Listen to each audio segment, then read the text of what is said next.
just flipped a switch. I got diamonds on my wrist. Flexing on these haters, cause the haters can't resist. My flow so cold like ice, just like that on my wrist. Got racks on racks on racks, my pockets never miss. My cash is in 2 banks, cause 1 bank ain't enough. I spend it on my homies, I don't care too much for stuff. We stacking up our cash and we ain't ever gonna stop. Got designers on our backs and we just love to pop. Designers on our backs. Got designers on our backs and we just love to pop. Designers on our backs. Designers on our backs and we just love to pop. I just flipped a switch. I got diamonds on my wrist. Flexing on these haters cause the haters can't resist. My flow so cold like ice, just like that on my wrist. Got racks on racks on racks, my pockets never miss. My cash is in 2 banks, cause 1 bank ain't enough. I spend it on my homies, I don't care too much for stuff. We stacking up our cash and we ain't ever gonna stop. Got designers on our backs and we just love to pop. Designers on our backs. Got designers on our backs and we just love to pop. Designers on our backs. Designers on our backs and we just love to pop.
Club going up, got this club going up.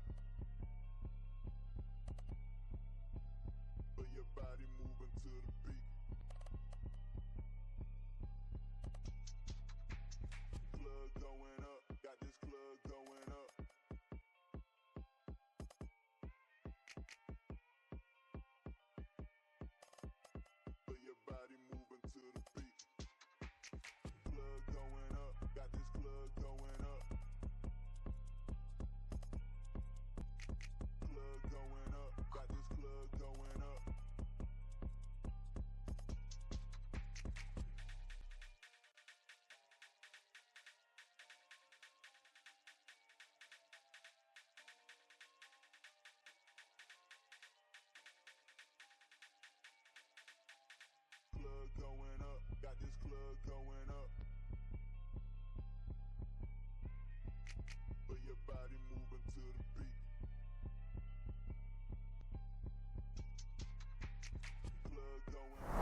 And we are I can hear live. the begging for feet pics now. Oh God. Streamer show I want you to know that's the first thing the chat heard. Begging for feet pics. Oh, that's the first thing the chat heard? Yeah. Streamer show pics. Fuck yeah. So, I gotta ask, Ellie, have you been requested to be a sponsor of Gamersubs yet? Oh, true. No, What about I don't even know what Rage that is. Legends?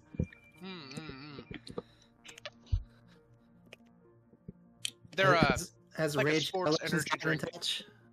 Oh, interesting. No, I have not.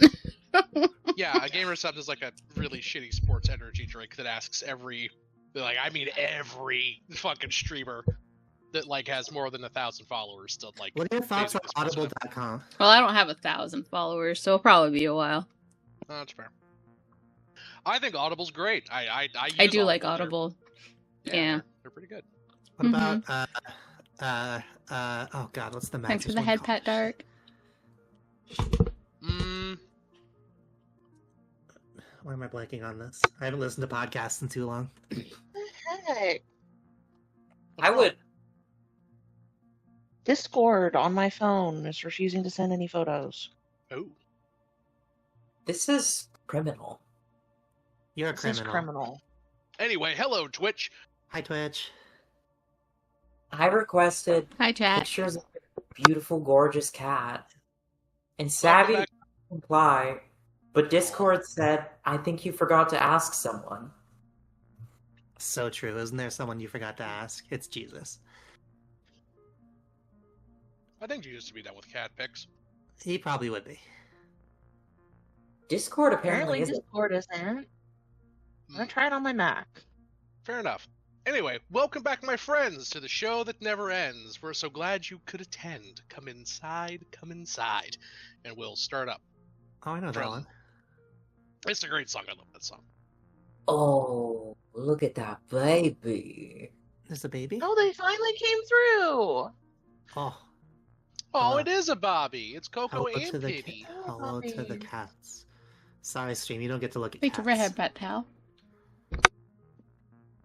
Anyway, who wants to do a recap of last session, Savvy? Oh, me. Oh, me. No, not me. Neon, go ahead. Last time a bunch of stuff happens and we learned a lot, and we got here. Unfortunately, while both being technically correct and very, very succinct, that is unacceptable. Damn it. Maribel. I don't know anything that happened last time. I was. I know, terribly she ill. was gone. I know, that was the joke. Yeah. So last session, so last session we just kind of spent the session getting to Exhaustport because we needed you. We Sorry. just kind of traveled. No, you're good. You were Yeah, I sick. just throw like a bunch of random encounters at us to stall shit. Yeah, so we got hit by random encounters. We saw some giant electric jellyfish, one of them being like an Whoa. elder jellyfish that was totally trying to Whoa. destroy our ship. Oh. Totally not I trying to was kill us. just curious. Yeah, totally. But we managed to get through that, and then had a little bit of chatting with the party, and then we ran into a mini planet thing. I don't know what you call them. Moons, I They're think. literally called Gons. Gone. So we Oh. ran into a Gone, which they look like little, like tiny miniature gas giants. They're kind of cute. Yeah. They were like, hey, I can help you, basically, because, like, we're good people. And the party was hesitant for a bit, but they're like, but Mara's like, I want to go, they sound nice. So, we go, we talk to Gon. Basically, his goal was literally just to help us as much as possible, because that's just what he and his race does. And, he answered every question that we were able to ask him before Within the limits of his knowledge. Yeah, which was considerable. Yeah, which was the limits of his knowledge, which, we got a decent amount of information. We know where your family landed. We know where they got taken.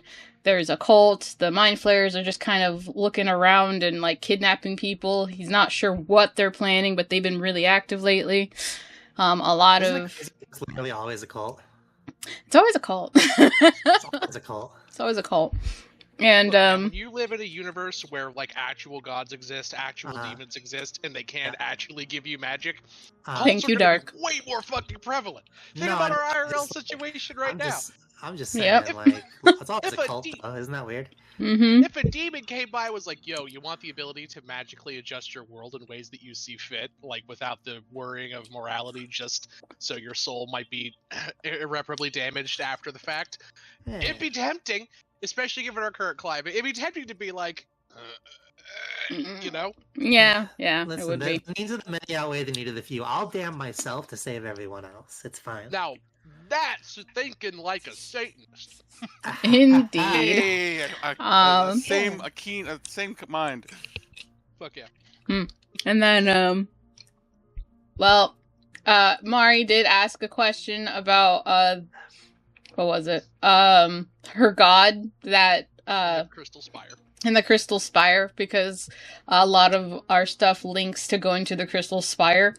But then the Lady of Pain didn't like the fact that we were questioning things about the god and potentially releasing it. So the Lady of Pain decided to come up, visit, murder the god in cold blood, cut up our ship, and then leave. Oh, that's my favorite ship.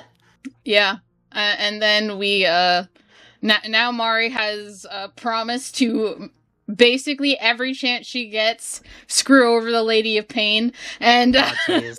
and then we got to Exhaustport after that.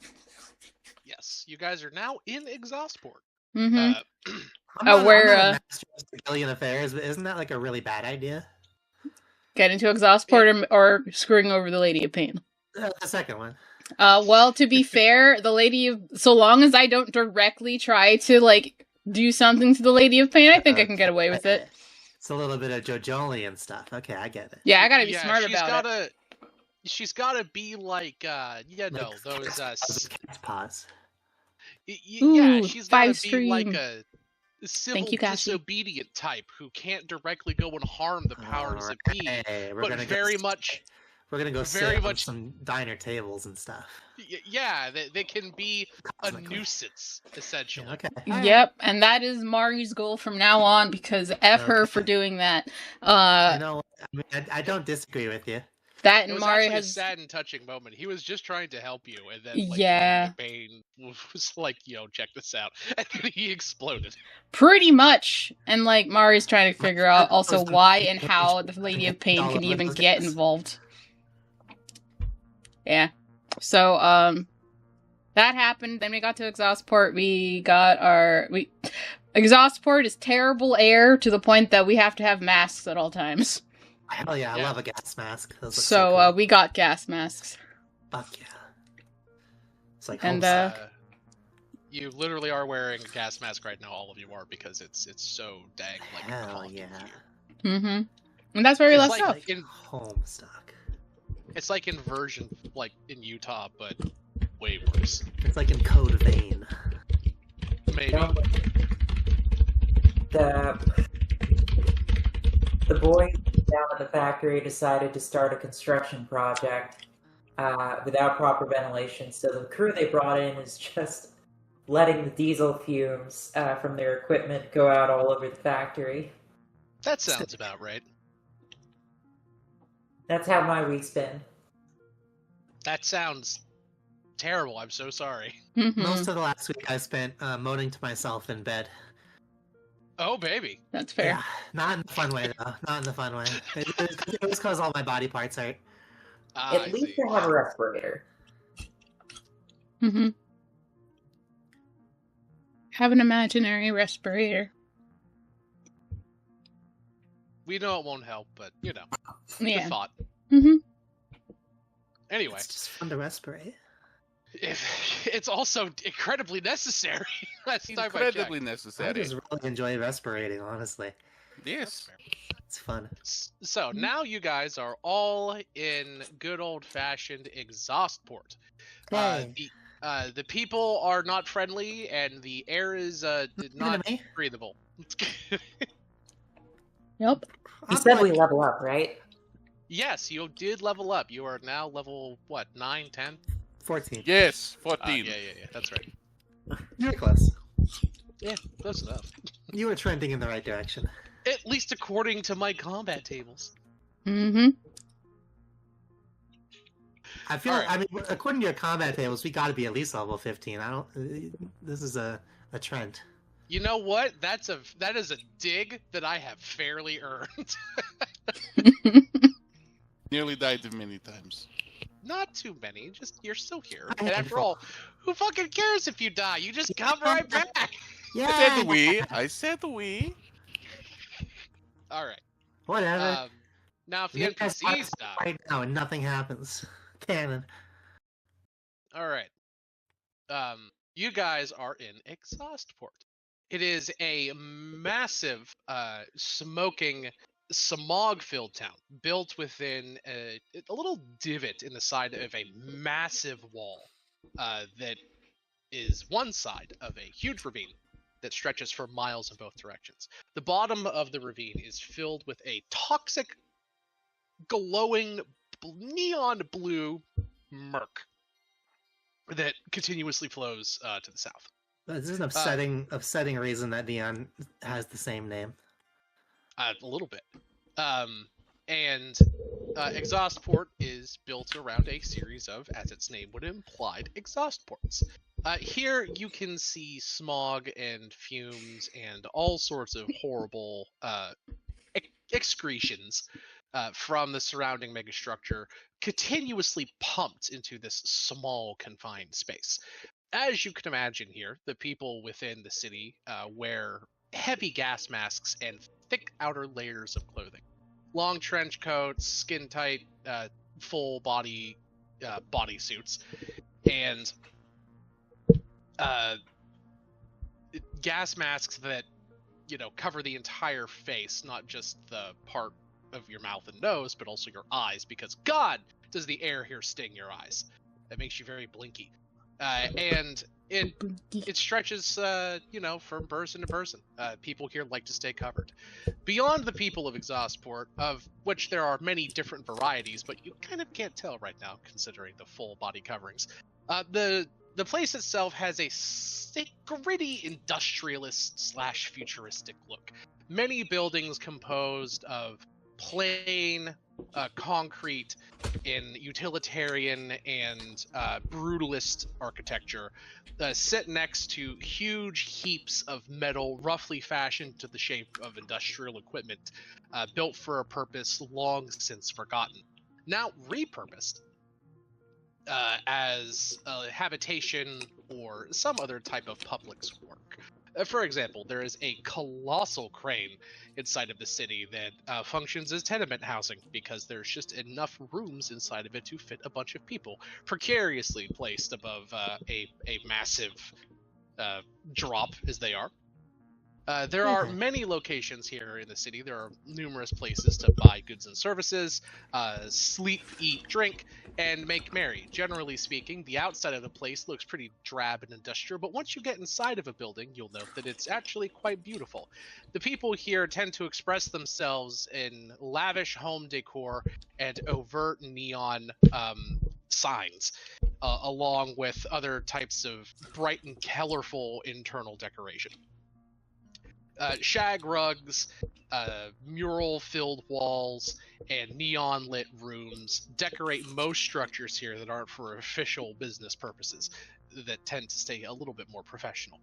The people here, because of their doldrum of their lives and how oppressive the outside world is, tend to go a bit wild and splurge on the inside.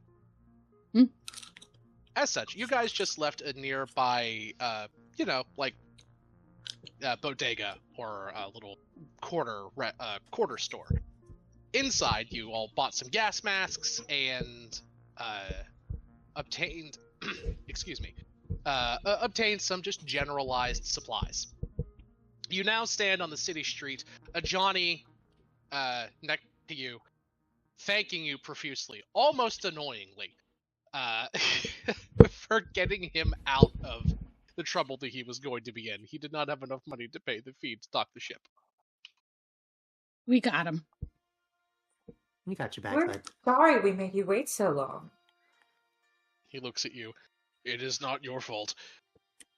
I just flew the ship too competently and got here too quickly. Boy, I've heard that one before. You You're have? Oh yeah, I get that all the time.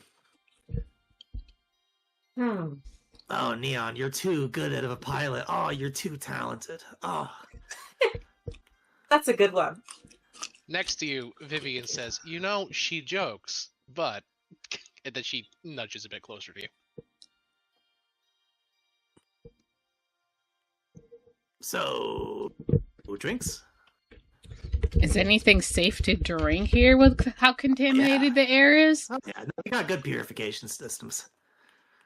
I look at the air. Most of the Sure time. you do. Listen. It's easier to clean a glass of ale than it is to clean a sky. I would think a city of this size would at least learn not to sit in its own fumes. Put it There's not a lot somewhere you can else. do. And couldn't you have put the air somewhere else? Goodness. No? I'm talking about having like an actual the exhaust going elsewhere, like directed elsewhere. The damn sphere. To answer your question, Miss Maribel, Vivian speaking, Mhm. we did try a few times to redirect the flow of noxious gases and chemicals to other systems outside of exhaust port, but it seems like the sphere is hardwired to put contaminant here. Anytime we tried to redirect or construct alternative pathways, the sphere would always override our efforts, shall we say, usually violently, resulting in the death of many public service workers. It's pretty persnickety a lot of the time. Yes. Huh. That's with the odd. rearranging and all. I mean, it is called exhaust port. It makes sense. They try. They try. But, as she'll go on to explain, when everyone in the city was originally founded by a large colony of escaped individuals that, much like everyone in the sphere, that they came and found a habitation quarter that was still active along the walls of Exhaustport. It was never intended to build out from here, but because of its relatively convenient positioning between several major resource hubs, they never found a better place to set up roots. One thing led to another, one settlement brought in another and another, and here we are. Huh. Well, sucks to be you guys. Alright. She just looks sad at that. Wow. I mean, this place seems like it has obvious I always benefits. thought you were one of the more tactful ones. I am more tactful, but there's literally nothing I can do about it, and I would hate to live here. I would move immediately. As much of a choice. Exactly my point. I think that said more about your constitution than anything. Oof. Yeah, get a better constitution score. What is it, like 10? Come on. Much higher than that. Definitely higher than that. I'd say I probably have one of the better cons here. It's a 15.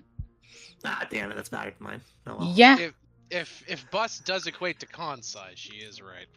Oh, shit, that's true. If Buzz equates to con, then she's got a 20, at least. We have acknowledged that is canonically the case with several of Rebecca's characters. This is a thing that we've talked about. I see. Yeah, it's the plated. higher my It's- con, the it's- more busty the character. Cecilia, my Okay. next character that My we're gonna play, goodness. she was very scrawny, but now that I'm giving her the tough feat with more HP, Uh-huh. she's gonna be more Yeah. busty. Okay. The more Oh, HP they my. have, the more busty they are. It's just how I do my characters. Okay. Look, I'm never gonna beat the horny DM allegations. I swear to fucking God. Nope. Thicker the HP and bond, the thicker the milk. It's Zero a Maribel roll, though. Or Huh? Just a Rebecca roll. It's just a Rebecca roll, though. Yeah. Yeah, Becca it's just a me Very rule. high. If I have high That's HP, I'm true. gonna have a bustier character. I have a high con, also busty character. He's just some fucking in the distance, Milkshake starts to play. Mm-hmm. Anyway. Yeah.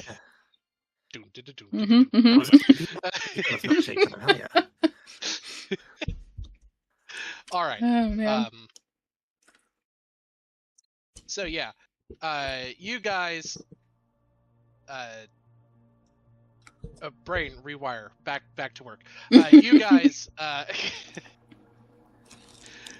You guys begin, kind of walking through the city. You said that you wanted to go get some drinks, Neon? Always. There's got to be like a bar that you always hit when you get off of work as a dungeon supervisor. Oh, yeah, absolutely. If you go into the town, there's actually quite a few bars. The first one is the Burst Pipe. It is a large 5-story bar and tavern that's situated inside of the side of a massive burst pipe.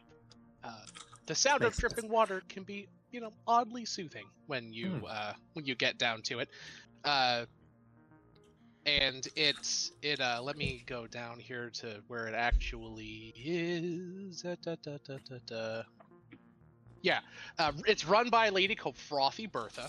It's a 5-story tavern built inside of a massive burst pipe. A group of former soldiers from a company of worth is known to frequent there, telling rowdy and often very provocative and lewd stories. What's the place that closest equates to high class around here? Not the Hazy Hangover. Your best bet is likely the Bobber. Okay. It's a floating inn tavern, resembling a massive fishing bobber that, via some type of alien technology, floats anti-gravitationally over the river at all times. You need to take a small barge to and from to get there. It's run by Smiling Malroy and is frequented by Nazumi. And by river, do you mean toxic waste or an actual river? Yes. Yeah, that's what I thought. It's a river of toxic waste, yeah. That's what I thought. Yeah. So you don't look at that river, like, with sadness. It is liquid in some parts. In other parts, it's a sludge. In other parts, it's something that's alive. Oh god, it moved. I don't recommend falling in there if you can help it. Happened to a colleague of mine one time, and it, Oh, they came back out several times. Oh yeah, no, they did come back out. And then I did have to put a couple parts of him down. Mm-hmm. Anyway, one thing you should know: people born on the side of town that is closest to the river do almost always have severe and horrible mutations. Most commonly, 8 toes.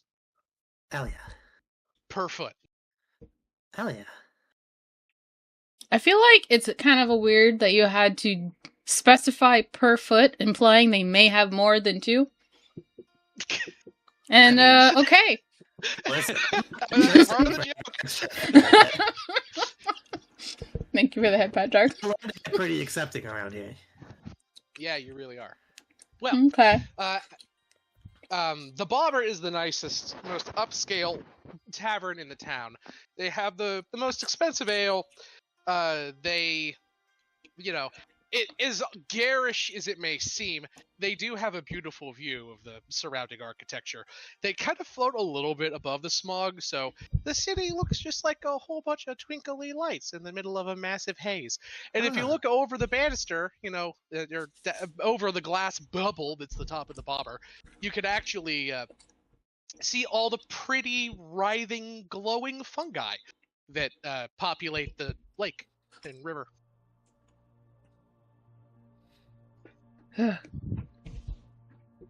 Well, you guys know where I'm going. Glass of wine, yeah. Well, you guys know where I'm going. All right. You guys head down to the southern part of town, and you can hear the word around as the people tend to get down. All right. You get to the southern part of town, and you kind of line up for the barge, and you pass a safety inspection, and you have to leave your weapons at the door, and when you hop on the barge, you are brought over via a small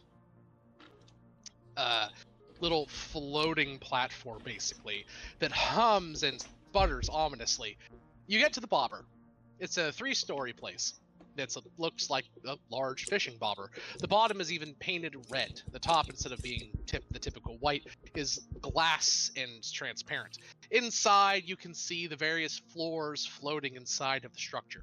There's the main floor that separates the bottom and top half of the structure. a floating floor above that that's about 1/3 the total size, and then presumably a lower floor that you can't quite see from here.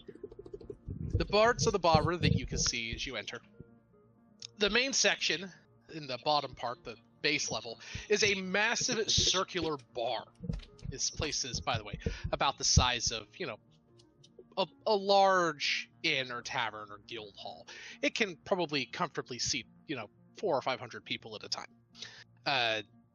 per floor or so. As you're on the bottom, there's this massive circular bar with small islands of tables and chairs and sitting areas sort of dotted around it. The industrial grime of the outside kind of washes away almost magically as you enter the bar. The sounds of churning hydroelectric generators from the massive dams beneath you along the river and the water purification systems instantly get drowned out and silenced by the sounds of clinking glasses, semi-polite talk, and a distant, low piano tune that plays from the speakers. It is both cheerful and at the same time somehow distantly mournful. You're brought up to the large central bar by a seater, and turning around is, as his name would imply, Smiling Malroy. A very He's tall... Huh? Is he smiling? He is. Wide Yeah. tooth and vaguely disconcerting. He's got sharp, piercing, almost snake-like eyes, long, pointy ears, and even longer blonde hair that's tied into one of those ponytails that has like ties all the way down, making it look almost like a horse tail that's been knotted. He wears a fancy snakeskin vest and a white-collared shirt. He's an elf. He says, "Welcome." Do you have a picture for this guy? No, I don't actually. We found something. I just made it up on the spot. We found It's a something. first. It's a first. You know what? Fucking don't make me look. I can find one if I. The defeated Sam. You did. You know what? You got me. I'll find one for later. This defeat is temporary. High five, he Neon. He turns around at you with a wicked grin and says, "Welcome, come in, sit down. You are all new. I've not seen the likes of you lot before, and I know everyone in town." As he slides 5 wine glasses in front of you and pours in some water. It looks clean and chilled. Andy immediately swigs the whole glass. It is clean, chilled water. Tastes slightly chemically, but in a purifying way, not in a caustic way. Mari's very hesitant because she's picky with her water for obvious reasons, but she'll drink it. It's chlorinated, very distantly. Believe me, I know. I'm from, a place called Sylvania, and the water there is just as crystal clear with none of the horrible aftertaste. But it's the best we can do, given the circumstances. And he pours you all more glasses if you drink yours. She will just opt to getting her decanter of endless water and just drink from there. Hello. Substituting the taste of good purifying chemicals for old backpack-covered copper. Understood. And he says, "Here, have a look at our menu. You'll find that it's pretty nice. We pay the scavengers around for the best pickings when they come back on the barges. There are a hand-drawn slapdash assortment of wines, beers, ales, mostly with the 'we suspect this is what this is' tag next to it, as most of it you'll come to see at any bar, inn, and tavern is all scavenged. They do create alcohol here in Exhaust Port, but most of it's distilled from various lichens, fungi, and other assorted scrapings from the surrounding, tubes, tunnels, and exhaust ports, and none of them are fit to drink. At least that's how Malroy explains it. This is the imported stuff, as he generously calls it. I need 2 glasses of wine. 1 red, 1 white, both nice. He says, "I can do that." Excellent. He goes around the corner, and there's a little elevator that goes down below to presumably the wine cellar. After a few minutes, he comes back up, and he puts 2 bottles on the table, or well, the bar. One, they're both chilled, by the way. One is something called Korkschnabber, which is gnomish for peach schnapps, flavored wine. They're very odd people. And the other one is... Oh, this is funny. Ode to Lush Coral, a relatively famous wine from the city of Glass, of all things. I poured Vivian a glass of red and myself a glass of white. The glass of white, which is the peach schnapps that has been confoundingly turned into wine, tastes sickeningly sweet and artificial. The red wine, yeah, it's like drinking bird dog. I'm sorry, LD. All good. The red, however, is actually phenomenal. It's really, really quite good. You note your tab, which he hands to you in a small electric slate neon, is already up to 300 gold. Listen, I'm trying to wine and dine a cute girl here. I'm assuming also for your party. Well, yeah. I wasn't assuming that. I wasn't either.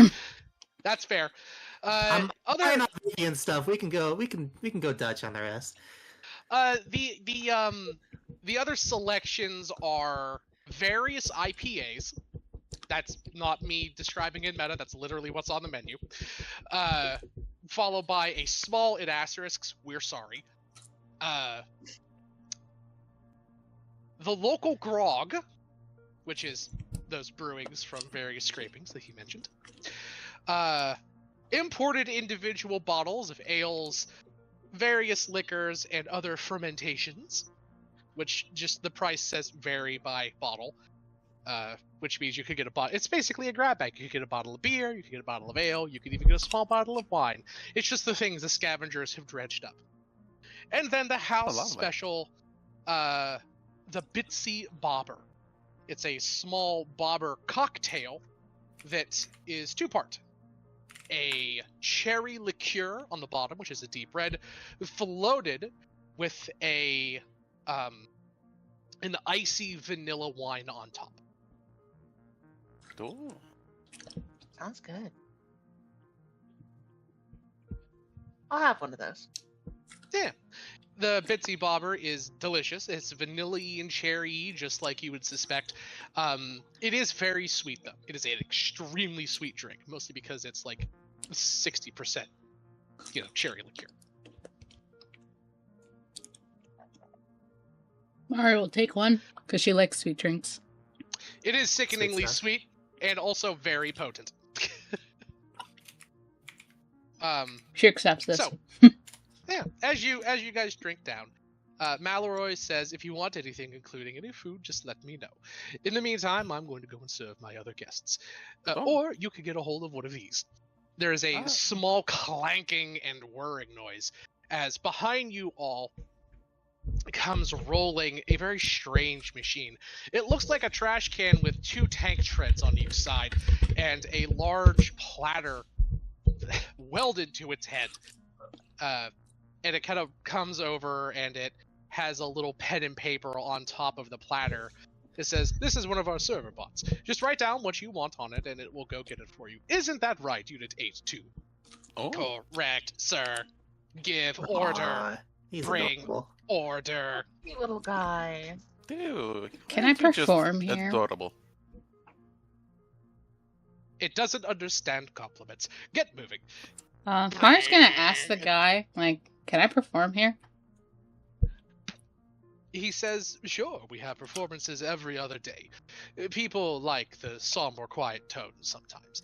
So, yes, you can perform. Tonight's going to be a no, but for tomorrow, absolutely. Performers also stay for free." Cool. Oh. So I plan to perform while I'm here. Perfect. We'll be happy to have you.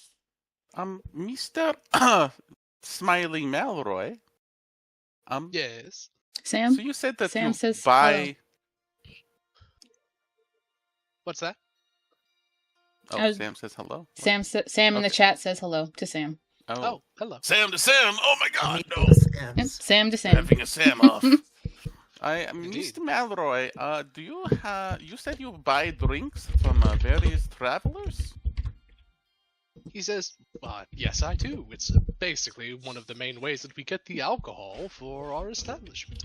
Oh, lovely. I have a wonderful product. If you like to see it, it is called Birch Beer.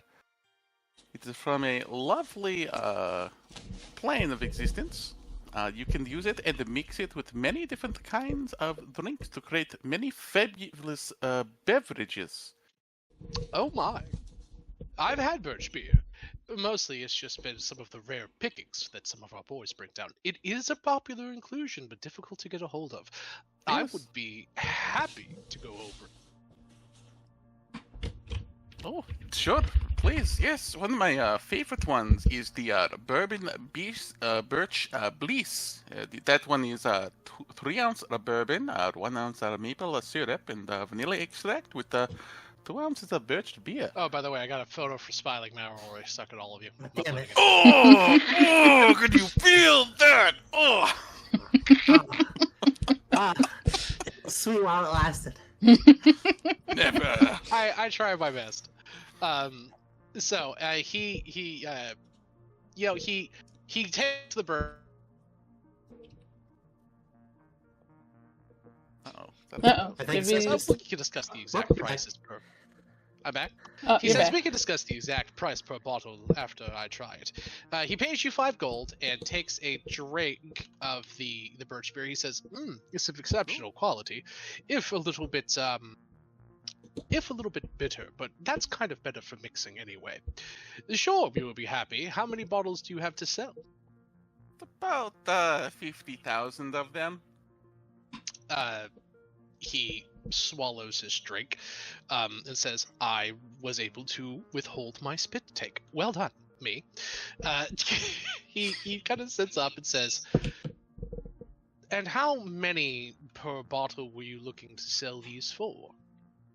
I was hoping Miss Maribel could help me think about some of these prices. But also, I do have some whiskey and something that is very rare called a limbo ale. Quite powerful stuff. Hey, word of the wise, Malroy, don't buy that one.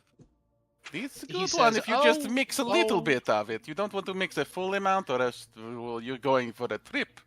Oh, I am very well aware of Limbo Ale. We do some of our slotty guests bring it in from time to time. It tastes wonderful most of the time, but the after effects are always potent. Oh yes, yes, yes. And then I do have some cigarillos. If you'd like to try a magical smoke. He says, "Word to the rise, my dear." He kind of like puts your hand back inside of your purse or backpack or wherever you're pulling this from. Yes. Smoking is illegal in the city. There's enough Oh. smog as it is. Interesting, interesting. Okay. Here's and- Malroy. Oh. Look at Looks you. like a nerd. What a A nerd. little bit. A little bit. Smiling Malroy whips out a knife. Oh god. I'm not This is smiling. my bar knife. I use it Also for seems cutting. more like a tiefling than an elf because he got little horns.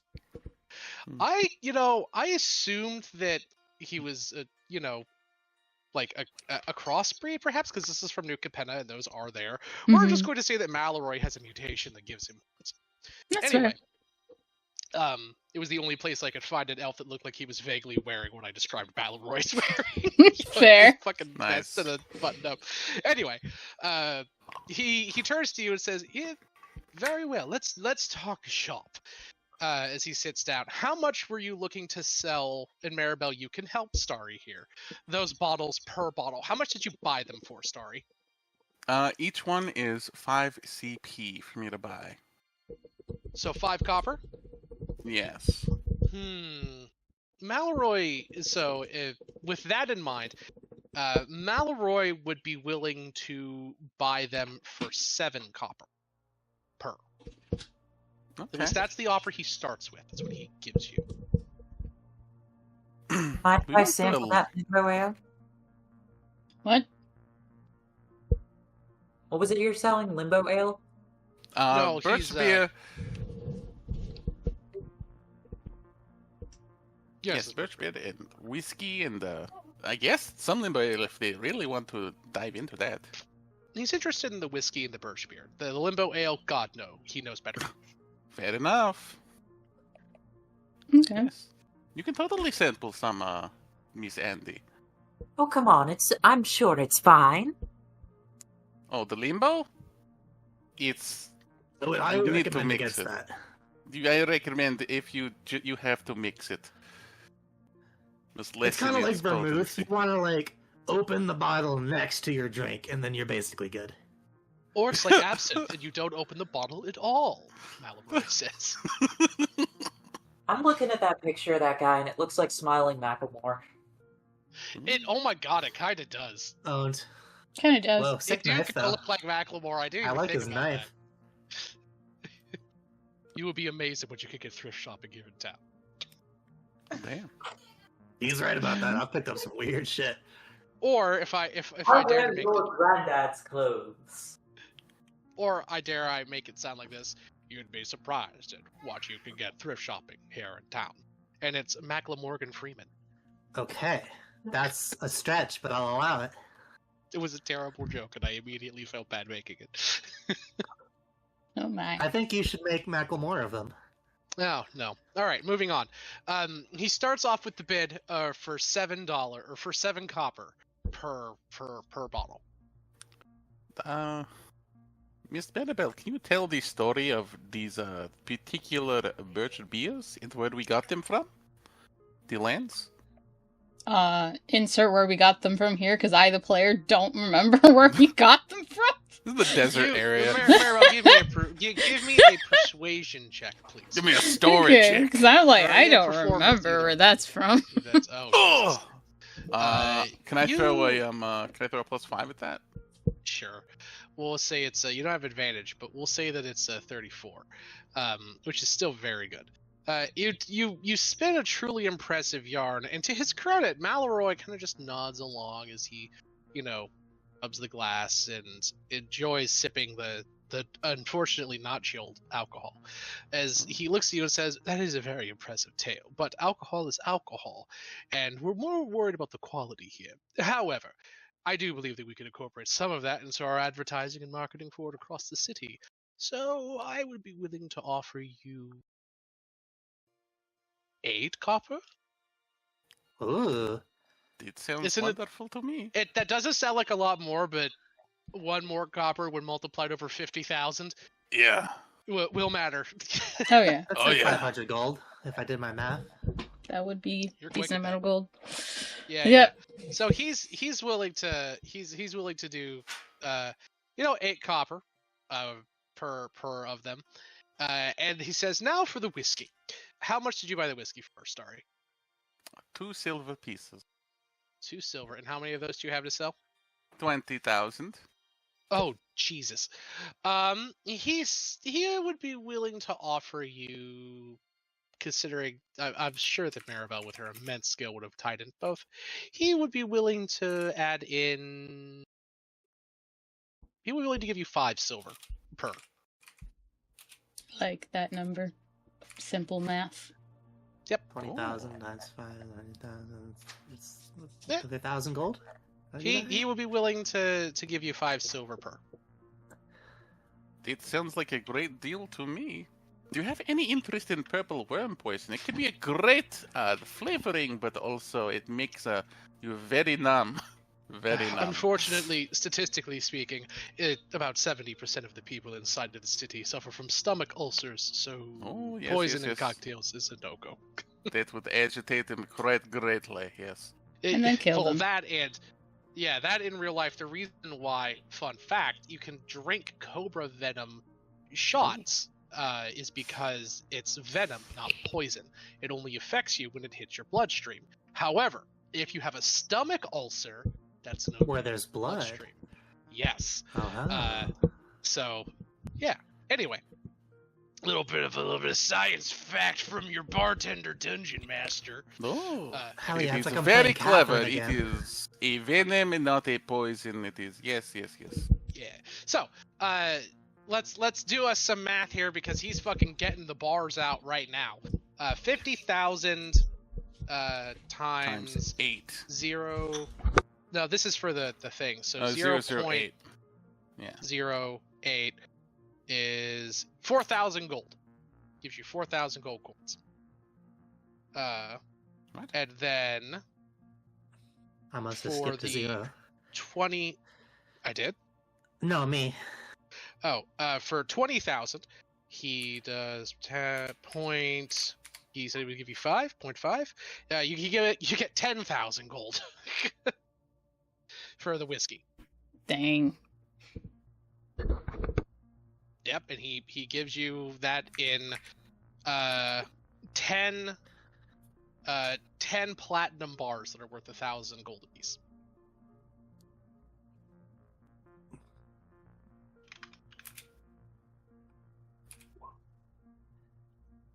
Sorry, should I put that in group loot, or is that going into the Starry Bank Fund?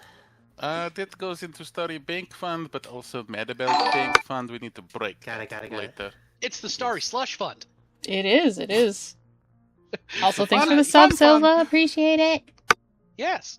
He turns to you and says, if you're going to be one of the consistent traders here, there are, and I'm not telling anyone, there are permits that you should probably get if you're going to be consistently making large transactions like this here in town. Oh. Mm.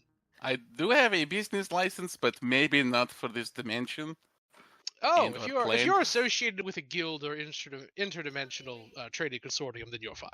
Which, of course, Starry, you are. Yes, I am. Yes, you're fine then. Anyway, we wanted to. Oh wait, fuck! I forgot. I didn't calculate Starry's fucking guild bonus into this. Hell yeah. Wait a minute. Oh, yeah. It's 20%, right? Damn, Yep, you cretin! It is. Times 0.2. Starry, you get an additional 2,000 gold.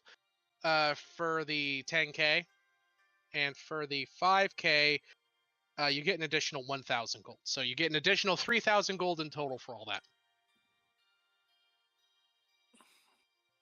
Okay. So, add 3,000 gold to your total earnings instead of 15,000. It's 18,000. Anyway, Sweet. Starry over Jesus. here, just being a medieval entrepreneur. Don't mind me. Yeah. Johnny kind of sighs and says, "I'll go start loading the crates." just walking out the front door. Black Album, help him out with that. Malroy stops him and says, No, dear Mr. Massive Rippling Lion Man. We have machines for that. And he says, "Oh, thank you, and excellent." And he sits down and goes back to drinking his grog. Grog. I want to have grog in real strong life. ale. Anyway, Just once. I've had grog before. It's bad. I mean, Especially of course it's bad, but I want to know. So, in real fun fact for, again, people listening, the alcohol that we have today in regards to ales and meads is not what they drank back in the day, nor is it what they drank on ships. Didn't have In any most fucking hops, baby. That's true in some regions. What they drank on ships was mostly a watered down beer that they would purchase, or a watered down wine cut directly with hard liquor. Usually, and then they would learn that they needed to add lime to it, or lemon or orange to prevent scurvy. The fun fact, that's where many cocktails got their origins.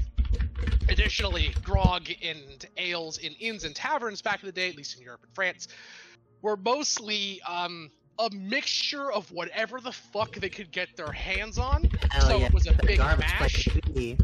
And then it was heavily watered down in most cases, and it wasn't good. It was bad. It wouldn't make you sick typically, but it wasn't good. And, there was actually even rules back in England that if you watered it down too much, you could fucking get a lashing or get put in stocks or have to pay reparations. No, really. That's why guilds were a thing. Yeah. It's not good. Don't water down your grog or the king might whip you in the not fun way. Looking at you. Anyway. So, that's where we are. Starry just made a quick buck. I fucking guessed. Damn. Yay, helping. Yeah. Yes, and Maribel, you fucking help too, absolutely. So, there's quite a bit to do here in town.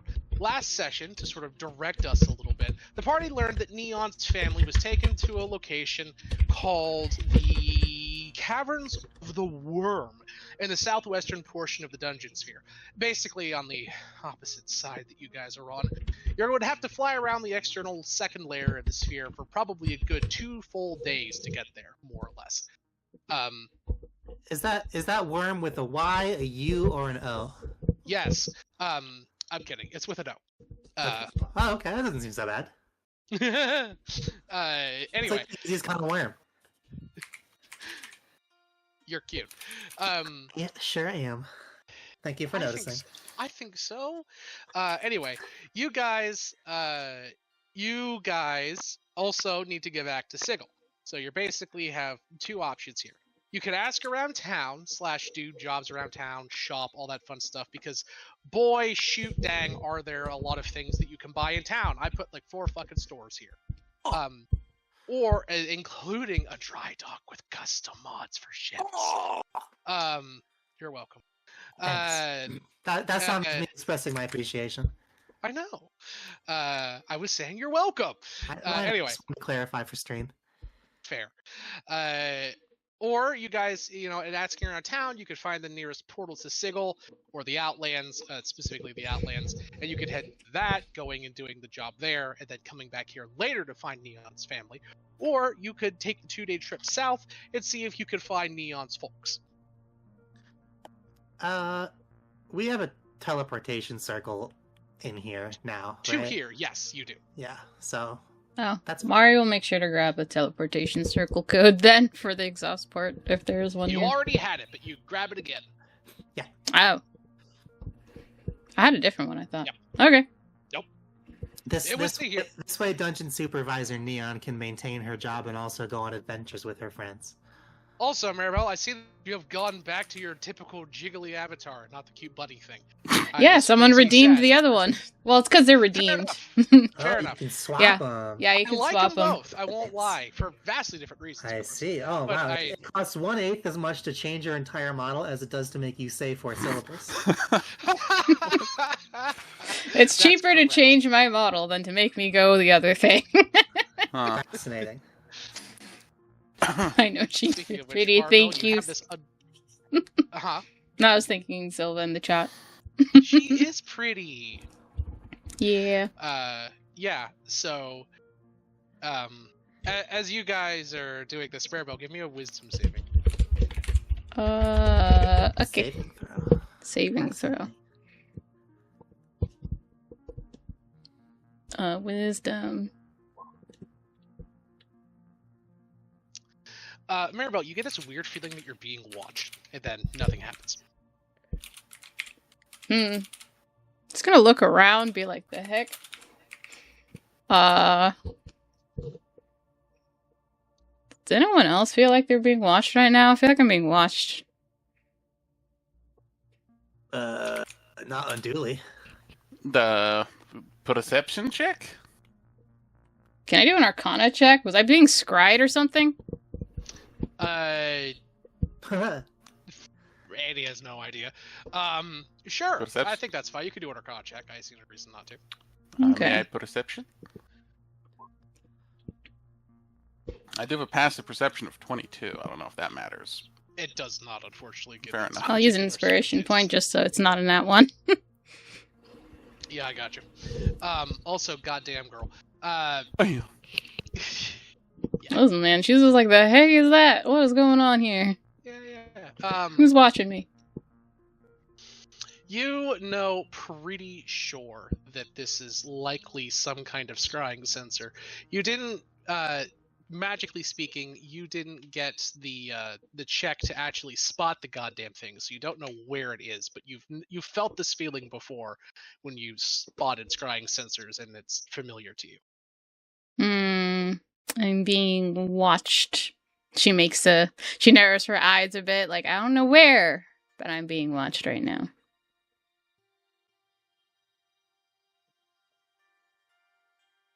I don't like it. And it makes you feel there's something particular about this being watched sensation that you don't like. Something particularly icky about it, as if someone's giving you the a little too interested in me gaze from across the bar. That's fair. What's that like? It's not nice. I can tell you that much. Question. It's not nice. That's a good question. But that's the inkling you get. Okay. Well, and Marrow, knowing your history, you're probably also really well familiar with this feeling, unfortunately. Yeah, I mean, but this character, she's kind of knows that one. Huh? What did you say, Neon? I said it's the guy who put pins in himself. He's back from the dead, and he's here. Something like that, and no. His spirit is back to put ghost pins in his ectoplasm. Oh, God. Ugh. That's actually really scary. I'm writing that down for later. Why'd you gotta do that, Neon? Why'd you gotta do that? I thought it was funny. Dang it, Neon. I don't do most things because I think it's funny. Anyway, yeah, that's the feeling that you get. It's not good. All right. Well, you don't like it. That's all I'm gonna say. Okay. Neon's doing her very best to be romantic. That's going better than I wanted it to. You have advantage on this check. I have advantage? Damn it. Even better. Why would you have disadvantage? She likes you. Because Neon is not very good at flirting at the best of times, and this version is a scientist. Such is reflected in your dual. I feel like, depending on who you're with, they'll find that even cuter or not. And usually, if they like you, it's even cuter. She's bumbling to flirt with someone who she knows for a scientific fact is into her. Yeah, that's true. And this girl is adorably also bumbling like an idiot, knowing that you're into her. You're both two autistic, badly communicating goobers stumbling into each other. We're keeping this secret from each other that we both know.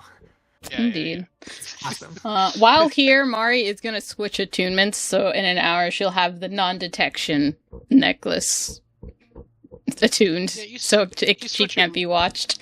You switch it, Mari. Give me a perception check. Okay. Perception. It's not advantage, so I don't know what 7. Yeah, you look down and you see there's something weird and different about your glass of alcohol.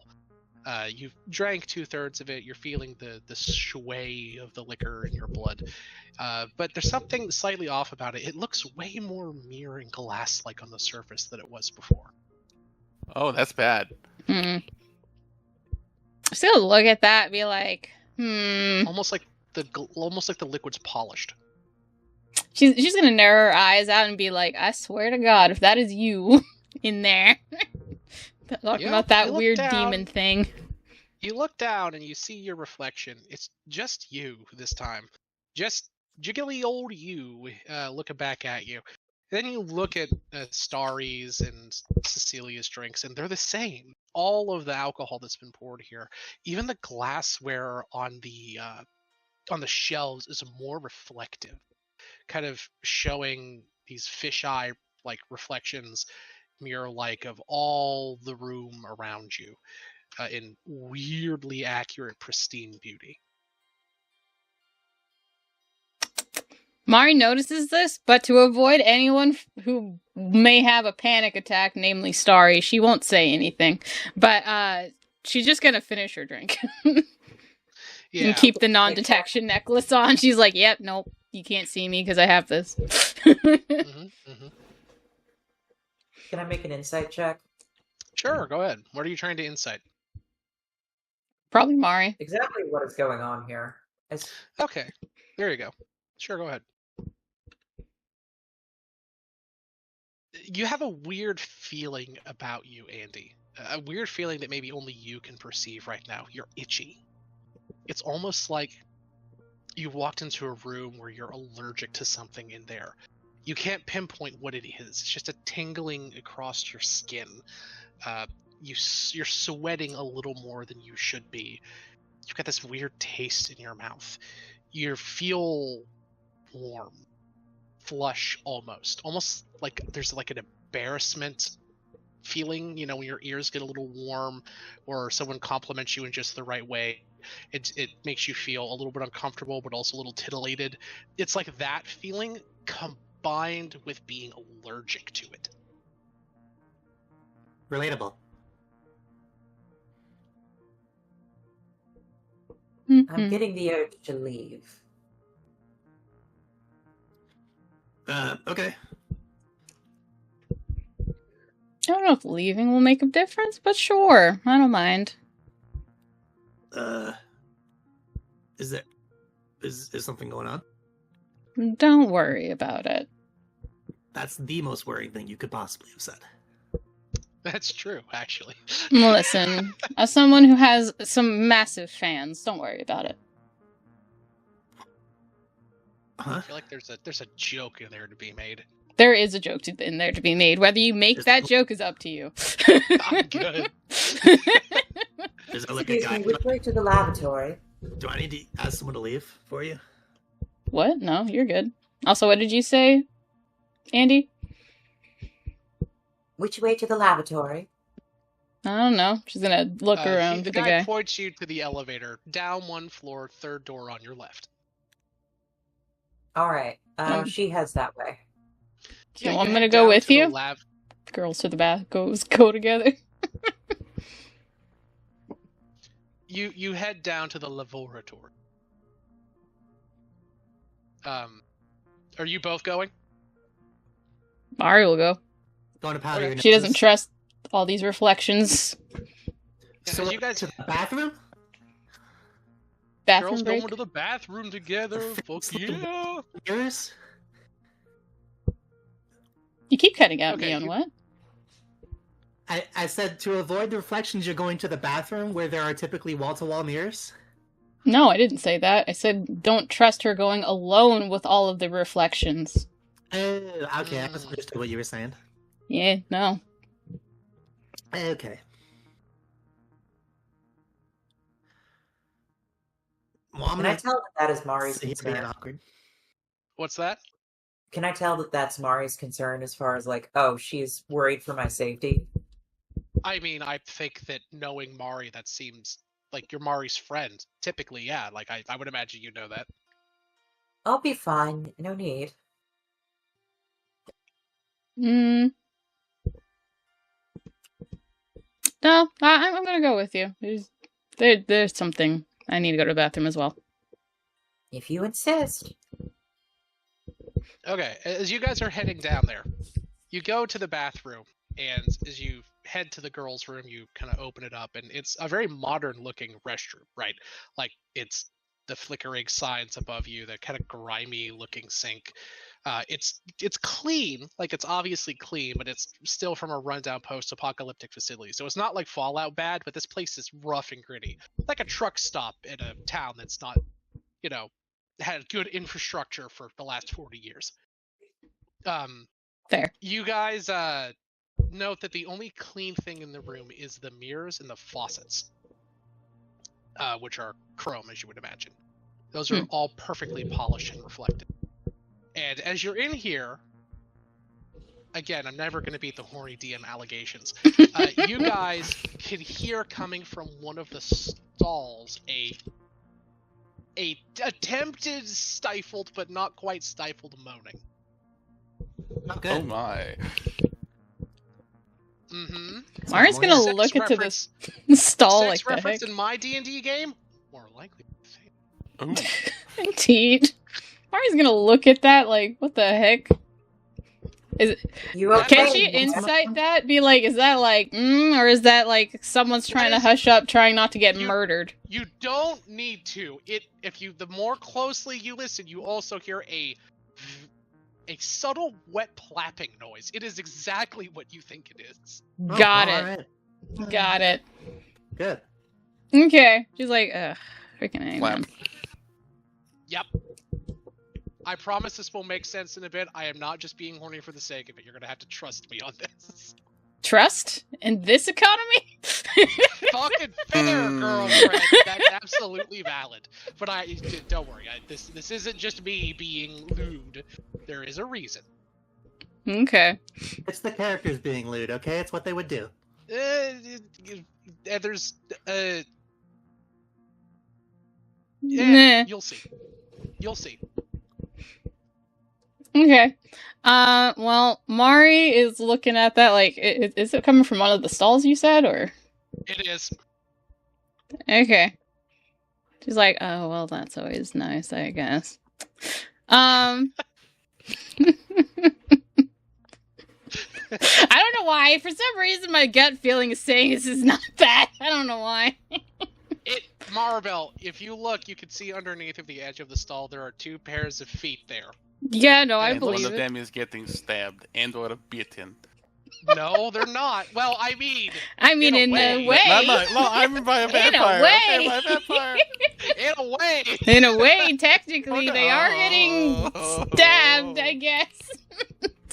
Oh, my Damn goodness. it, Becca! Listen, you're the one who said it. Why are you saying "damn it" me? I meant without niff. Oh my goodness. It could be a knife, it could be a short sword. Just depends on how lucky they were. Anyway, God damn it. Indeed. Maribel. Mm-hmm. Yeah, you're in the bathroom with Cass, and the situation just went from awkward to very fucking awkward. Words chosen carefully.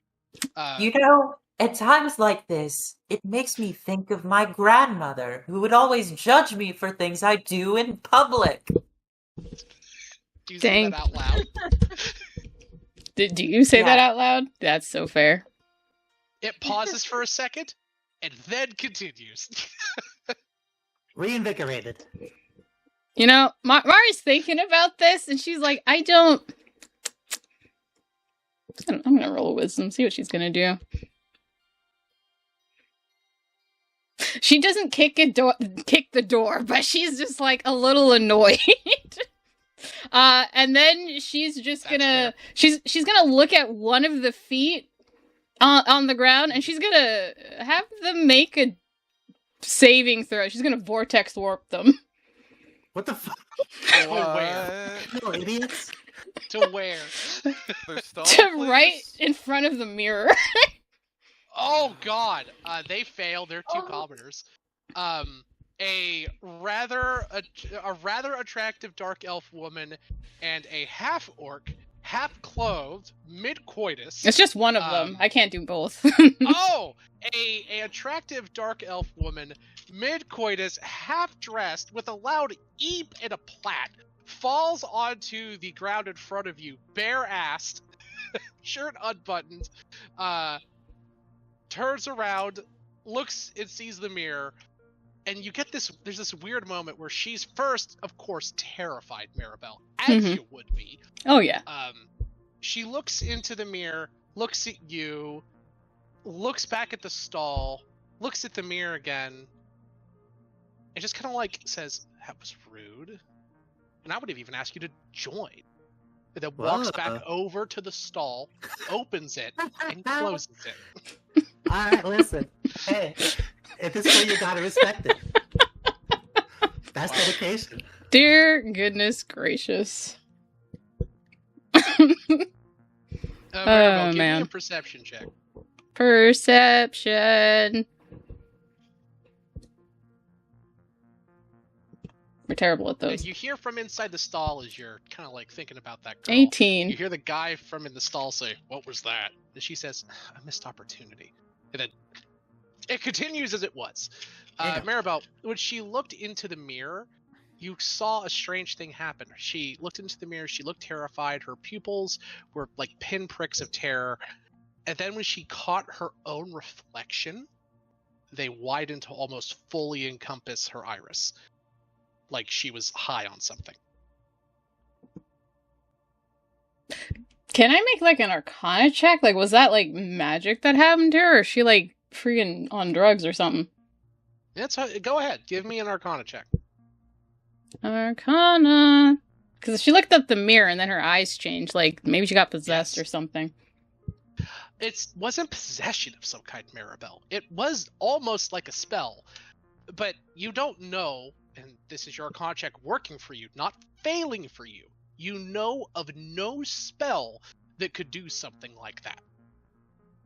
Assuming that the reflection of all of the, mirrors and your drink and all of that hoo-ha, like everything that you've noticed so far, assuming that all of those items are related to this in some way, which I think is a fair assumption for your character to make, you know of no spell with an effect like this.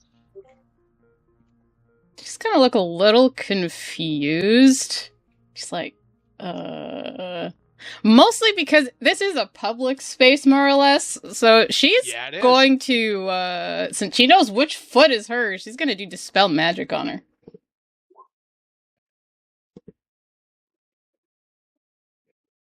You hear from inside. She'll do it subtly as well. What happened to my makeup? Ugh, whatever. I didn't say stop. True. Okay. So. Want to try whatever that is. Your Dispel Magic did affect her. But it didn't Didn't affect that? It didn't do much, Okay. It just turned off her Facetune. It did. It just turned off her face. Indeed. It's like, that's weird. By the way, she's not just doing this stuff. She is telling, Eve, Andy, what she saw through telepathy. Mm-hmm. So, I don't know. She thinks it's really weird.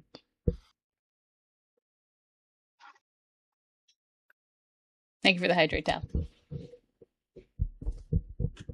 Oh no.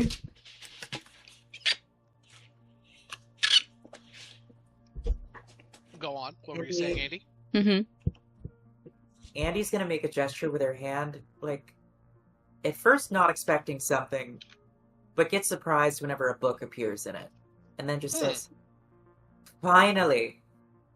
She reads it for a second, and says, and she's going to touch the mirror and cast Identify. The spell responds by giving you the following information. This is a standard mirror that shows a reflection of a ravishingly beautiful woman. Damn, that is kind of smooth. That is the spell's words specifically.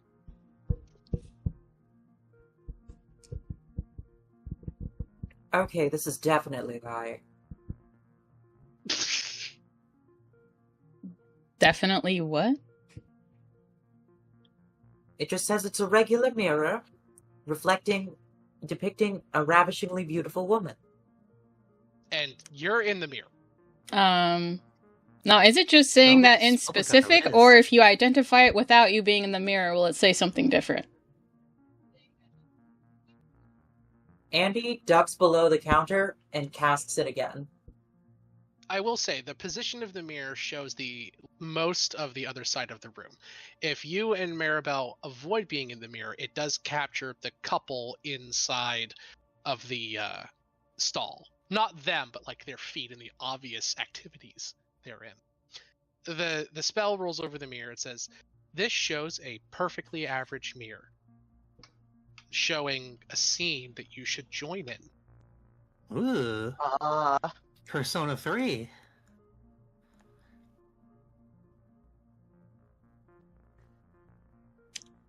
Does Andy repeat that last bit of what it says?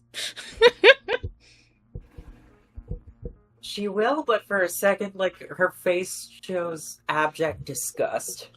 That's so fair. Mari, hearing what you said, also reflects the abject disgust. He's like, I see. There's something weird going on in here. That's for sure.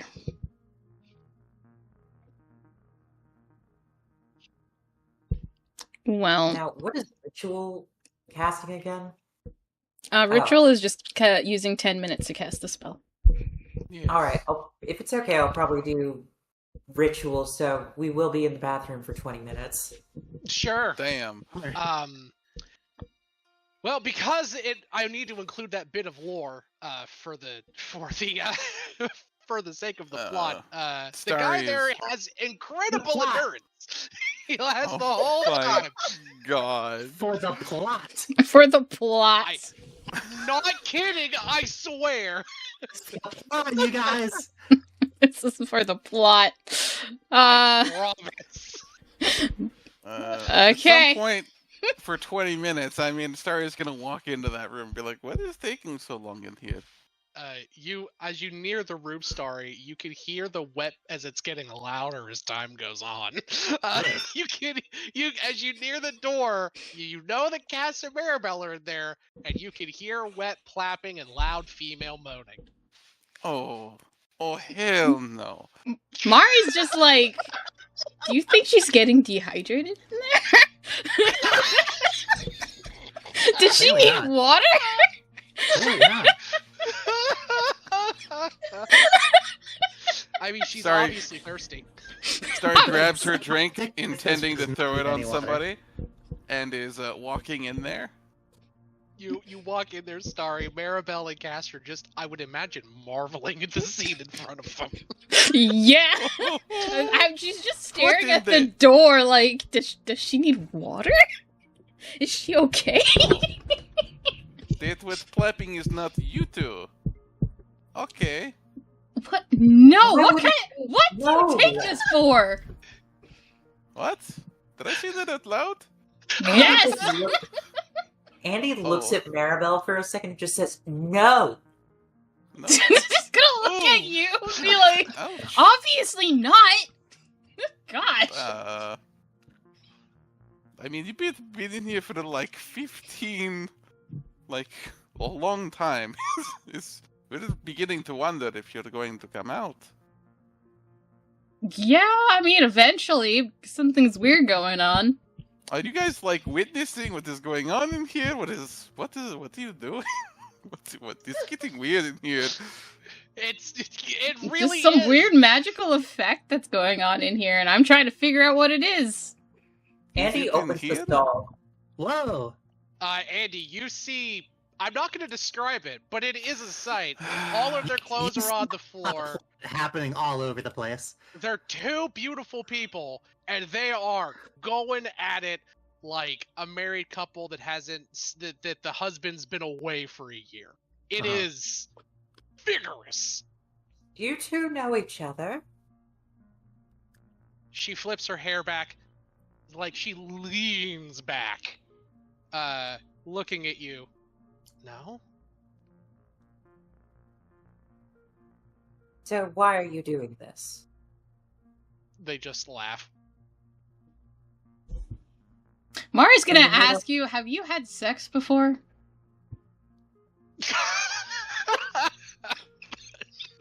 Would you like to? I haven't.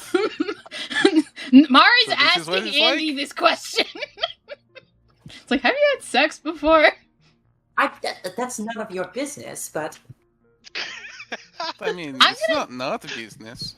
Well, I mean, it's just strange. You would ask them, why are they doing this? Like, people have one-night stands all the time in random places. Have you had sex before? I feel like this is actually kind of related to the situation. I think you should totally answer the question. but in a bathroom with a stranger. Yeah, it happens, like, more often than you Yes. think. Did you not know Yes. that? It We've all happens! been All there the time! all the time. It Yes. can't happen that often. all Yes! the time. Oh, you Honey. sweet, innocent bean!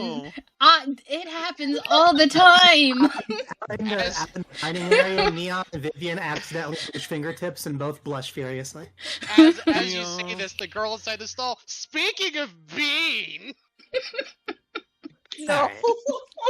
Oh, goodness. that one was the no. DM being horny. All right, I'll stop. That's Good fair. stuff. Good stuff. Yeah.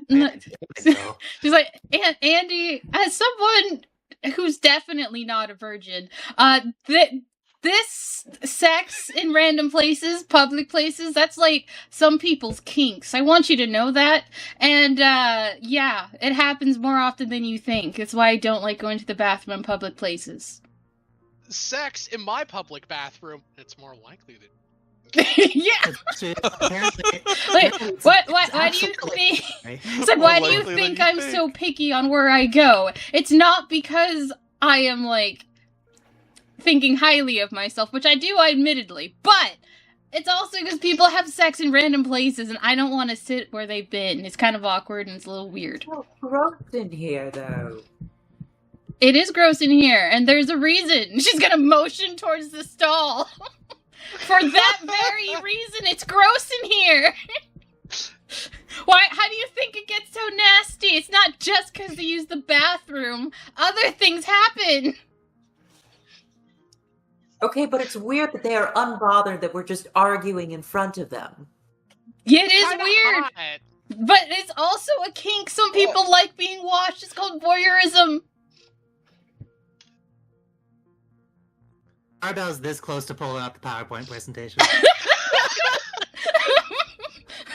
Mari bringing up the PowerPoint presentation about sex. All right, honey. A kobold walks into the room holding a pamphlet. It's like, oh, thank you. When they're gonna be love each other very much. Yeah.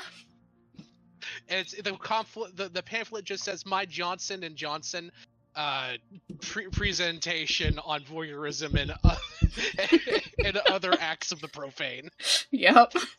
So you saw someone having sex in the bathroom. What next? You know what? Actually, she's gonna pull out Steps her to- book from the succubus. Is there anything on this, like magical effects? No, Maribel, but the book physically tingles in your fingertips. No, nothing about that in here. Okay, just gonna put that Oh, away. wait, do you mean like odd voyeurism? Yeah. Specifically? Well, no, Let's talk- about like magical effects of like there- this. There are 4 chapters. There are 4 on chapters. voyeurism. That's Can like I- here, it's right in this book, and she's gonna point it in the book. 4 chapters about voyeurism. The pages are Andy mildly grabs the book stickier and than starts usual. furiously reading. You. Wait, what'd you say, Cass? Andy grabs the book. Andy, as you're reading the book, I would like you to make me a charisma saving throw. Oh. Okay. Oh.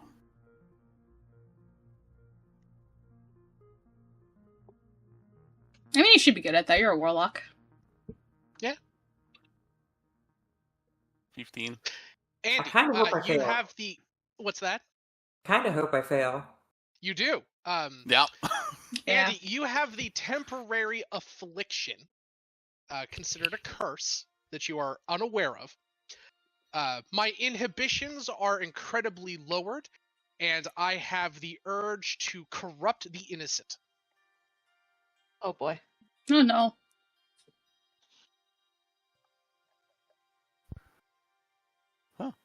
I wonder if Okay, it's going fine. to Let's be... see what this whole voyeurism thing is about.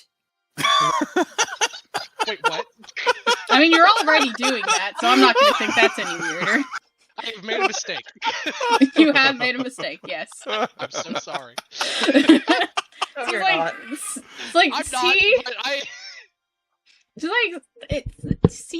It's voyeurism. It's literally in there. And then she She grabs the means she girl and wants to kisses her test right drive on the it. lips. You Wow. you what? Oh, you kissed the woman on the lips. Jeez. I said. Wasn't she Oh. like literally on the other side of the stall? Did you just like climb Oh, she over? leaned him back looking at Randy. Oh, did you wait? Oh wait, they're outside. I thought they were inside. And Randy was just like They're looking inside over. the stall. Randy opened the stall and is kind of like on the precipice. Oh, I thought she was just looking over. Never mind. Yep. That's funnier. Uh, Mari's just like, okay, I think something's happening right now. What? She is going to grab her book and grab Andy. I'm going to look into what's in this Randy out of alcohol. Yep. Be like, okay, And I don't know what that was about, but now I know something's happening in here. Can I? As you're pulling her away, the elf woman in the stall reaches her arm out with a pleading look in her eyes. Wait, don't go. As you guys get out into the hallway and the door slams shut behind you. You can hear up above, by the way, inside of the bar area, where Cecilia is sitting and where Neon is sitting. Neon, you note that your date is growing more and more full of amorous as the night goes on and the drinks pour. She smiles and leans into you. Her eyes look bigger. She looks way more beautiful than you've ever seen her before. Wait, why is it so hot in here? You're suddenly flush. And you note, Cecilia, that for some reason your internal heating system is clocking that it's higher than usual. You're physically warmer. And why do your thoughts keep going back to Urabrask? And man, people in this bar are getting really friendly with each other. That is fair. Can I finally make a freaking alchemy supplies check on what people are drinking? The liquor? Sure, go ahead. I literally brought a drink in here so I could test it on the side. Yeah, you fucking put it inside the little vial, you shake it up, you check it. Starry, it is, or give me a check. Roll please. It is 20. Can I give her disadvantage on the check? Can I make it 25? I have to ask, how? What? I sneak up behind her and, just put my arms around and just say, "Hey, Starling." Oh god. Oh hell no! You What? Starry, your that. heart begins to pump. You hear the distance, Pegasus. Oh, she started to do. That's so true. Oh my goodness. You Sam, overviewed. you I have not best. had to make you a check. You have not made a check yet. Neither has Maribel, interestingly enough. Oh my I will make gosh. that with disadvantage. I'll make another check. Make that a disadvantage. Go ahead. Yeah, the lowest is Wow. 20. Lowest is 25. Oh my Starry, goodness. Genius. It is plain. You passed the check, by the way. It is plain old alcohol. There is nothing untoward chemically within these drinks. But you notice as you're kind of looking in the vial, it's perfectly smooth. The vial, it is. Even before you pour the liquid in. So smooth and so clear that you can see your reflection in it, and you can see the look of Andy's eyes in the vial as she wraps her arms around you. They're glowing very faintly when they don't usually. Oh, Miss Andy, you're quite beautiful and ravishing today. Not that you aren't always. Oh, please don't do this in front of me. What do you mean? What are we doing? I'm like, oh, please don't do this in front of me. I swear to God. Cecilia, Sure, Neon, please, I need that's you not both to enough. make me charisma saving throws, please. Well, that's a spicy 4 for you, girl. Seems about right.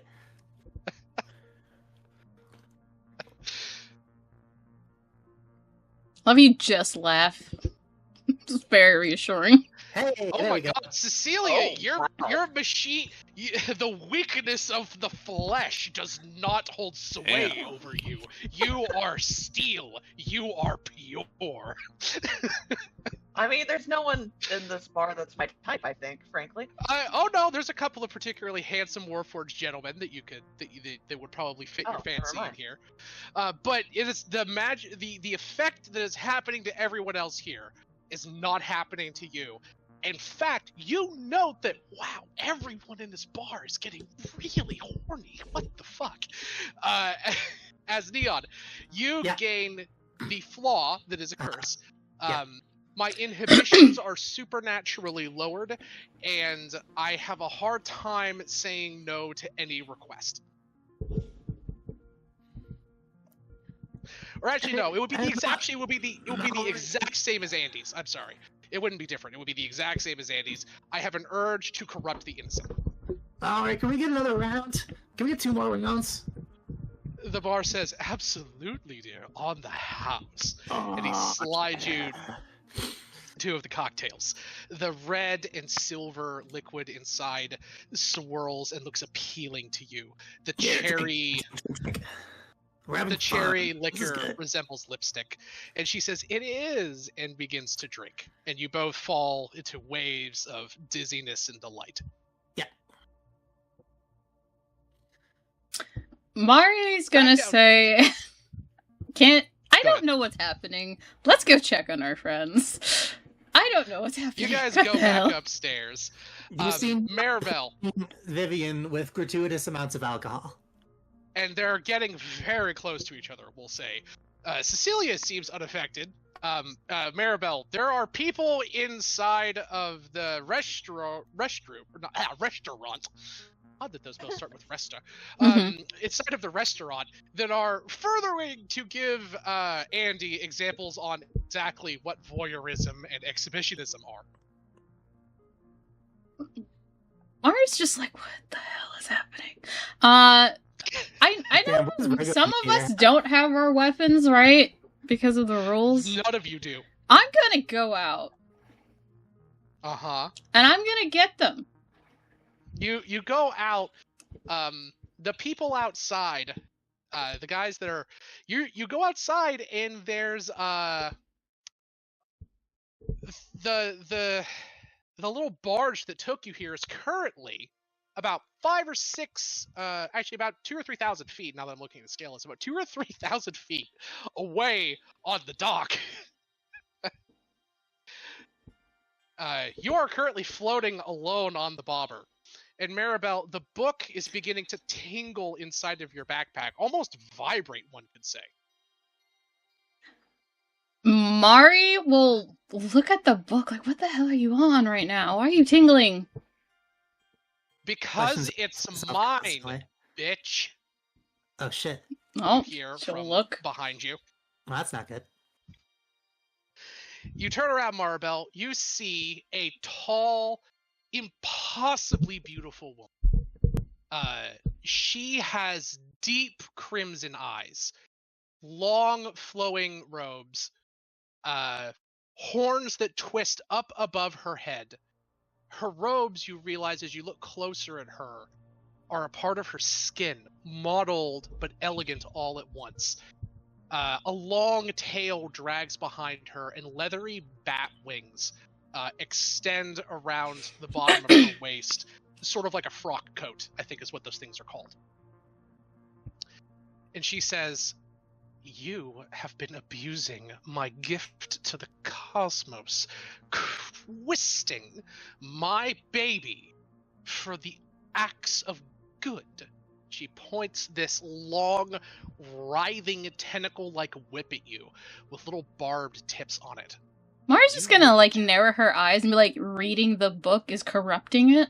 What kind of nonsense is that? No, you're gaining knowledge from the book and you're using it for good. It's not supposed to be used for that. How am I using it for good? I'm literally just educating someone what voyeurism is. Okay, that aside. Uh-huh. That aside. Uh-huh. You are a force for good. You shouldn't have my book. Your actions in the cosmos further the alignment inside of good. And my book is helping you do that, which isn't cool. How is it helping me do that?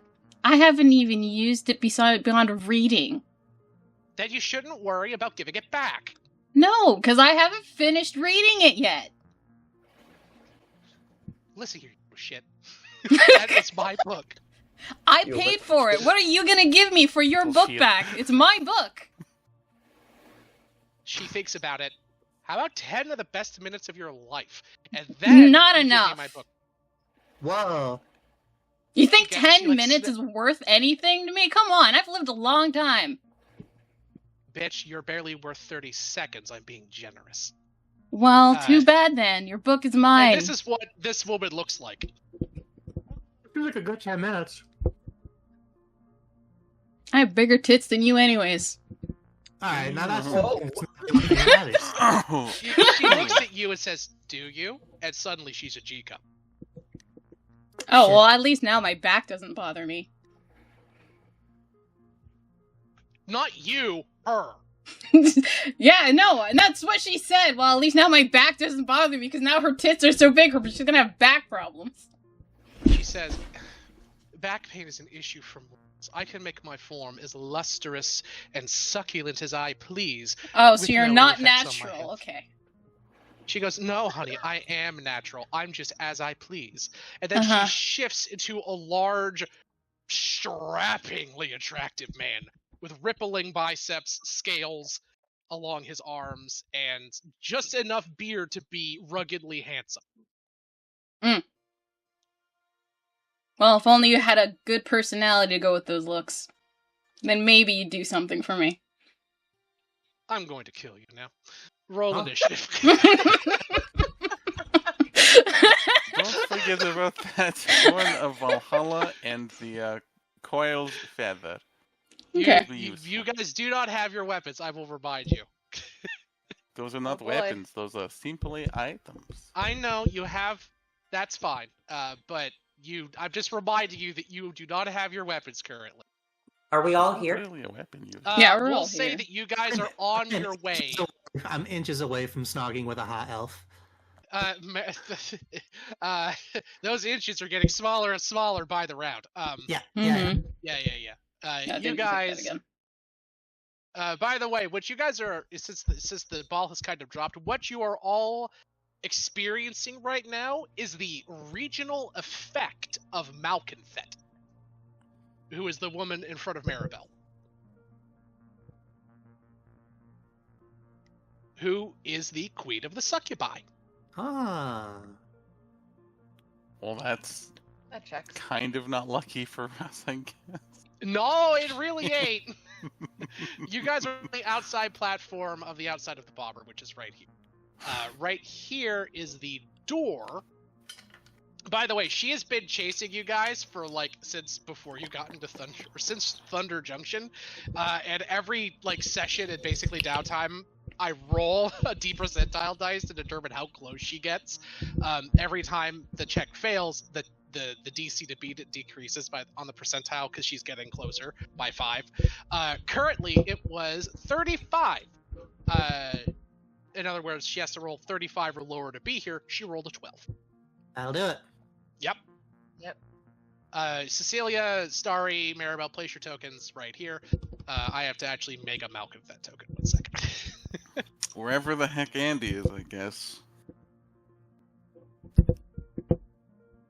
See, it wasn't just me being weirdly horny. Malconthet is literally the queen of the succubi. She has a regional effect that says all creatures within 6 miles of Malconthet, whenever they look into a reflection, must make a charisma saving throw. On a failure, they gain the same curse that you guys have gotten. Oh. Yeah. I'm sad I never got to make a I curse wish I was check. cursed with make out with a hot girl. You That seems cool. were strangely immune to it, Star. Oh, son of a fucking unicorn. Why didn't I have to You make the check?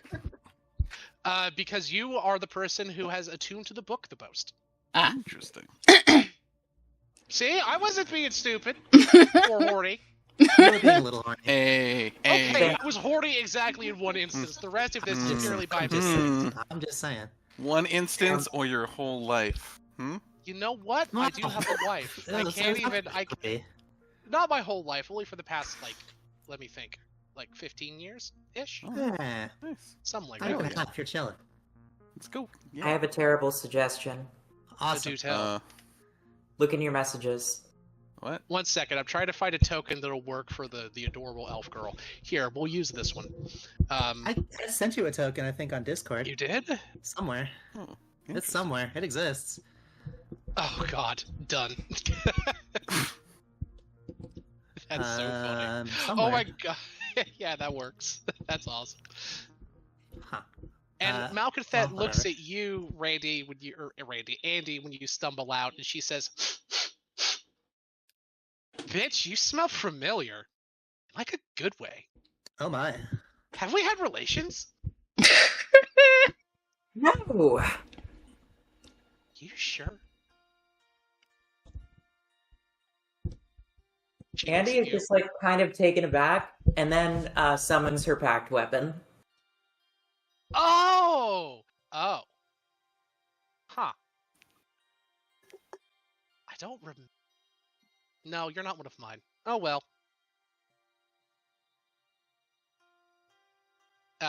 Just one second.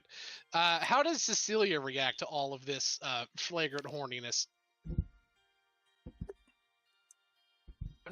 Just kind of sitting there awkwardly, trying not to stare at anybody. Cecilia, from the corner of your eye, you can see a very tall, like 9 feet tall, demonic-looking thought outside, looking like she's about ready to flay Maribel's skin from her bones. Oh crap, I'm gonna scramble up from the table and run outside. You can start running on your turn. Neon fails utterly to notice any of this. Oh yeah, I will add that token after this combat. You're out here, Starry. I need Andy's token out here, please. Oh, sorry. You're good. Not yet. Hey, look, I've not uploaded Malconfet yet. Don't worry about it. Upload Malconfet already, Sam. Jeez. I'm fucking doing it. It takes a minute. Jeez. Yeah, Sam's fucking doing it. He has been for the last 20 minutes. I gotta remember I'm on Twitch. I can't make these jokes. I don't was think about we to need to stop any of this. All right. Jesus Christ. Okay. Neon's hand is on Vivian's thigh for the plot. She moves your hand northward. All right. I want everybody to roll initiative. Thought we already did. Oh, I really wish I could roll with disadvantage. I'm entranced right now. I'm pretty sure. You absolutely can roll with disadvantage. I think that's fine. Why are you rolling at I don't think disadvantage? it's a button. So distracted by it. By an It's Andy. fucking valid. Dear goodness. The lowest I got is Distracted. 12. She's on that shit. This is. I feel like I wait. roleplay Mari really well in this situation. Instead of getting horny, she just gets pissed.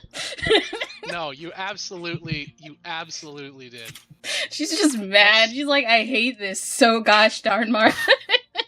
Neon came here with the sole intention of whining and dining a cute girl. She is especially susceptible to this curse at this moment. Yeah. Malcontent Celia's got a disciple, 24 on this is her awkward. initiative. Jeez. Maribel, you're out here, unarmed, alone.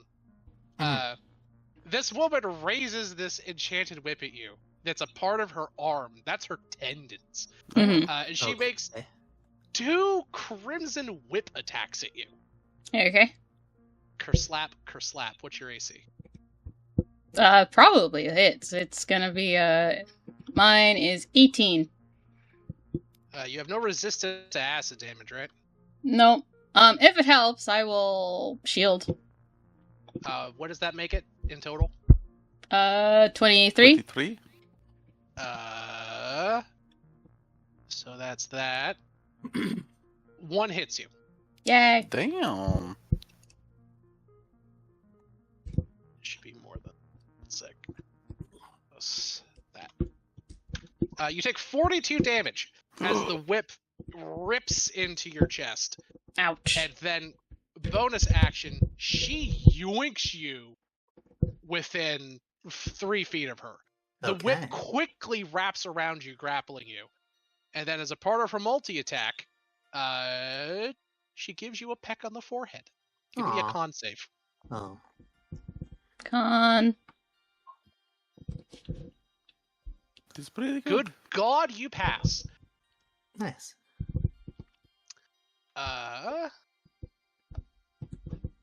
Whoops. You take 40 necrotic damage. Okay. And your hit point maximum is reduced by that amount. So I am at 4. Yeah? She said she was gonna kill you. Indeed. All right. Andy, you have been kind of standing there with Starry on the precipice of the outside, kind of a little awkwardly close to each other. You kind of look and see, because by the way, this is all, the top dome is all glass. You could see the outside. You see Maribel get ripped to this lady, and she kisses her on the cheek, and you just see Maribel's arms go slack at her side, her strength wither and drain. She's not being like aged, but her vital life essence is being sucked out of her. What do? I mean, shit, I could cast Banishment. Good. Fuck, you absolutely could. It's pretty That'd be good spell. Good, That actually. would be funny. Would be funny.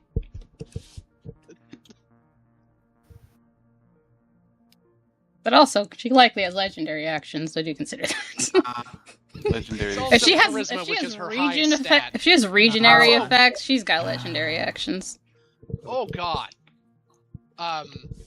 Your banishment rolls up and bounces off of her, Andy. You banish a nearby trash can. The trash, the plane of trash, The plane of plane of elemental trash. trash. Anime. You think, give me a history check, Randy, with advantage, because you're relatively well versed on demons and spooky things and eldritch horrors like that. Malkathet goes by many names. The Corruptor, she who brings all things low, that which whispers in the dark. She is a demon lord, Randy. Capital D, demon lord, like Demogorgon, or Orcust, or Kratzt. She is not to be fucked with. This is likely the single most dangerous creature you have fought in this campaign. Her mere presence, without her casting a spell, has begun making you assume the entire city start fucking itself. You know that this is bad. You should all run. Yes. That's you know this. You know this for sure. Mari, drop the book and teleport out of here. I can't do that. Of course you can. I mean, you think I'm gonna survive to my turn? She's not done anything to you yet. Excuse me? She hasn't done anything to me? You want to say that again to my 4 HP? I mean, you want to say that outside of again on to her me getting turn- whipped and then kissed for like 40 of my HP? You know what, want that's a to fair point. you want to continue that sentence That's actually and see how much she lied? You know what? I am apparently a lying liar who lies. You're absolutely right. Yeah. I'm just like, are you kidding me? You look, she tried multiple times in a very shitty Mean Girls way, I'll admit. But she was like, "Give me my book. I want my book." And you basically insulted her 3 times and said her titties were small. What the fuck did you expect her to do? Listen, I don't care. No, you're role playing your character correctly. The point of inspiration. What did you? You told the Queen of the Succubus that her rack was shit. Yes, she's gonna kill you. It is. Fair enough. Cecilia, you see exactly what Andy sees. Outside, Maribel is getting the smooch of death. Bitches like Yoko from Gurren Lagann. One kiss and everyone around her dies. Is there cover? Can I hide? That's so sad and true. Yeah. There's you're in a bar. I didn't decorate it a whole lot, but there's like chairs, tables, like there's just a litany of tables like around here just in general with chairs about them. And Neon and her girlfriend are like Vivian. along the edge of the inside of the bar over here. Yeah, and you kind of like kick over a nearby table and like get behind it. You still are sweating uncomfortably. You have the distinct impression that Malkathet knows who you are. Cecilia, after she hides, it is your turn. You see Maribel getting the kiss of death from this woman, this thing, this demon lord that's been chasing you. By the way, this isn't me just being a dickhole. When you guys got the book came with a series of negatives and downsides to it. And one of the downsides that was rolled on my end, that you guys didn't roll for, was this book's owner is aware that it has been stolen and who is using it and wants to get it back. Yeah, you told us. Can't argue with that. She's here. Well, she is. I've also been foreshadowing the fuck out of this. There have been many times where I have shown in media res Malkafet traveling to get to you. Admittedly, most of them were joking scenes, but they were canon. Like, she has been traveling the place trying to find you fuckers for months. I believe it. I believe it. All right, Cecilia, you burst the door open. Your cold robotic body, unaffected by the allure of the Queen of the Succubi. You're trying to not be distracted by the various distracting noises coming from the bar behind you. I will remind you. Outside. You don't have weapons. I don't. You would have your biological weapons. So you do have your Mantis Blade, your Stinger Tail, that shit. They wouldn't have been able to take those. I go outside, hands up. Also, is Chip still playing? Oh, it is. I'll grab something a bit, like, spicier for this. What are you doing? I go outside, hands up. Is there any way we can talk and maybe discuss this without you killing my friend? She looks at you. Give me a persuasion check.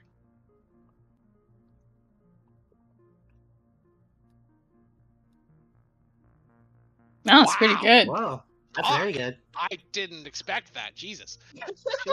I didn't either. She looks at you, and kind of she's literally just got like a hold of Maribel by the throat, just like So turns jealous. from Stop that. Turns Sorry. from Maribel. I'm normal. Looks at you. Maribel's sort of like slapping and like trying to get away, but she just doesn't care. She's like, "All right, bitch. I see that you have resisted the allures of my presence. I am both impressed and revolted by this. What do you propose?" I would just like to know why you're trying to kill Maribel, and if we could maybe work that out. All right, I've got a list. She says, holding up her fingers. One, she has my book, and it, while in her possession, is furthering the cause of good. She's learning from it, gaining knowledge, gaining the secrets of the Abyssal Layers, and can use that against my brethren. I don't like that. Nuh-uh. No, I don't like that one bit. So I'm here to get that back. Huh? I just laughed. That's all. Look, I'm gonna play the Queen of the Succubi as a Valley Girl. No one can stop me. Oh, I know. Yeah, I know. yeah. Have at it. Have at it. That's very good. It's funny. She looks at you and says, "Two, Thanks, Dal, for the stretch. she was very rude. I am a queen. I have a throne and a crown. I left them at home because I have class and I don't bring those things with me to work. But she insulted me. And then she called my titties little. And then you kind of hear like the cracking of bones in Maribel's neck as her hand subconsciously gets tighter. She really holds that over people. She does. She was really incorrect about many points she made. Maribel, you want to consider maybe returning the book? Mari What is says Maribel nothing doing? because she has to let her go for her to speak. She can't speak.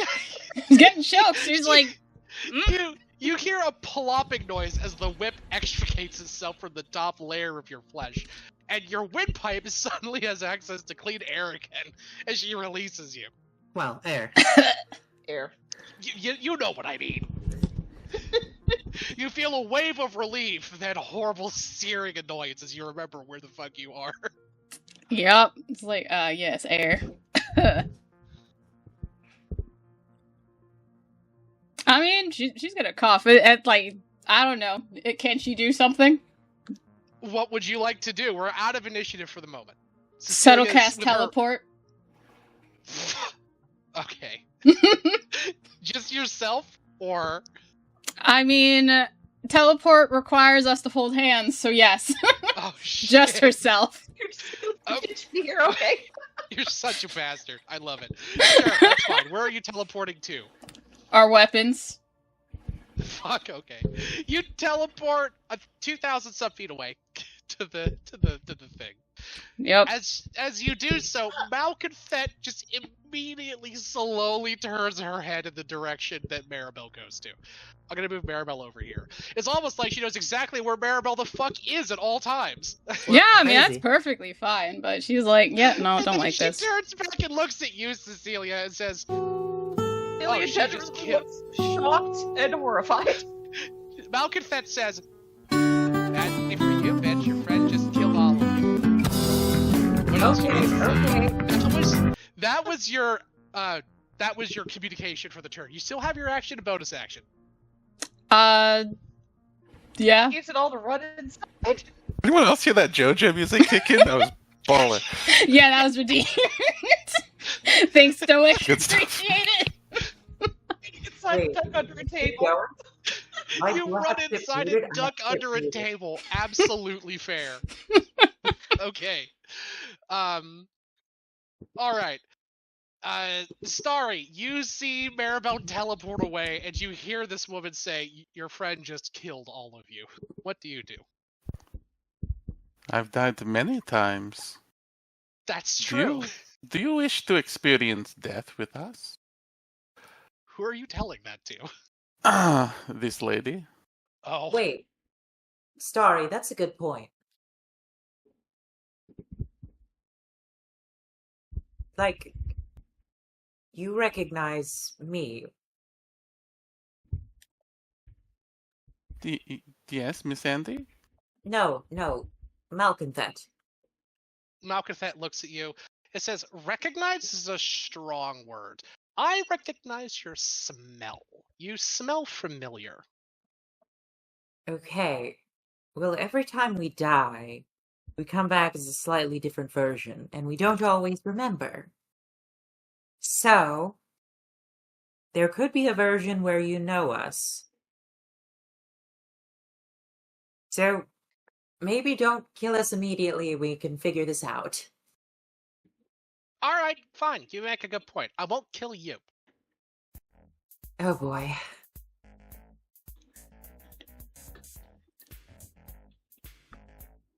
That snapping is Malconfet's whip, by the way.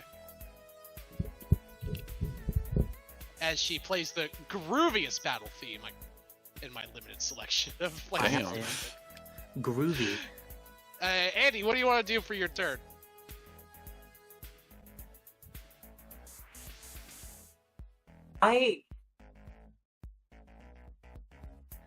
Okay. Andy's turn. What if we hold Mari down and we steal the book from her? Thinks about it for a second. It says, "Oh, friends turning on their ally to steal something precious to them, ultimately siding with the evil villain. Absolutely, Quate. You go and get me that book, and if you can make her feel really bad about it all at the same time, you'll get bonus points."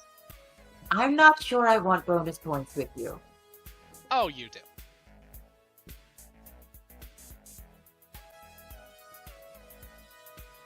So she'll allow it.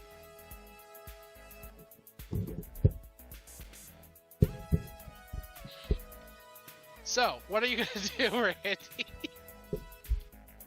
I guess I am going to.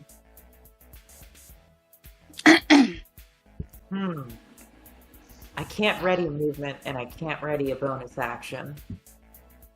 Well, I mean, if you're out of initiative, she's not gonna fight. You might be fine. Yeah, that's true. So it's I up guess to I would Sam say if I the would get combat ready is still to- active. I mean, it's in one of those really weird situations where it is technically not active, but it could be active at any time, right? Hmm. You know what I mean? Yeah. So it's kind of in a weird spot. It's Mari versus the party. Let's go. By the way, the song that I'm going to be playing now is suspenseful because I didn't like the previous one, and this one is mostly taken because of its name. It's called "I Can Feel It Coming." It's just under suspenseful.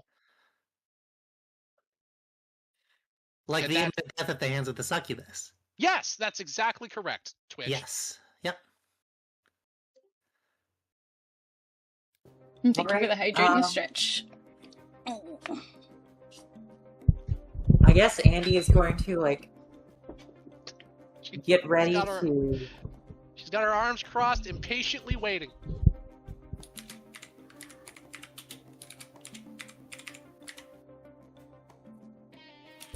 She's going, like, as soon as Maribel gets in here, she's going to Misty step over to her location and try and steal the book off of her person. Sure.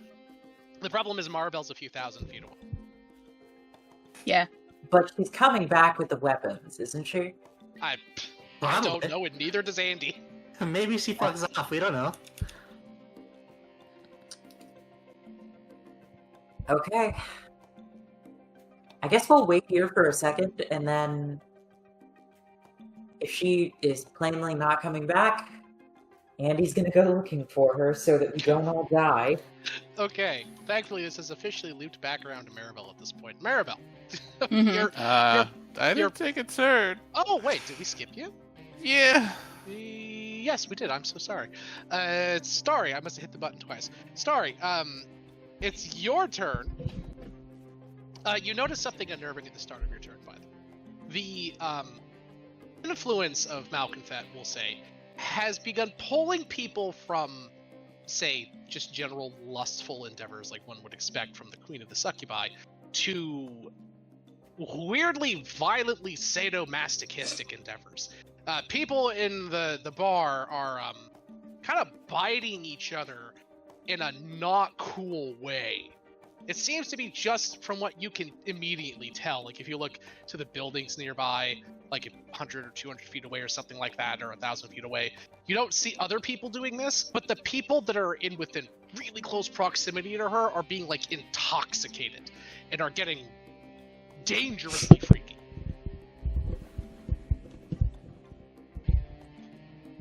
Sam, could you check your messages one more time? Okay.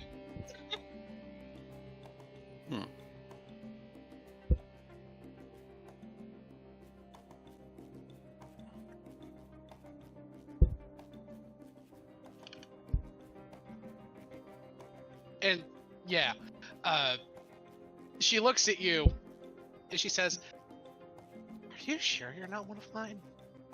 Did we ever make a pact? Did you ever like sacrifice a virgin on an altar, like by de-virginating them and then killing them?" Wait, which one of us? She's talking to Andy. Oh.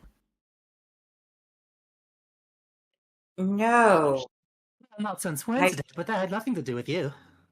I don't Ah. party like that. Oh. Wow, because you like, she kind of gets awkwardly close to you and leans over you. You like really smell familiar. And kind of like me.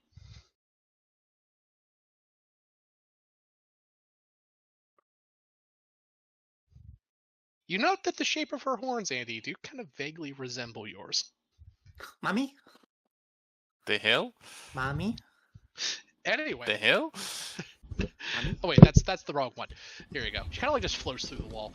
Mommy? Emil, what do you do? Right. So. What is Starry doing? I mean, she's right here at Starry. You know, that's my sister you're messing with. Okay. She leans over and smells you. Oh God, bitch! No, you're not related. No, chosen sister.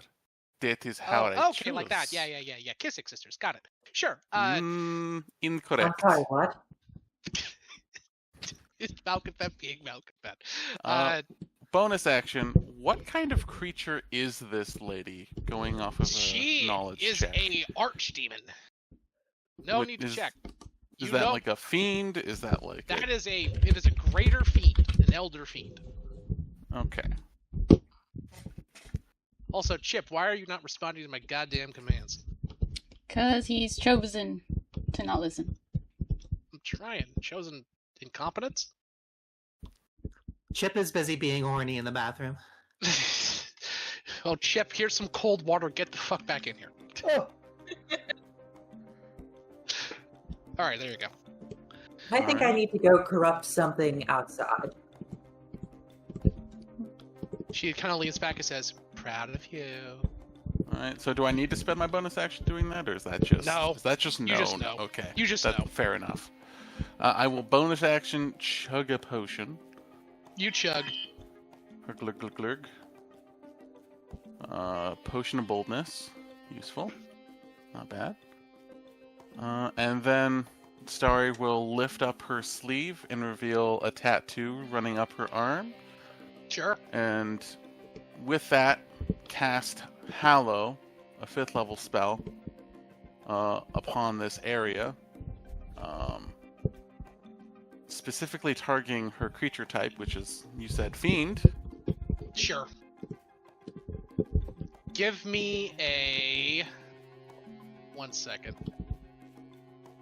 I think... Can you do that now?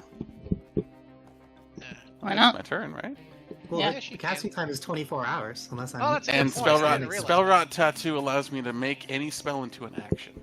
Oh, Really? So it just sort of happens. well, alright then. It's pretty dope. 1 second. You need to give me a Constitution saving throw, please.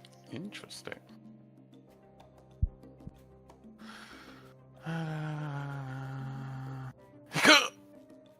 My buttons. What was that? Yeah, I as- will add a +5 to that. So that is what, a 20... 22. 22. Do I dare try to make this with advantage? That is a 7. It's up to you. I should probably use yeah, I should probably use a heroic inspiration on a 7. That's probably a good idea. Yeah. I will let you know that if you so you have already applied your ability to this. If you do your heroic inspiration, it will not be applied to the new roll. What? I believe so, right? It is the roll No. you're currently making that your Flash of Genius applies to, right? So It whenever applies to the roll, the check that I'm making, and it's actually only if I fail it that I may choose to Flash use it. of Genius. When you fail The- a saving throw, or someone fails a saving throw, something like that. Your What the hell bonus is to it? the roll potentially the bonus equals your intelligence modifier. You can do this reaction a number of times equal to your intelligence modifier. Okay, yeah, Yeah. that's fine. So, but that's you've already chosen to apply it to the current roll. You can apply. It doesn't say that you can only do it once per turn, but you have expended one usage of it. If you choose to, let's say, roll again, What? yeah, it's applying it to the current roll of the dice, like the current roll, not like all of the rolls to the check in general. That's how these rulings typically work. So if you, I'm not saying you can't apply it to the new roll you make if you want to use heroic inspiration on it, but you'll just have to expend another usage of the ability. I feel like we're being a little pedantic because I'm looking at this roll and trying to understand what a 22 might do for me, and Sure. thinking whether I want to change that with another roll, not necessarily immediately having to apply that +5. Okay, quite that's yet. fine. That's I mean, absolutely fine. You're right. That's okay. But You might so be you overthinking rolled that, a but 17. a potential 22 if I was to Yes. roll it with that. But yeah, it is a 17 correct. total. I will throw do you- another thing to try and see if I get something better than a 7. I don't think a 22 is going to cut it for what I think is kind of like a god, right? Might be. It's kind of like a god. It was like, She is not technically a god. it's like She just is, below but she it. is a greater demon. She is a demon lord. She is a very powerful creature. Yeah, I don't think a 22 is going to cut it. I will roll another d20. Please, for the love Sure. of God. 12 plus 3 plus 5? 22. That. Oh, wait. No. No, okay. 12 plus 7 plus 3 plus 5. Son of a bitch. So 12 plus 3 plus 7 is the base roll. You're applying your Flash of Genius to it. This is just a new roll. Yeah. Oh yeah, sure. So Yeah, if so it's I was. If it's Yeah. 12 plus 3 plus 7, that's Yeah, 'cause 22. Plus 5 is 22 27. plus that for 27. Yeah. It's the full breakdown. But only happens weapons? if the 22 fails, from what I'm understanding. If the Yes. 22 fails, then the Flash of Genius goes off. Yeah. Which the 22 will, by the way. Yeah. If you- Oh, thank God. Yeah. Okay. Yeah. Using the Flash of Genius. Yeah. No, 27 will pass them. So, you slam your hand on the ground. A wave of energy rolls over the area, and it becomes hollowed. She. I don't think she makes any saving throws. It just I don't happens. think so. I'm just trying to see how much damage she takes. I don't think it does damage either. Choose a type of creature. Can't willingly enter, and the creature that possesses or is charmed or frightened creature can't possess or charm or frighten creatures in the area. You bind an area to the extra effect below. So Yeah. you can choose one of the other effects. Extra dimensional interference specifically for her. Okay. And then that is my bonus action to chug a potion. That is my action to use the spell raw tattoo. A monkey will jump off of it'll jump off my shoulder and cast web. Okay, On that's a her. strength save, I believe, right? I have no idea actually. Hold up. Where's the fuck is this? Monkey wand. What do you do, monkey wand? Sticky. Hits her with the goo. Dexterity save. Dexterity. Monkey It's- goose dexterity save. What's the DC on it? It's mine, actually. It's my saving throw. What is my saving throw? 21. Not bad. She will heroic. She will legendary save. Oh, damn. Well, burn one, boys, girls. Yeah, you did. Well, it's my turn. I mean, she's still in it.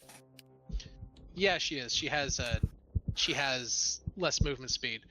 At the end of your turn, she's going to make a whip attack against you. Yeah, that's fair. Yeah, I think it's like a what's good your up AC? area for this. 23. Yeah. She misses. Wow. That's wild. She rolled a 5. She rolled a 4, a 5, and a 5 in a row. Oh my god, I'm lucky as hell! Yes, you are. Maribel, it's your turn. Well, she's gonna get the You're stuff. At the equipment locker. You're Yeah. at the equipment locker on the other side. The valets and the security guard that took your stuff. I'm assuming are they're screwing predictably- over there. Yeah, they're snogging hard in the booth. Yeah, she's just getting the stuff. Question, do the people in the hollowed area now stop making out with each other? Malconfet is still here, so no, she will have to. Anyone leave. within the area is no longer charmed and or under effects of a few different things? It specifically says, it can't willingly enter, can't possess, creatures. Creatures cannot be charmed or have the frightened condition while inside of here. It is not a charm or a frightened condition. It is a curse. It is a curse. Ooh. Duh. Whoa. Thank you. Indeed. Can I do I should a remove curse. Arcana check to see if Go. whatever is like making my HP down, if I can fix it with like a greater restoration or something? I am checking the rules on it right now because it's the Succubus's Draining Kiss. It just says that the target's HP maximum is decreased by the number of by the damage taken. It's just decreased. It doesn't specify. So I am going to assume that it's the same as similar creatures, like a ghost's or a specter's haunting touch, which typically means that you have to take a long rest for it to come back. That's usually what that means. I would say that if you want to blow a thing of greater restoration on it, typically that wouldn't work. I will let you do this though. If you use greater restoration on yourself, you can make a spellcasting ability check. If it beats Malcontent's natural spell save DC, you can expunge her essence from your system, and that'll remove that effect. I mean, she can try it. Yep. Because I'm it says just it going can to be undo a honest with you about debilitating effect. So, I don't know. Does New Greater Restoration just say debilitating effect? Yeah, you imbue a creature you touch with a positive energy to undo a debilitating effect. Greater You can Restoration. reduce the target's exhaustion level by 1, or you can end one of the following effects on the target. That's the old version of it. The new version says specifically, you touch a creature and magically remove one of the following effects. So exclusively, 1 exhaustion level, charmed, petrified, a curse, such as the target's attunement to a cursed item. Oh, any reduction. Oh, yep, it actually includes it. Any reduction to the target's hit point maximum. So yes, it absolutely will do that. Okay, she will. This is why we check the new versions of the spell, baby. Hell Indeed, yeah. she will That's the do. old one. Here, I'm gonna copy paste the name and the effect of the new one so you can update yours. Okay. She will do the greater restoration on herself for that one as a action, and then free action. She's just gonna get everyone's stuff. Yeah, you just pick up the whole. It's in a big chest. It's heavy. You're kind of straining a bit, but you just pick up the whole fucking chest because let's be honest, it's probably like 5 bags of holding, 2 like knapsacks, just all of your, it's that scene from like every fucking movie where you have to, like, a party member disarms and they just drop weapon after weapon. Like, presumably that sort of thing happens. So you've got a trunk that you're carrying. Yeah, she's just gonna get everyone's stuff. And luckily they're not that heavy. That's true. So end of your turn. This one was going to attempt to do another whip attack against Starry. That'll hit. Damn. Sometimes you just eat shit. Sometimes you just eat shit. Yeah. And let's see. It deals. Where is your page, Malcolm Fed? I sometimes hate having all this shit open on my screen. It is. You don't have any resistance to acid damage, do you? Right? No, not that I'm aware I didn't of. think so. Just because I can consolidate the 2 d6 rolls. That's why. The only thing I have is oil of movement on me. You take Don't think 35 damage and are grappled. 35. Yep. Alright, where's that number? All right, Neon. You're macking on your girl, I assume. I've got my teeth on her neck. She bites you really hard on the ear, like drawing a blood hole. Yeah. Give me a wisdom saving throw. Wisdom with saving advantage. throw with advantage. That's a 3. That's a 15. 17. It is enough to temporarily snap you out of the effect. Ow! What the fuck, Vivian? And you pull back. Her eyes are kind of glowing this misty pink. She's got your blood on her lips. You are temporarily able to, for the turn. That's not doing it for me. Stop that. You are able to temporarily. Your character is able to temporarily ignore her curse. And you realize both of you are half dressed. You think that Vivian has removed various lower articles of her clothing underneath of her upper articles of clothing, and you can now be fully cognizant of the fact that almost everyone inside of this restaurant behind you is pork murdering behind you. Yeah. Oh. Well, Ugh, squelchy noises. I gotta tell you, Sam, I had an idea, but this isn't a charmed effect. So Aura of Purity isn't gonna do a damn thing. I tested that for you. You're welcome. It's a curse. It's a curse. It's a curse. I don't have any way of removing a curse from myself is the really fun thing. There's a really awesome spell that kind of does exactly what it says. Remove curse? Does it say that on the tin? I don't think so. It's cool and good. Do artificers get remove curse? Well, either way, I think they do, actually. Yeah, I think so. Either way, I don't have it, so that's fair. Yeah. It's a 3rd level spell. Let's check it out. I have Dispel Magic that I do not have Remove Curse. Yeah, no, that's not a spell that you pick up, unfortunately. You get Dispel Magic, though. Yeah, no, I got Dispel Magic. Wouldn't do anything. Nope. No, it'd feel bad. It'd feel real bad.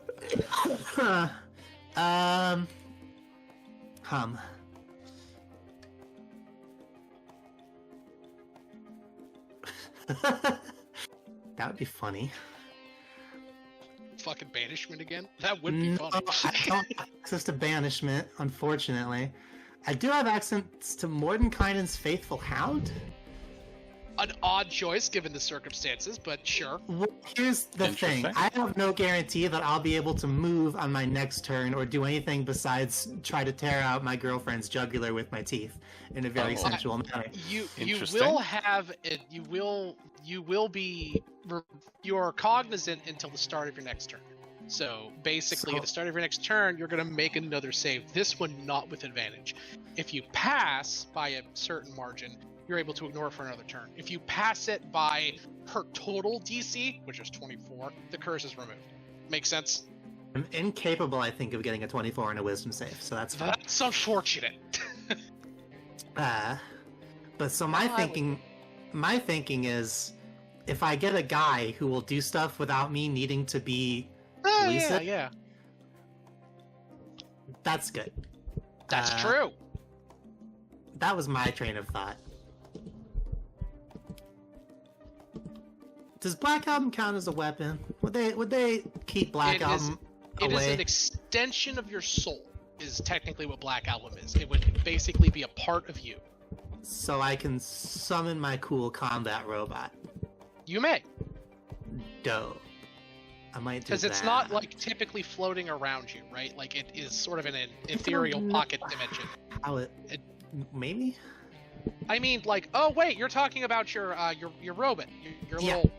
Eh. You're a fucking public utility official. You can like totally corrupt power your way into bringing that thing with you. Yeah, why not? You can straight up do the bitch do you know who I am thing, and you can do that. Cool.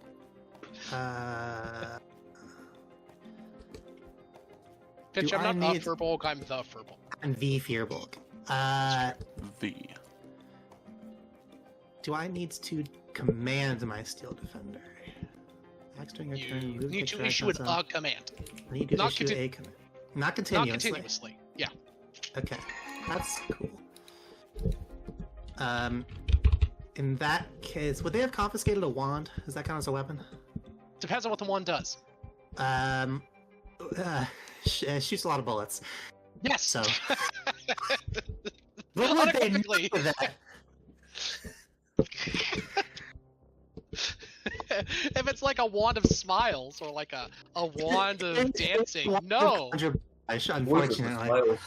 A wand of rat-a-tat-a-tat. Yes. It's a wand of Gatling gun. It is. Yeah, absolutely. Oh, it'll come soon. I can. All right. You and the rest of this bar. Oh. Yeah, so true, actually. In that case, I promise I'm not trying to get you banned, LD. I promise. No, Oh, you no. good. Okay. Rat-a-tat-tat-tat. Then I will, in my brief moment of, I'm trying to think Lucidity. of a fun. Yeah, I was trying to think of a funny word to say, not horniness specifically, but I couldn't quite pull anything. Purity, I guess. Yes. Your brief cold shower moment. Yeah, my brief moment of purity. I'll command Black Album to back up my friends in combat. What does Black Album look like again? This is like a swarm of little robots. No, it's I actually have, since I'm sending you tokens all willy-nilly, Yeah, absolutely. I can drop a Black Album token right in Fuck your yeah. DMs. If you'll give me 2 seconds. There you are. There's this. Bada boom, bada boom. There he is. Oh, I love him! Did you make that? You're very good at pixel. I did not make that. That's straight out of Final Fantasy V, my dude. Oh, okay, fair enough. Oh, are you kidding me? I don't know. I dabble in pixel art occasionally. I'm not that good at it, but I'm not nearly that good at it, no. Yeah. okay. I'll upload that here in a hot second. Okay. Black Album then will take its turn immediately after yours. And it will fire. It will. What'll it do? is this a range or is it just to get up in there? Yeah, it's just he's got a little taser attached to him. Just Sure. gonna roll up and try to tase. Well, that's a 2 plus a 12.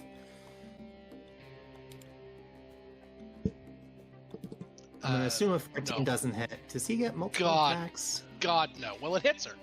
It walks up and zaps her ankle, and she looks down at it and says, "Honey, you're gonna have to try so much harder for me to enjoy this."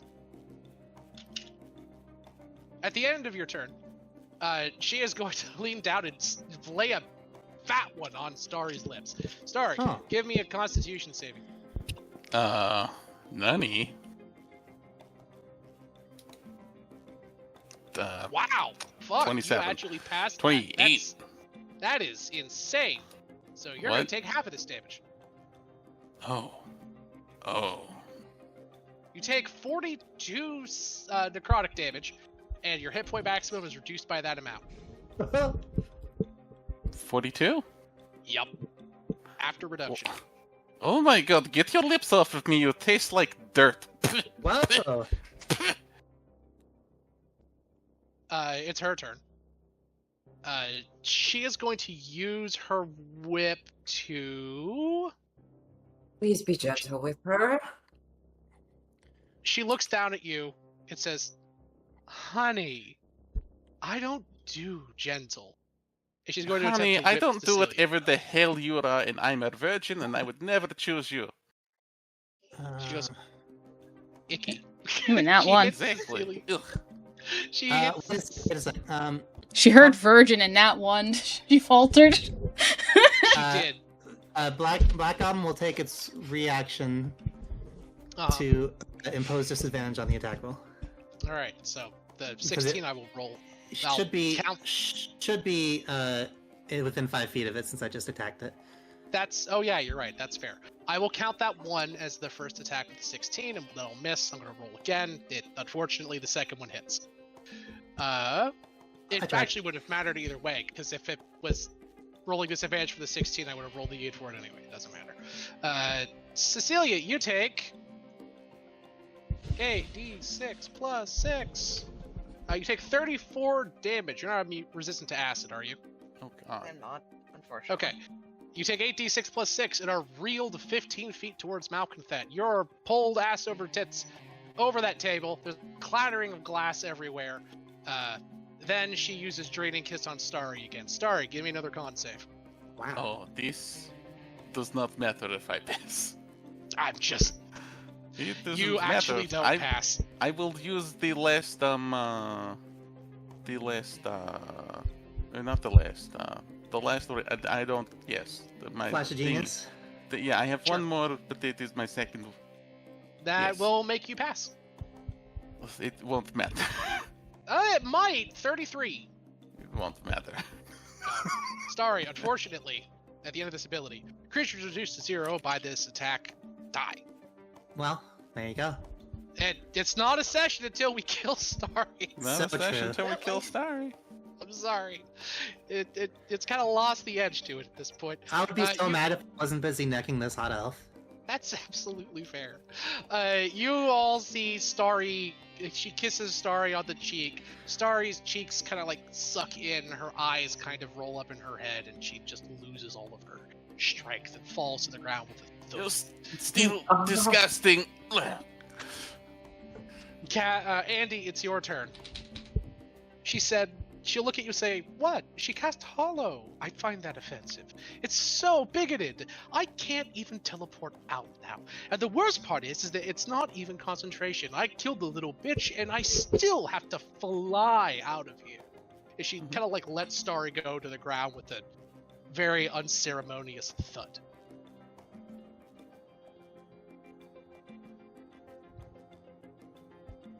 And don't you worry, dear. I'll carry you out with me, and I'll bring you Oh. back home with me, and we'll figure out exactly why you smell like me, no matter how much of you I have to cut away to figure it out. Huh. I will remind you, Malconthet is chaotic evil and a demon lord. She is... It's like arguing with a snake on how to juggle. It doesn't have hands. she cannot perceive goodness. She only cares about corruption and destruction. So yes, she is intrigued by you, Andy. She wants to know exactly why you smell like her and why you are so familiar to her. But she's going to figure it out in the most painful way possible for you. Fair enough.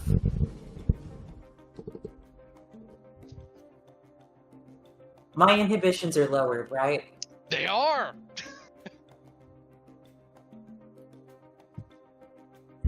Okay. I'm gonna use my once a day tiefling ability and cast darkness. Sure. Good chance she has true sight, but we don't know that yet. You don't. You don't know. She probably I'll drop does, a though. little, like, I really need to make, like, an item, just a general spell effect token that I can plop around. I'll use this adorable little flump. Cool.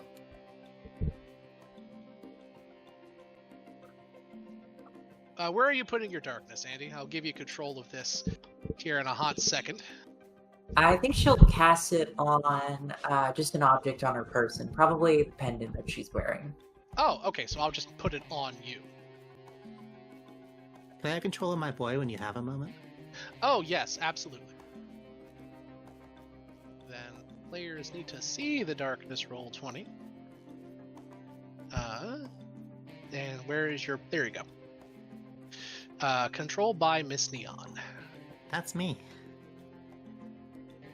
I forgot for a second that your Discord, your Roll20 name was 6.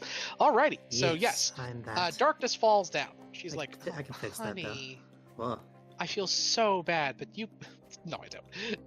You're not getting away. I'm gonna kill all of your friends, and then I'm going to have She's the so best giddy time about with you. it. She's the going to the succubus. Of I'll- course she is. No, she's so excited. I'm kind of excited too now. It's infectious. You hear the sound of screaming, not the fun kind, starting to erupt from the bar. You look around, the once lively establishment filled with a chipper Thanks for piano warning that. tune and murmurs of joy and happiness is now a charnel house mixed with a bacchanalia. People are naked, covered in blood and the insides of others. It Ugh. is horrible. Tragic. Yes. I did that one episode of Supernatural. Yeah. Yep. So, I don't know what you're talking about, and I'm okay with is that. she looking directly at me? Yeah. I'm sorry. Yeah, she is. Well, I'm gonna disengage as a bonus action, and I'm gonna run. That's fair. Well, You book it, running straight towards the elevator. Well, Well, I'm assuming. That's just what's that direction. I'm assuming that's where you're headed. We can actually... is there a window or anything? You are in the... This map really is not conducive to this. You are inside of the bobber. So it is a massive circular, basically fishing bobber-shaped building. The top portion of it is a glass dome. It is all a window. There aren't many windows, as you would think of them structurally, in this city because of how damn smoggy the air is. To get outside, you'll have to go through a door. And there are 4 doors in this building, one on each of the cardinal directions, like in, north, south, east, and west of the bobber. So you could go outside in any direction. Could I just crash through the window? It's 4 or 5 inch thick solid glass. People think glass is like, no. Okay. You'll thunk off of that shit. It's like a brick wall. Just the front door's next, right there, and unlock. Just walk out. Okay. Sorry, which way She's is the front already door? used her reaction to counterspell starring for the turn. She literally can't opportunity attack you. Okay, I don't even Just bonus being action honest. disengage. I'm just dashing, and I'm out of here. I'm out. Yeah, you come to the edge of the bobber. It's It's a probably good 1,400, probably 2,000 or 3,000 foot drop down to the river. The carriage, the little boat that kind of ferries people back and forth, is on the other side. You look across. There are two people pretty openly snogging inside of the little shack that, the little like valet shack there, and you see Maribel coming out of the shack carrying a trunk full of your shit.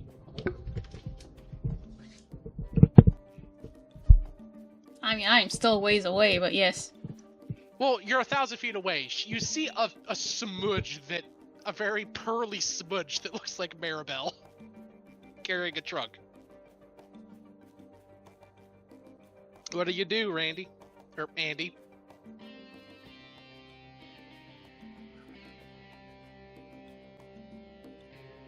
Well, that was my action and my movement. Yep.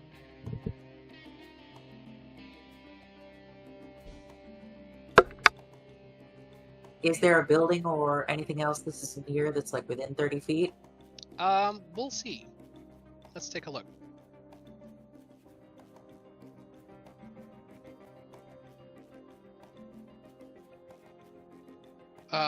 So I'm gonna move us temporarily, just for a hot second, back to the. Actually, I don't think this will work, and my turn's already taking too long, so I'd say go on. Well, with the I'm next just giving us all some context. So if you zoom in way down here, see that 8 down here? If you zoom in, there's a little like floating ship next to it. I couldn't find a bobber icon, but that's essentially where you are right now. Maribel, which I will mark with this little red M, is over here.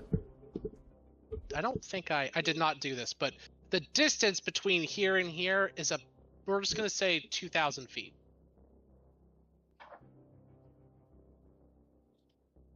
Just to give you some context. From here down to the bottom is at least 6k plus. So jumping from the bobber, even if you hit the sludgy water below, is instant death. Okay. I think Andy is just gonna lean over the balcony and shout, Mari! If you don't give her the fucking book, she's gonna kill us all! Maribel, give me a perception check. From 2,000 feet, I don't think she's hearing a thing, but okay. It might just be like, caw, caw. If you get like 22 plus, you hear her. Oh, Otherwise, no. I have to roll a nat 20 to get. Let's see. It happens. I have to roll a nat 20. No. Maribel, you hear from the distance. Tieflings still get Is that a bird? thaumaturgy? No. No, they don't. Cecilia, you just saw her kill one of your friends, and Andy just turned slightly pale and fucking booked it out of the room with invisibility around her, and then screamed, Maribel, if you don't give her the book, she's gonna kill us all! And Malconthet dropping Neon like someone, setting down a half-eaten pastry, or not Neon, I'm sorry, Starry, like a half-eaten pastry that they weren't a fan of. She turns and looks at you and says, all oil and fire. I don't think I'd like the taste of you. I'll just have to rip you to pieces instead. Maybe I could take your chassis as a trophy. I really don't want to fight her, but I don't really have much of a choice. I'm gonna rage to try and decrease any damage I take and increase. Look, be happy. She doesn't know that you're a Phyrexian, but she has like a sense that it would be a bad idea to drink you. It would be a good idea to drink. It would be a very bad idea. Also, I don't want to deal with the logistical nightmare that a Phyrexian Malconfet would be. Yeah. Oh my god. Because even if you kill her, she's just going back to the abyss, oil and all. Oh. Yeah. Yeah, I'm not fucking dealing with that. You actually hit her with that 25 and 29. She takes 10 and then 7 damage, so 17. kind of like you nick her cheek, and she says, "Oh, honey." Is that it for your turn? Unfortunately, yeah. She snaps her whip up, and they kind of curl. The tendrils of the whip curl together into what looks like a rod that then compresses and tightens like the sound of twisting nylon ropes into a solid blade. No guard, just a single long blade. And as her legendary action, she takes a single swing at you. What's your AC? 17. She hits. Of course. You take 57 damage. My God. You know, I really wasn't ready to bring in the next Cecilia, but I may have to. Actually, you take half of that. I'm sorry, because you're raging. You take... What would that be? 23? No, 28. 28. You take 28 damage. That's better. Well, still, it's something. Starry is not on the initiative order. Maribel, you're But her carrying a monkey, large... funny enough, is. Oh, fucking hell. No, wait, your monkey dies when you die. It does not actually. If you read Find Familiar, it says that nowhere within the new rules of Find Familiar. That's nutty. Okay. Yeah, I'll post it. But No, I believe you. I just Yeah. I hadn't even considered that. Okay, sure. Your monkey's still alive. I'll add you back to the initiative order and put you at a 13. What does your monkey do? Monkey reaches into Monkey's butt. Monkey's got a little butt pack. I'm sure. A reverse fanny pack. Why Reverse are we fighting butt. her? Why are we fighting her? That's such a We good can't get question. away! I mean, Starry's already dead, so like. Can't get away! This You is can just all happening. blame this on Maribel. At any point, Maribel could have given that fucking book back. I mean, you'd have to Absolutely. convince Maribel that she would actually let us live afterwards. You have- Like, she okay, had that's no actually- reason to think that if she gave the book, she'd let us live. Like, why would she think that? Well, I mean, okay, at first, I'll say you're correct. That's a completely fair assumption. However, Randy did seem to genuinely convince her. She stopped killing you when she could have just killed you. Yeah, by some cheap satisfaction of a demon who is chaotic evil. Yeah, you Why know what? would Also she fair do point. that? Maribel is acting... She's acting off her mildly stupid. actual knowledge of demons. Like, no! You're right. You're right. Above board, she was just going to get the book back and fucking leave. Maybe curse you when she leaves. Maybe. Maybe. Say Aura at least 2 times per day. You know, like something dumb like that. But you decided to call her titties little. No, when Mari is faced with the demon, she's just going to assume the worst and just not submit. And I gave you a point of inspiration for acting in character, but sometimes Exactly. acting in character gets said character fucking killed. I know. And Starry. And Starry, I and the would party. Look, I would even when love- people act completely logically and efficiently, sometimes Starry just gets killed. Exactly. even when people do nothing, Starry just drops dead. That's very true. I You've would given love me to go free just- kill Starry tokens, and I've used them. Okay. Monkey, what do? Monkey summons an earth elemental Sure. on what's-her-face's face. What'd you say, Yeah, Evie? Yes, Evie, I what'd would you say? love- I'm sorry. I would love to go one session where we don't provoke some fucking world-ending entity You'll have to remove Mari with and their Starry from the boot up campaign. our asses. Look, you guys are officially high-level characters. You're 2/3 of the way to max level. The only way I can functionally challenge you is occasionally throwing a demigod at you. That's just what happens. I know, but you've also provided opportunities where we can negotiate, run, or like work our way out of it without I directly try. belligerently banging our heads against the wall that is combat. I try! Akul was so reasonable! Cool did let us live. He Even when I was did! being a total bastard. He was cool about it! hmm But I'll admit, the last boss that was just an unavoidable fight in Slugfest was the boss at the end of the dungeon. Like, you know. But it was the boss at the end of a dungeon. Like, what do you... All of the other ones have been, like, negotiable. I know. Even the spider This feed! could have been Even the negotiable. spider feed would, like, there were options there. Can I don't know. I've been fighting. Well, probably because I haven't been around some of the sessions, but most of these fights I feel like were non-negotiable. not the case. Because not any of the case at all. with the mind flayers, non-negotiable, and Okay, we've the done a mind lot flayers, of I'll admit. mind flayers, and then Mind Flayers was a random combat encounter that was basically, like, unavoidable in regards to, like, negotiating with them, but you could have, like, tried to run, knock their ship out. The ship had HP. There were other things you could have done in the context of that situation that could have, like, mitigated the combat, right? That would have been hard, but not as hard as the combat. I'll grant you, though, the Mind Flayers were not negotiable. You're right on that. Malkathet, though, nah, she was straight up like, bitch, book now. Bitch, book now. indeed. Okay, the Earth Elemental actually manages to fucking hit her. Hell yeah. Monkey Better. runs and ducks behind a counter, gets behind a wall or something. 11 damage, actually not bad. Yeah, where does the monkey runs and ducks behind, like, well, say that this is the line for the bar, yeah. Sure. Okay. Maribel, you've got the junk in the trunk. What do you want to do? Well, she will bonus action, grow wings, and start flying. Oh god. Yeah, because Divine Okay. Soul Sorcerer 14, they can fly. That's not why I'm saying oh god.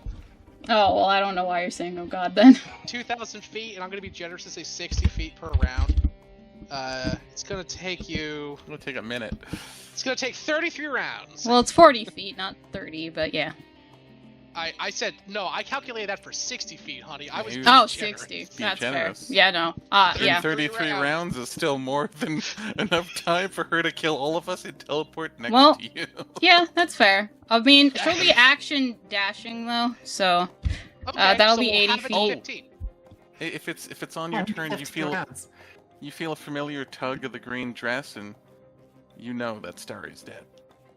Yeah. You did. Goodness gracious. Okay. And Okay, then I she's mean- going to, let's see. Okay, actually, she won't dash this turn, because, she's going to, power fortify on herself. Okay, you have 120 temp HP. Very clever. Yep. And that is her You have turn. 14 rounds. Or, I'm sorry, you have 32 rounds. Yeah. I mean, she'll use Okay, Dimension Neon. Door to get closer, but right now she has to, like, buff up and heal herself gotcha. on the way. Neon, you, at the start of your turn, you feel the compulsion of Malkathet pulling back. Give me a charisma save. Charisma or wisdom? It's, charisma is what I said last time, and it's looking at her sheet, it's charisma. Okay, one charisma save coming up. Ooh, 18. You pass. You are no longer blood and other liquids hungry. Your would-be girlfriend is clinging to you. This is temporary though, right? What's that? This is only to the start of my next round again? Correct. Okay. She's clinging to you. Pleading. Neon grabs a conveniently placed pitcher of ice water Uh-huh. and pours it completely all over, mostly Vivian. Okay, give me a. I'm gonna have you roll for Vivian. Roll me just a flat D20 plus 3. That's your modifier for this. D20 plus 3. Please, please, please. 15. That is not enough. Do I have, hang on. Okay. I gotta have something. Fuck. Oh, I have a flash of genius. What am I talking about? So you're gonna add 5 to that? I'm gonna add 5 to that. Okay, she passes. She starts to say, wet t-shirt, Neon, why do I taste blood? Why is my on the... Hide. Run and hide. Her face turns red, No objections. Get out. and then she sees Malkin and Starry dead, and a head plats on the bar next to both of you, screaming in agony and ecstasy. and she turns pale. And she dives over the bar, sees a monkey fiddling with a knapsack, and barrels towards the fucking terminal at the other end of the bar.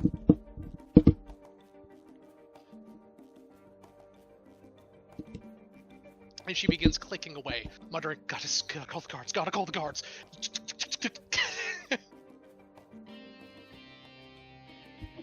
And starts clicking away on the terminal. Neon, we'll say that was a free action, like opening the door or something. Okay, cool beans. I'm not gonna be a dick and say splashing water is a use item action. I mean, it could be. I don't know. No, but that's a dick move.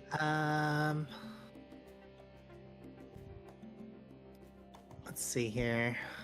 What the fuck else can I do?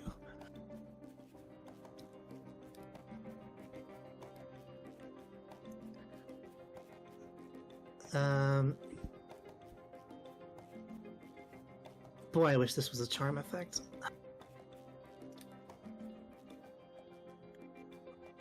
No.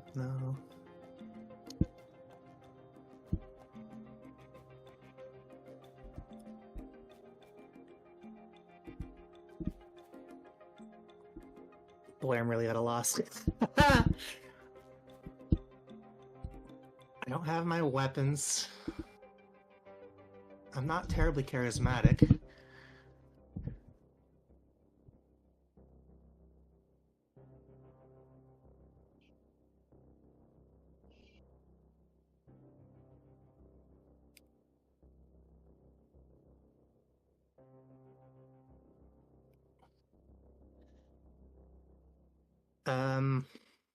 Oh, here we go.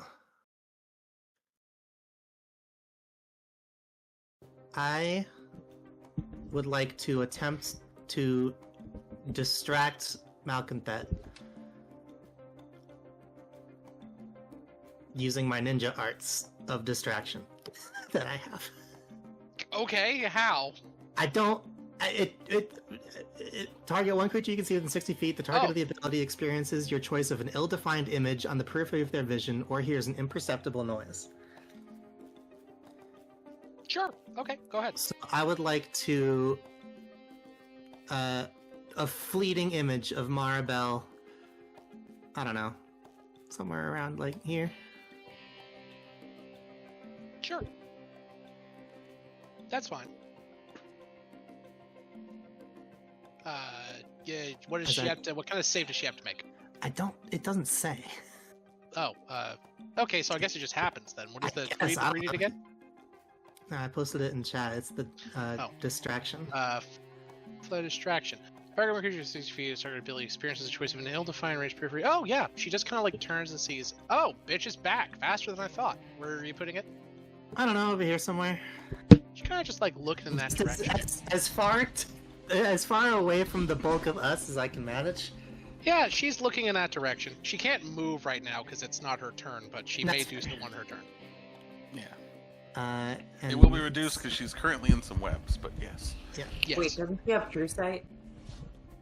That's actually a good point. Is it specify it's an illusion? Yeah, it would have to be. Damn. Let's see. I mean, it I'm will just gonna specify, but I'm gonna roll. No, fucking it's so peripheral in her vision that, she just kind of like, fucking, I saw red and titty. Wait, is she gonna like turns and looks in that direction?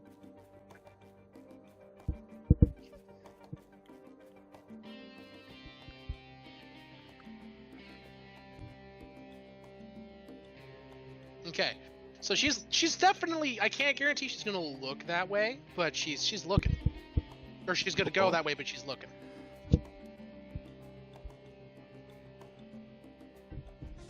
Dope.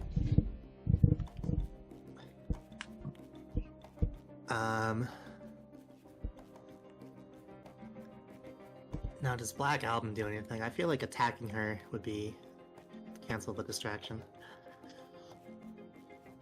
Ugh.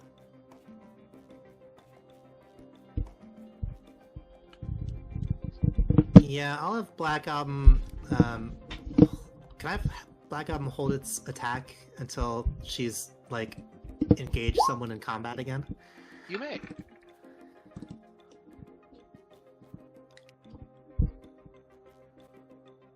I will do that. Okay.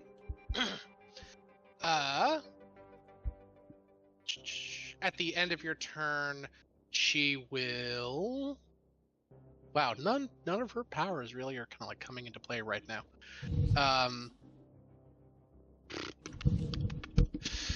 She'll take a slash at Savvy again.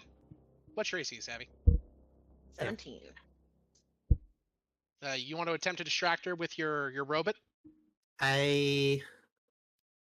Yeah, I mean, I guess I'll just take a swing with the robot if she's not going after the blur. I mean, she might on her turn, but she can't move right now, so she can't. Oh, this is a legendary action. I see. Yes, the only thing that she can do is take a swat at Savvy while she's like, you know. Okay, I'll use the reaction then to. Shit, I can't use reaction to hold action and to impose disadvantage. I'll impose disadvantage. That's fine. Fuck the hold action.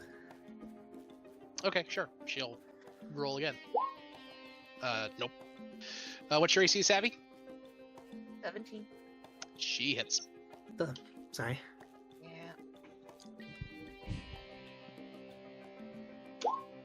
Yeah. You take. Wow, she low rolled the fuck out of that. You'll take 16 damage as she hacks at you again with her sword. That's not too bad. Nope. It is her turn.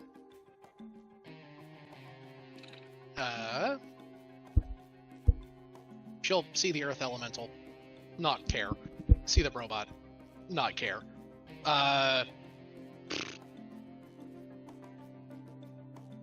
Monkey, annoying, but doesn't care. She'll just, like, walk over here, prompting a woo from the Earth Elemental and the robot. Nice. Earth Elemental That misses. is a bit of her move speed cut down from having to move through difficult terrain. Oh, yeah, sure. She has 40 feet. She was right here, so yeah, she's fine. Even if I added, she has 15 more movement speed. Like, yeah, she's fine. So she walks over here. The Earth Elemental misses. Neon, the robot can't. It already used its reaction. Yep. She's going to take 2 swings at Savvy with that sword. Swing, both hit.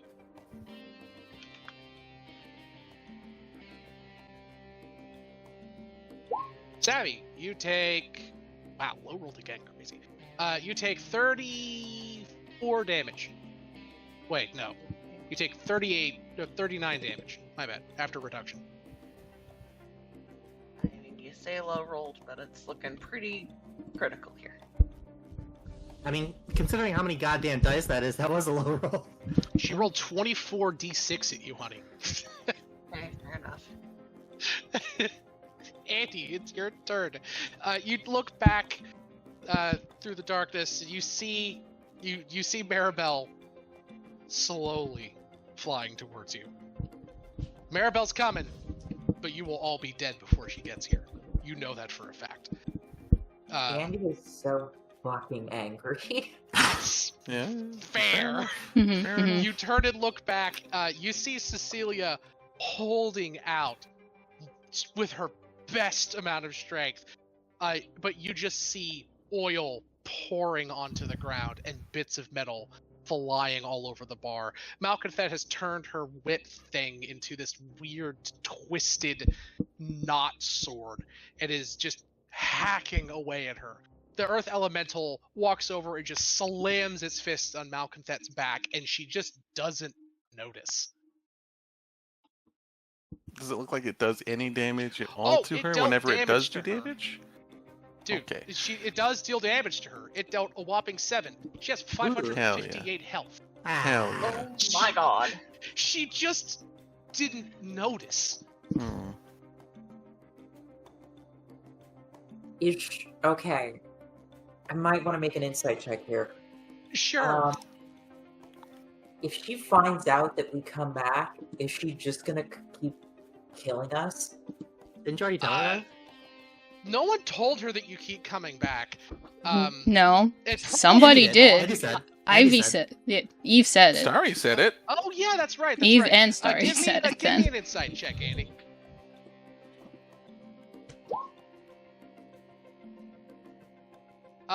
She doesn't seem to care about your friends. She's mostly just kind of you get the impression that she's just killing time until Maribel gets back by killing the people you care about, that Maribel cares about. She isn't interested in overt torture of you, but she showed interest in you. You don't know for sure what that will mean for your character in their future. Okay. I'm gonna make a wisdom saving throw against fear. That's fucking valid. A chill runs up your spine. You're immortal. You're immortal.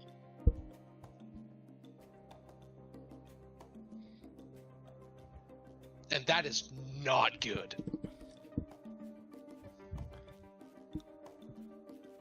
Okay.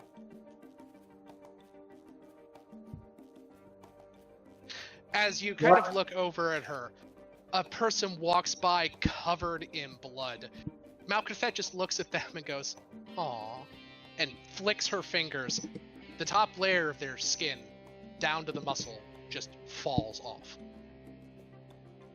And that's not me being ridiculous. She's going to use her legendary action at the end of your turn to use her at-will spell casting and cast Fillet.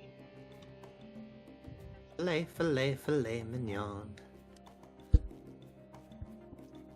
She flays off a portion of your skin. It deals 5d8 damage, but that's enough to just kill a commoner.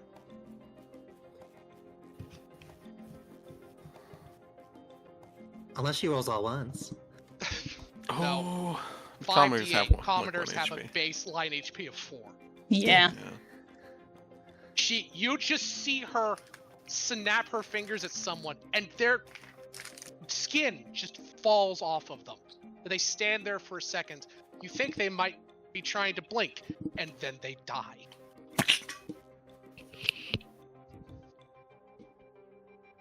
Andy is gonna look over the edge. Acid River. Is there a rope tying the bobber down, or is there, like, There a is, spiral? at the very bottom of the bobber, there is a little chain that runs all the way down to a big grounding node. The bobber floats off of the ground with a little hover thing, but you get the impression that the technology here might not be 100% known, so they kind of just manually tie it down just in case. Okay. I'm gonna check something real quick. You got Featherfall? Cast Spider Climb on myself and I start moving down. Fuck yes, you do. You start skittering around the edge. She kind of turns and looks at you go, and you hear her say, in Infernal, which you understand, I can find her later.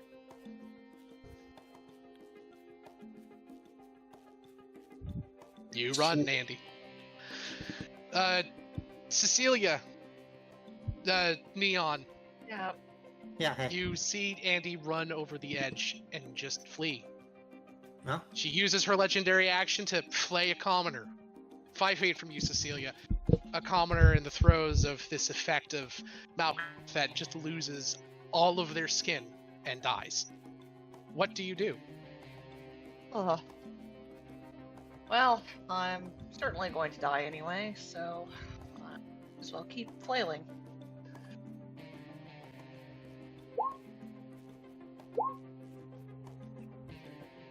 Oh! I forgot about something. oh, I need to make some rolls. There we go. oh man. 1 sec. You guys actually might have some hope here. Do you mind if I supersede something for the start of your turn, Savvy? God, no. Please Huh? do. Please do.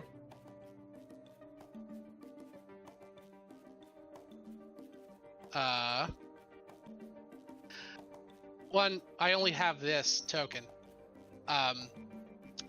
Who's that little bugger? That's Johnny, Oh. Hey, Johnny. who was under the effects of her thrall until he rolled that 12 with his plus 14 to charisma saves. God damn. Damn. Johnny's a paladin. What? charismatic He's man. really good at saves. That is a charismatic man. You hear a I'll just give him a 15 because he should have been helping you this whole time. He was canonically at the bar. Remember? He even made a Yeah. joke about loading the crates. Yeah. You hear a "Die, foul demon!" as Johnny leaps over the table and slams a Malconfet with a two-handed attack, putting his highest level of smite on it. Oh god, and misses. I don't think I can. Anyone Well, have my advantage? turn doesn't change. Huh? No, my turn doesn't change. He misses the first attack. Hell So I yeah! mean, there's an ally there Hey, there it is. that can There also it is. die. So He hits with his highest level of smite. So that's 3d8 plus, and she's a fiend, so it deals double damage. 16d8 plus 5. Oh my god, Johnny. Nice. Hey. Good job, Johnny. Hey, He hits her for good 106 damage. Nice. cool. Does that include wow. the extra dice? Yes, it does. It does. Okay. Yes, that's all of the extra. Johnny slams down a slash of radiant energy, and she stumbles back, bleeding, and looks up and says, "Oh, I love it when my food bites back." And the blade unfurls back into the whip. That's it for Johnny's turn. Now that he's up active and fighting, everyone within 15 feet of him makes all of their saving throws at advantage and cannot be charmed. Doesn't matter because of the thing. The Starry Cast can't be charmed anyway, but you all have advantage on your saving throws. Whee! He also ain't gonna get turned back because he actually passed her full save. Cecilia, it's your turn. Johnny looks at you and says, "Phyrexian woman, fool, what are you doing? Use the damn spear." I don't have the spear. Johnny blinks. "Oh god, we're all going to die." Yeah, I keep my rolls. They were decent. You may. There they are. I'm looking for him. 1 second. They're not that far up. Go, Clauser. Yeah, you deal 4 damage, and then 5 damage, and then miss. So you deal 9 damage. So basically nothing, but it's all I can do without weapons.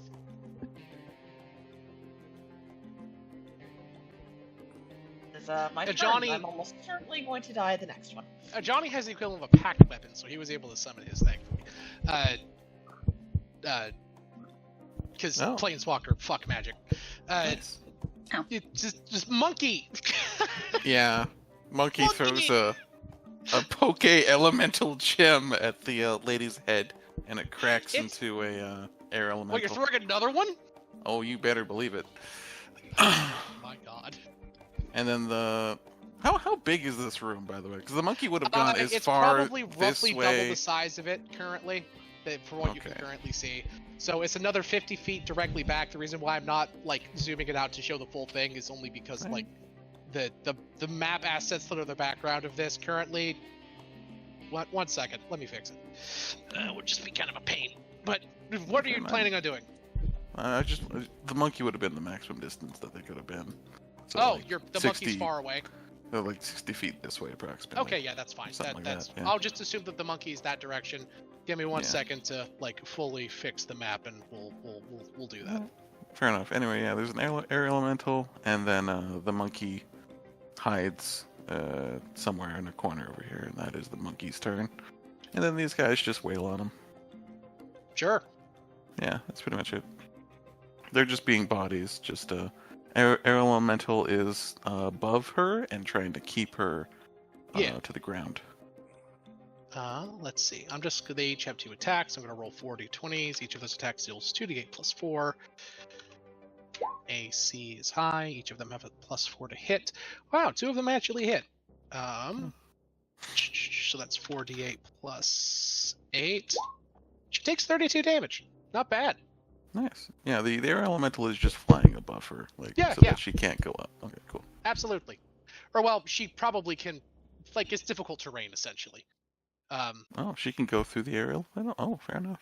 Well, it's not a solid creature. I believe creatures can enter its space. I think that's on its sheet somewhere. I think you're right, but I think bad things happen to them if they do. Let's check it out. Yeah, they do. It's difficult terrain, and they take some bludgeoning damage. Oh, so I can, yeah, it'll be kind of just like in her headspace, being annoying, I guess. Yeah, no, it's annoying her, like that's for sure. But like that's I believe what the effect is. Then a larger one outside of that. Oh god, nope, that's not right. So here. Okay, there we go. All right, now I need to. Are these all tokens? No, of course not.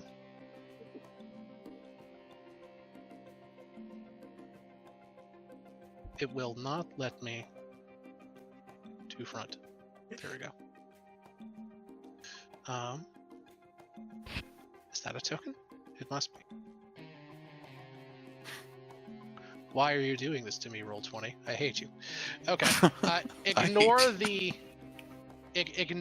the strange oval here that's on the right because we have a request for a full size of the diner.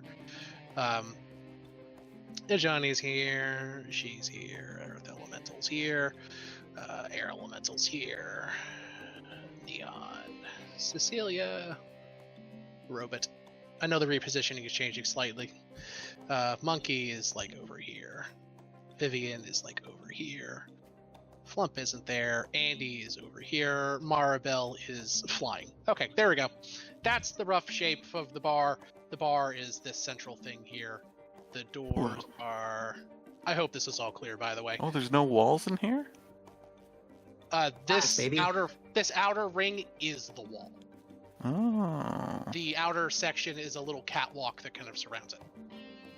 There's a door here. Okay, so the monkey can just be here. On the other outside of this door. Yeah, he can. Popping in and out, I guess. The bar goes around, the central ring is the bar, and then the elevator that goes downstairs, there's a little, like, bar opening thing on each side. There's an elevator here in the center that goes down. That's the rough shape of the bar. Alright, Mari. With the fact that I know where I'm going and everything, can I... Do I have the ability to plane shift out and plane shift in? You cannot plane shift in and out of the sphere. Okay. Otherwise, yes. But the sphere has an entire effect around it. Remember, you have to find portals and things like that. The sphere makes it very challenging to get in and out without knowing its internal layout. Okay. So even though I know exactly where I'd be going, I wouldn't be able to. Yes, because nothing can plane shift in and out of the sphere.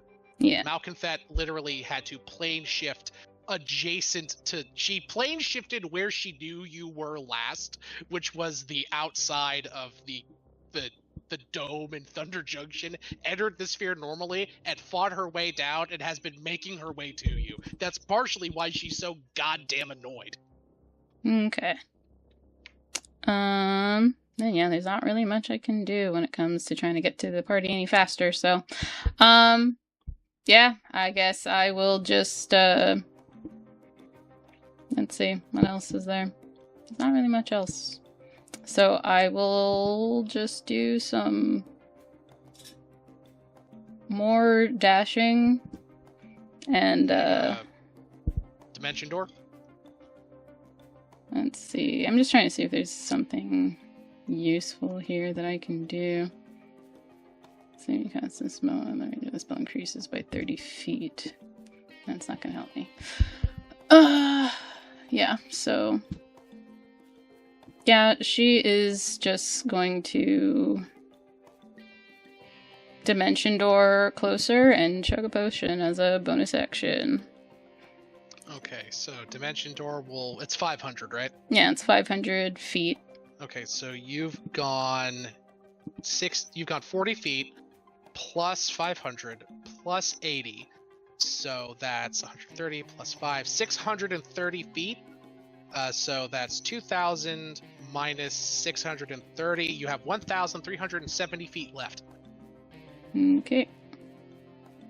By the way, you could have just used the rock. The rock flies It's like 200 something feet every round.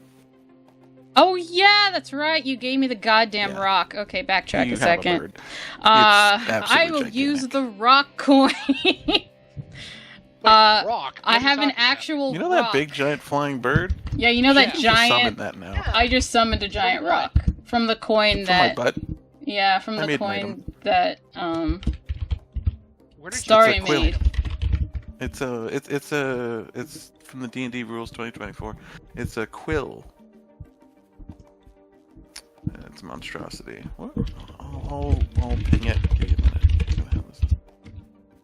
I forgot all about that rock because you were dead. Yeah, Quill's feather token bird. Copy. Oh, It is Qual's feather Qual. token. Yeah. Quill's feather token. Yeah, Yeah. that thing. I can make one of those, and then a spell rot tattoo, elemental air gem, elemental earth gem, and then a horn of Valhalla.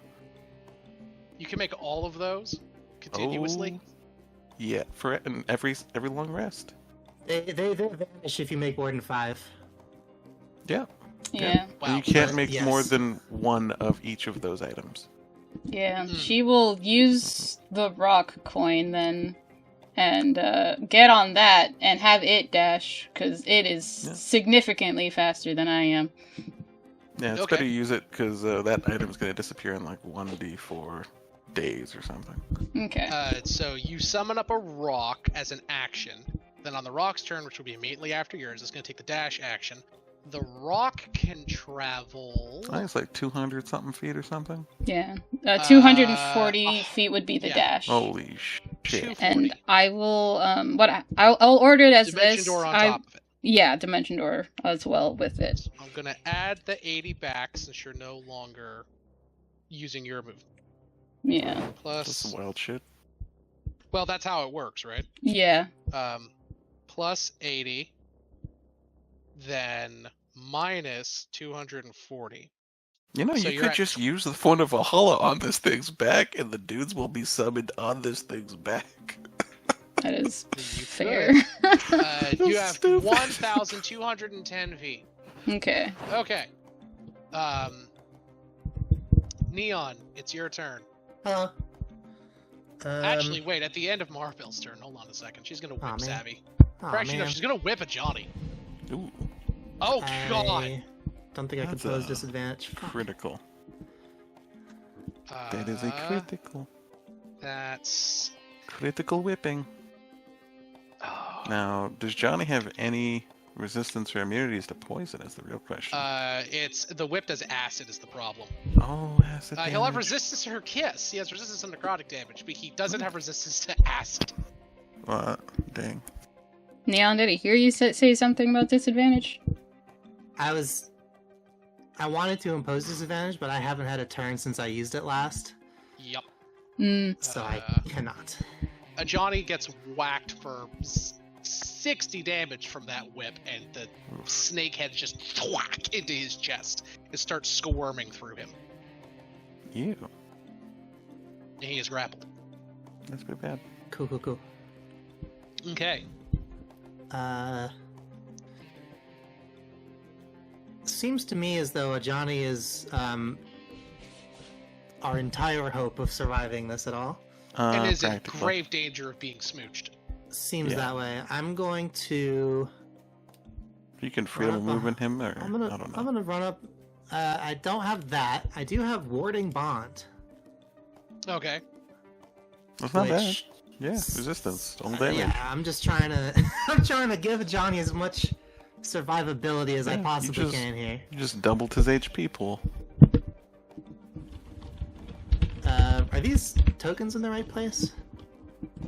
I put them roughly where they should be. If you want to adjust them slightly, you can. Technically, the elemental is like above her, like Yeah. I see. above her. So Johnny is realistically probably like closer to there, next to Okay, Cecilia, because he had to be within 5 feet to hit her. So that's probably more accurate to where it is. Cool beans. Yeah, so I'm gonna go ahead and slap a warding bond on a Johnny there. All healing on him is essentially doubled HP, so Yeah. yeah, as long as you're conscious. I would suggest hauling some ass away. Well, I had to get up to him to touch him is the thing. Yeah. But next turn I'll do that.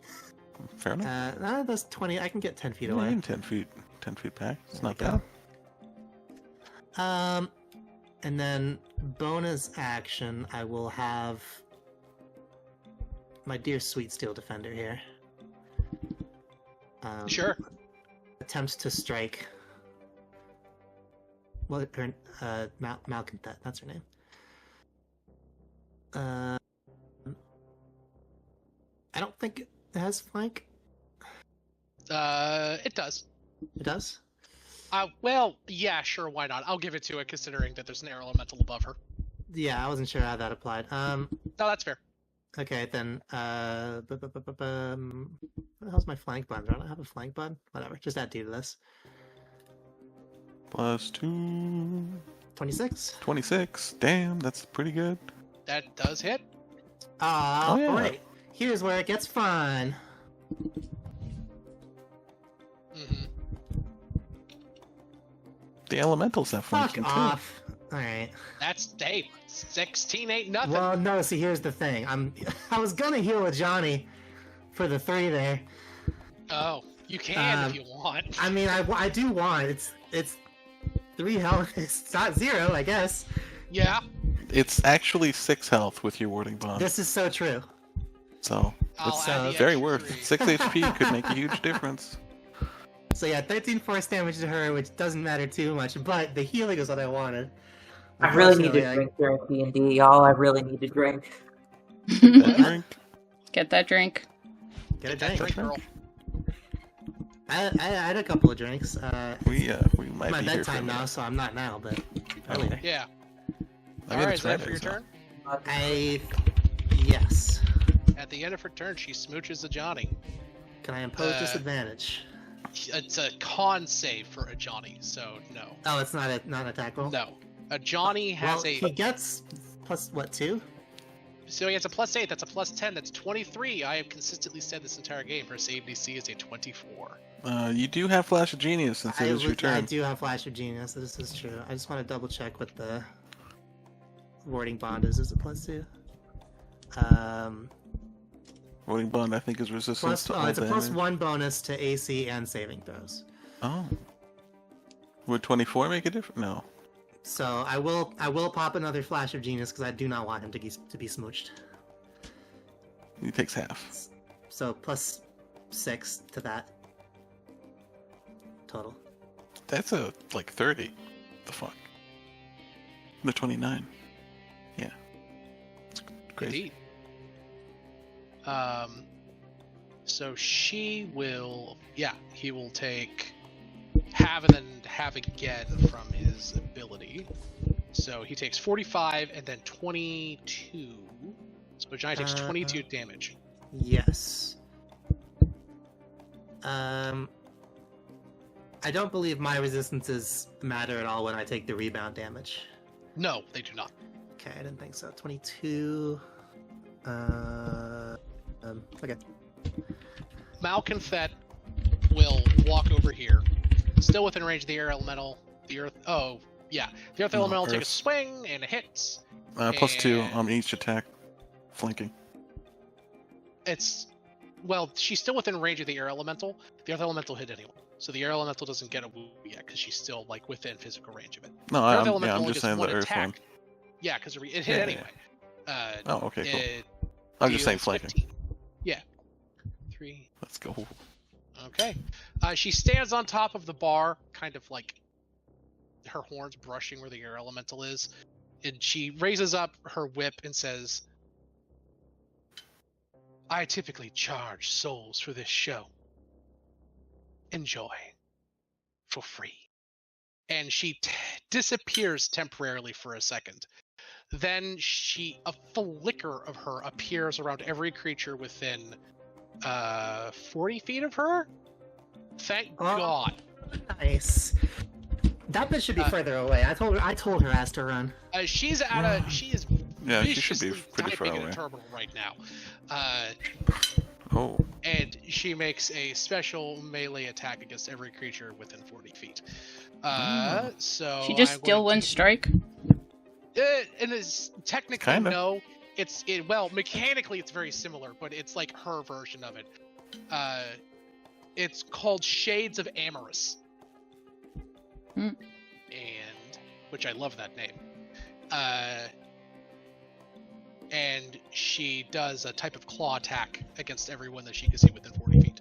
So I'm just going to go from top down. I see Steel Defender, the two elementals, Johnny, Cecilia, fucking the two characters up above are very far away, and Neon.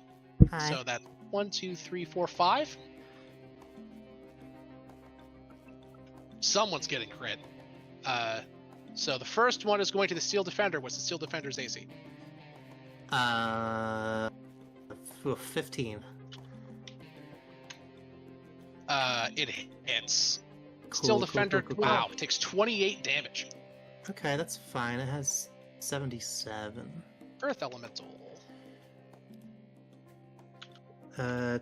Takes 28, you said? Yes. The Earth Elemental takes 61, cleanly shaving its HP by half. Nice. It's got 140 something. Yeah, it's like I said, it's basically half. It's almost half, Technically yeah. has 80 out of that left, but still. Hell yeah. The Air Elemental, I think the Air Elemental has slightly less. It's got a 6. It's got 90. 90. So the Air Elemental takes. What kind of damage is this? think you It forgot is one. magical slashing damage. Ooh. She's just hacking with her claws. I don't- 54. So if its Uh, resistance is slashing, does that count as magical slashing? What? If it just has flat resistance to slashing damage, then it has resistance to it. Okay, yeah, it's flat resistance. The Air Elemental, really? Yep, flat resistance. Wow, they added that. That's rad. So it takes 27 damage out of its 90, which will bring it down to Wow. what? 62? Holy 68. shit, the air elemental is tanky as fuck. It's actually Surprising. like 100 and something HP if you think about it. That's Johnny fucked up. unfortunately eats the crit. What? He- Damn. She got a 20, baby. Could we roll to She see who it does lands on? Not like technically? him. I mean, She's Sam not said within at the start 5 of feet the... of the thing. He does not have resistance to this because it is just slashing. And Johnny takes 88 slashing. He takes 44. He takes 24. Oh, warding bond. That's Yeah. right. And Neon takes. 44. Also 44. Yep. And And makes then a Neon's getting hit too. Yep. Let's Oh, I need to- 65. I need to roll one more d20. I forgot for Cecilia. Probably hits anyway. What's your AC, Neon? My AC is 22. She hits. Can I cast Shield? You may. And then give me a con save as she attempts to counterspell. Can she? I So- thought you said that can't happen anymore. If Oh you wait, no. cast This is a on your spell. turn- This is not a spell. Never mind. This is not a spell. Constitution saving throw. yeah, DC Well, like 27 bummer. or something, so. That's a no. So you are taking 54 damage. Yowzers, Bowsers. That's a lot of pain. That's a lot of my health went away in this turn. Yeah. Are you Yep, in the 20s? It's. I got 11. Ooh, It's fair. Yeah, okay. And then Savvy, you also get hit, but yours is halved. So, Savvy, you take 21 damage. Cool, I have 3 HP. Hell yeah. Hey, that's 2 more than You you have a need. turn in you. It's Andy's turn. Andy, you hear the sound of screaming coming from above you as you're going down the chain. You look up and you see a poor soul tumble, naked, bloody, covered in cuts, barreling end over end, wailing as they fall down to the river below. It thankfully wasn't one of your friends. This time. Well, Doesn't fuck with you. You also look up and you can see Maribel flying a big ass fucking bird. It's over so in this it's a monstrosity. That's how big It it is. And you also see in the distance what look to be several spell jamming ships, along with several large flying machines coming in this direction. Oh, They're shit. a good 4 or 5 turns away because they had to come from the other end of the city. But it appears as though someone has called the guards. Vivian. Nice. I mean, aren't they all technically also making out in their ship a little bit? Aren't they what? Okay. Aren't This they was a making out in wisdom their ship? save to overcome the fear that she has for malcontent. This is entirely self-imposed. Interpret your own role as you will. Okay. 17's pretty good. It is. I think that does it. For me, that does it. Cool. That's fair. You're probably only over the edge, maybe I'm going to say 30, 40 feet down. You only spent 1 turn running. Andy's gonna dash back. Yeah, you turn and flip yourself back over the edge. I mean, you have Misty Step, right? He Yeah, also I'd has say Misty Step. you could do that. That's fine. Yeah, you can move a little bit, Misty Step, and then Eldritch Blast her in the face or something. I don't know. 100%. Nope. The doors are still open. I am gonna play to my character here. Okay, Oh, what the hell is going on? You Misty Step up over the edge, roll over, land. You look up, you see Malconfet flicker and disappear for a second. Then shades of her in various alluring poses appear around your compatriots, like leaning on them, like those Renaissance paintings of lovers that are like clinging to each other. She's doing that to each of your friends, and then she just rips a hunk out of their flesh, and then teleports back, and then drops all of the hunks in front of her. That's what People you see. pay for that. Yes, they do. Ugh. With the souls of people. Ugh. I paid for it with about 90 health. I forgot about it, Johnny. Yeah. Yeah. Guards are coming. It's going to be a lot of trouble for you very soon. They're not going to come in time to save us all. But I don't think you want to be around whenever you show up. There's a lot of them. Let them come.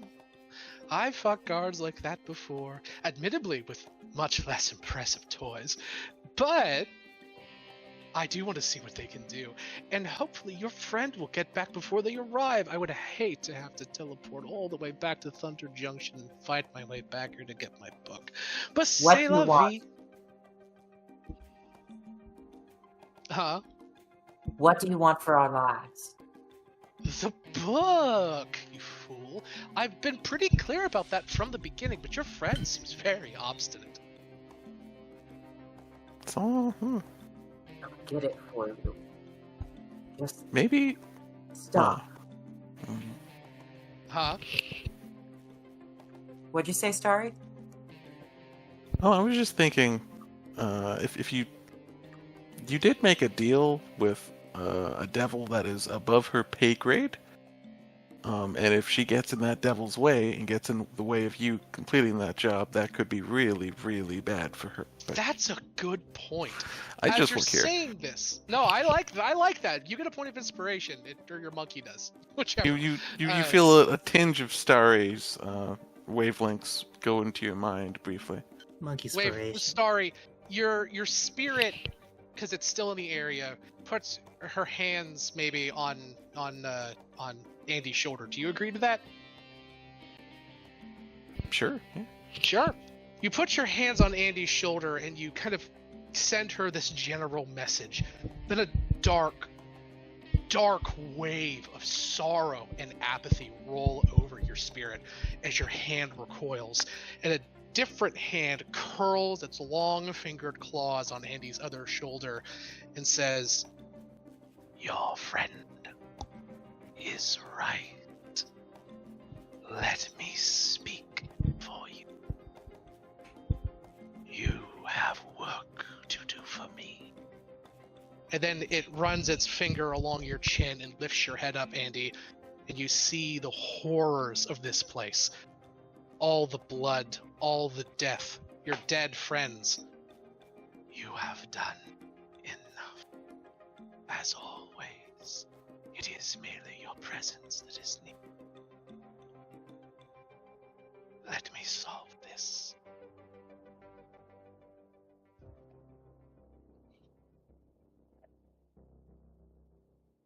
Okay.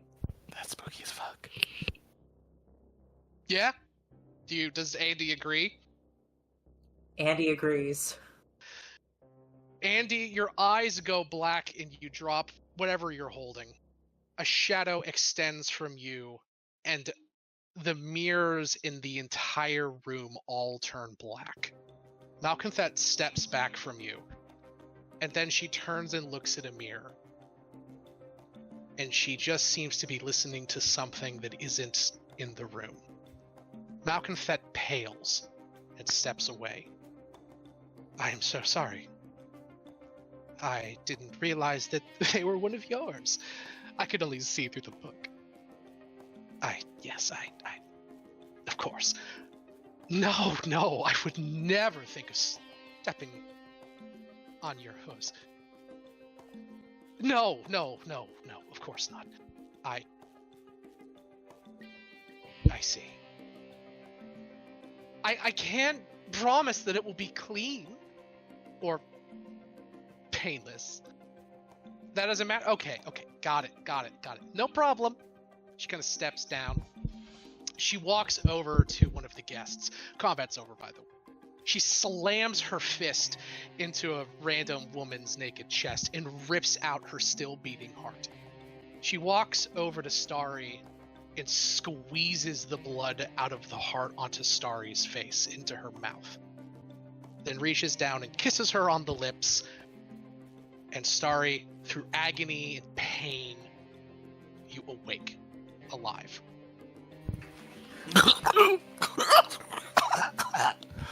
And she tosses the heart aside, licks her fingers, and says, wow, I didn't expect you all to be... Oh my god. She looks down at Sari, giggling. Oh my god, and I thought I was good. She wags her finger at you, Cass. I thought I was good. You go, girl. And she steps back. She turns into a young and beautiful maiden. And she just sort of evaporates into blood and drips down through a floor grate. Huh. She can't teleport away because of fucking Starry's hollow bullshit. But she can shape change into a puddle of various fluids. And just I wish I could do that. Cool. it just sort of like slithers into a pipe. Do I get back to see any of this? Nope. You're still like 2 or 3 rounds away, but she, even if you were there next round, she, I believe, goes before you, right? No, you would have gone first. Another 400 feet with the, another 240 feet with the rock, plus the, no, you don't have enough movement. You wouldn't have been able to get back while she was still here. Okay. There's no way. You still have another 1,200 feet, and all the other... Because I don't know have how another long 3 that turns. conversation was. That's why I was asking. Huh? I don't know how long that conversation was. That's why I was asking. Not long. She literally just said what she said. Probably no more than, like I said, 20 seconds, if that. Not long. And plus, we've never clocked talking during a turn anyway.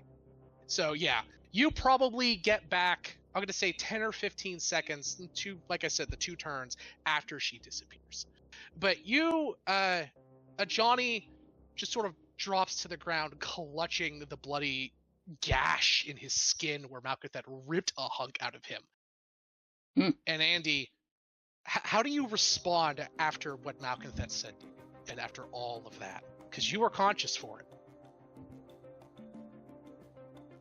Well,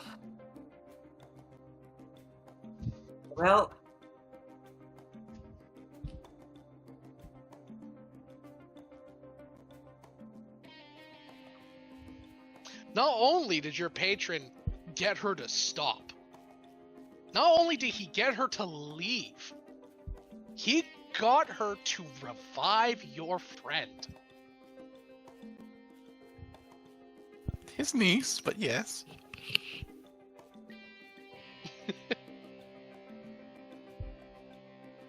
did you see my message, Sam? Let's take a look.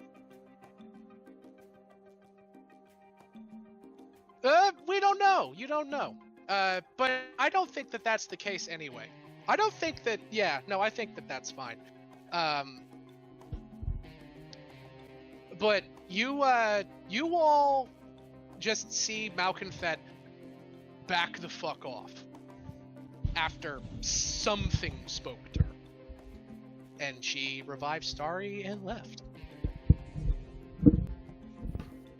Darlings, what have I missed?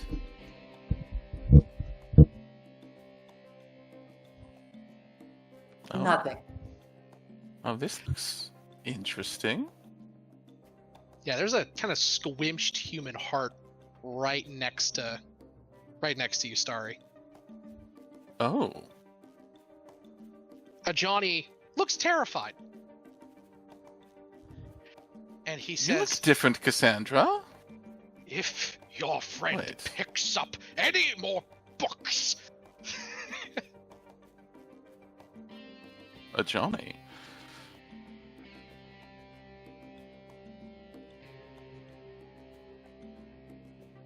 I'll be taking that book from her, I think. Maribel, Hmm? as you're nearing and getting closer, you get a whisper in the back of your mind as you can feel the essence of Malconfet slipping away.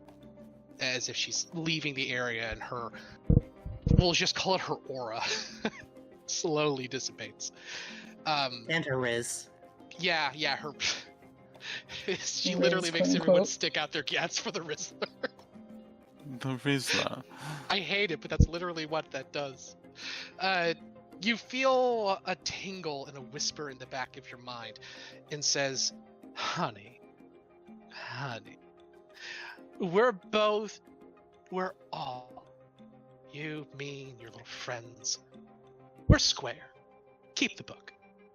It might wind up being more aligned with the purposes that I wrote it for than I thought. My bad. All yours. Enjoy. And just remember, sweetie, you, me, all of us, are all just tools of greater powers. Be sure to play your part well.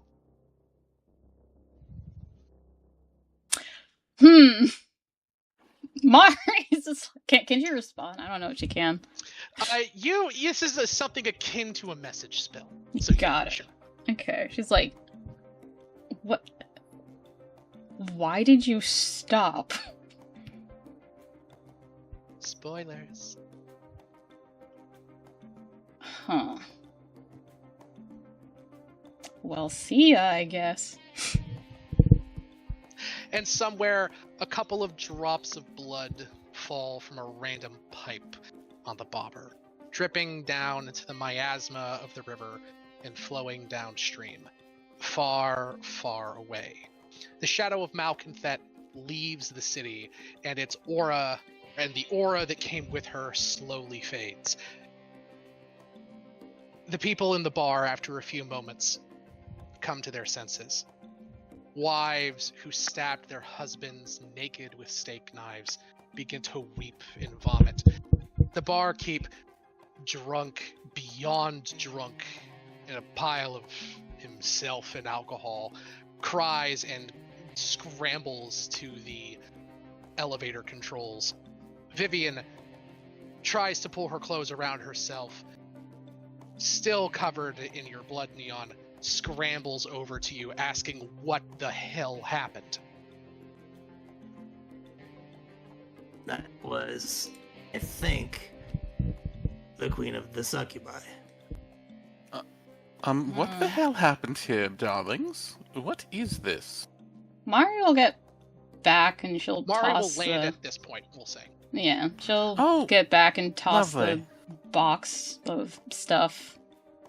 Maribel, darling, where have you been? I Getting woke your up stuff. and there's people doing things in here, quite lewd, honestly. Not anymore. Everyone in here is either crying, shaking, vomiting. Some people just faint. Everyone is in absolute horrific shock. Not because they can't remember what happened and they're suddenly like waking up in a nightmare, but because they do remember what they did. It's like they took a bunch of Halo, it wore off, and now they're just feeling the repercussions of everything they did. I don't understand what's happening. I Also, mean, why does Cassandra look different? And Do I look Miss different? Neil? There's wait, probably a little which bit version of Cass are you? Sorry, not Cass. Of Star This are is you Flapper. trying to play right now? This is Flipper, sorry.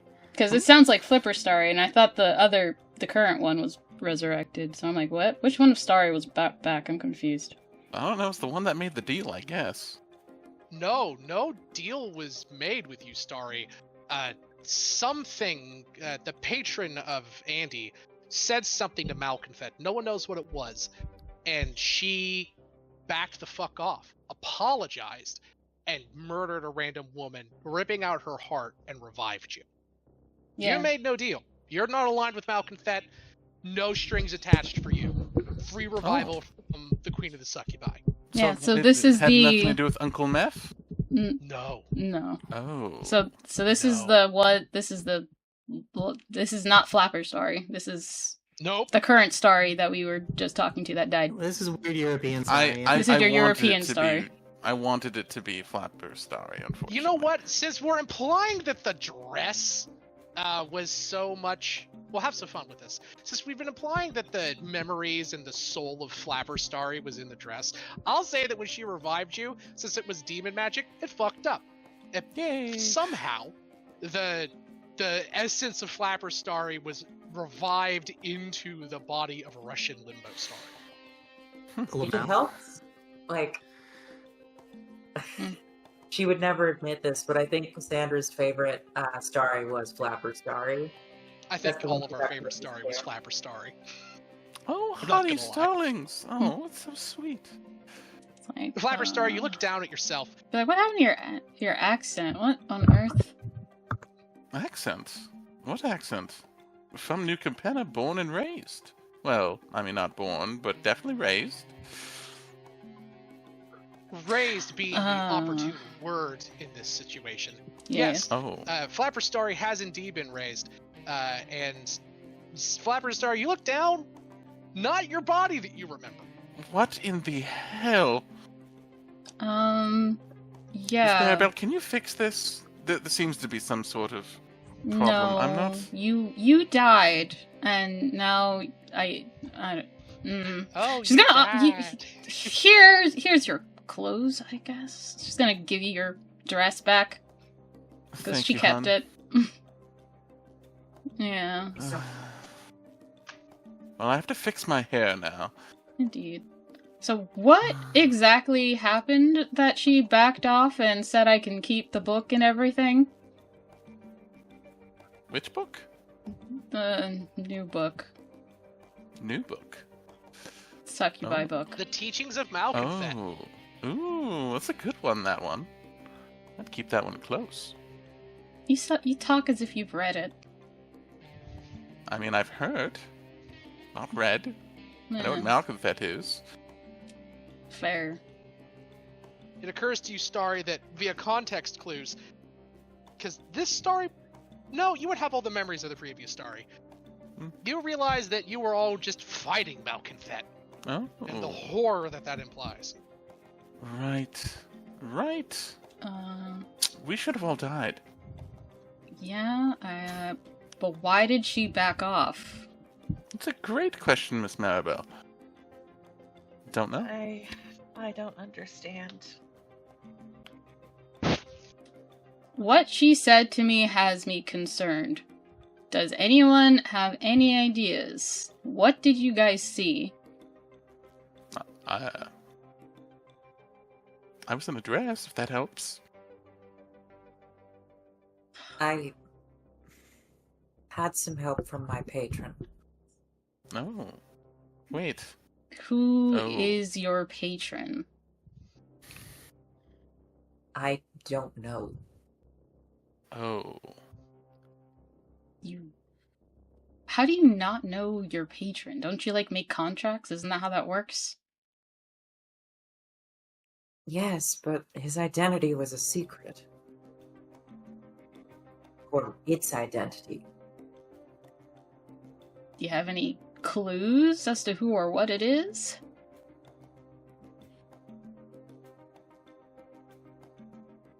Deep voice, living at the edge of life and death, having complete control over it. Any descriptions? Class, like, spells that are, signatured to them? Physical attributes? It's all very fuzzy. The only thing I've ever seen in my painting is the voice.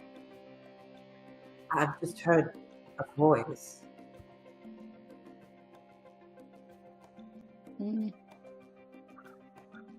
What does it say?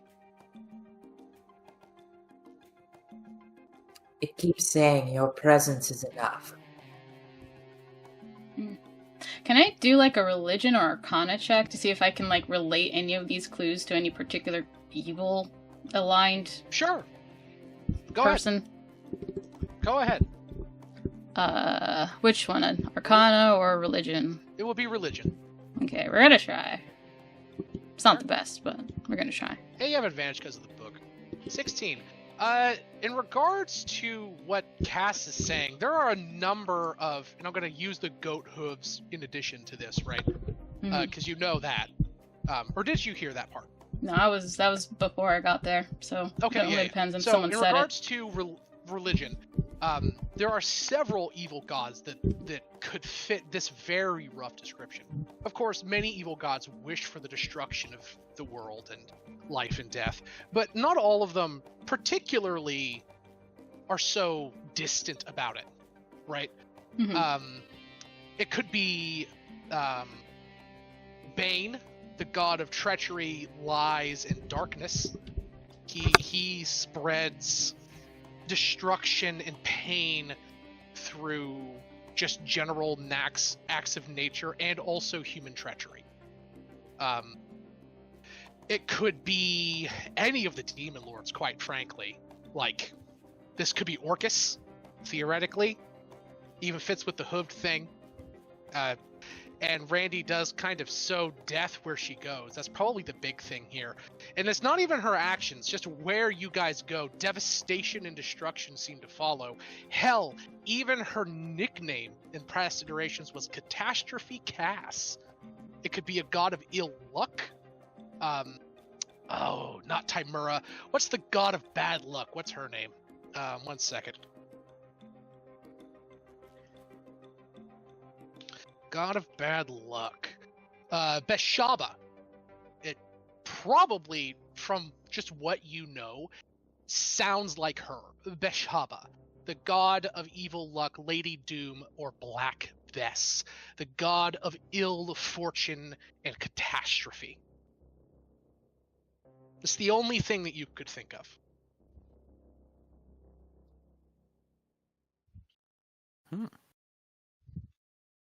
Okay. Yeah, her here, I'll throw some information about her into the chat. Beshaba, god of random mischief, bad luck, accidents, misfortune, and catastrophe. Her symbol are black antlers on a red field.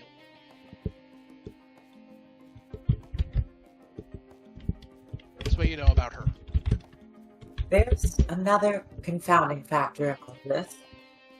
Okay. What would that be? I'm pretty sure I know what my relationship is with Malcolmbet. Oh, what's that relation? I believe she had relations with my grandfather. Oh. Honey, Now, my grandfather and I aren't related by blood, but I don't think cursing and adding an infernal curse to a bloodline is necessarily explicitly for blood. That's true. You can inherit a curse by name. That is a thing. Not as common, but it does happen. There have been many tales of young lovers marrying into families and suddenly growing horns because of the religious connection that they now have, or even adopted children inheriting evil curses from their forebears. Interesting.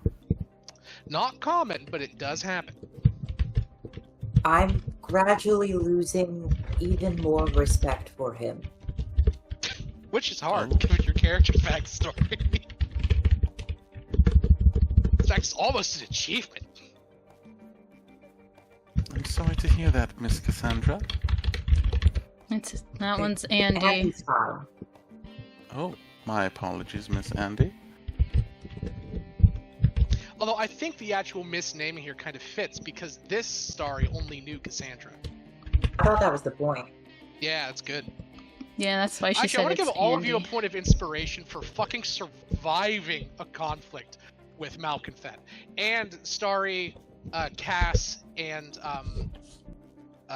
Maribel all get additional points because you acted excellently and within character. Yay!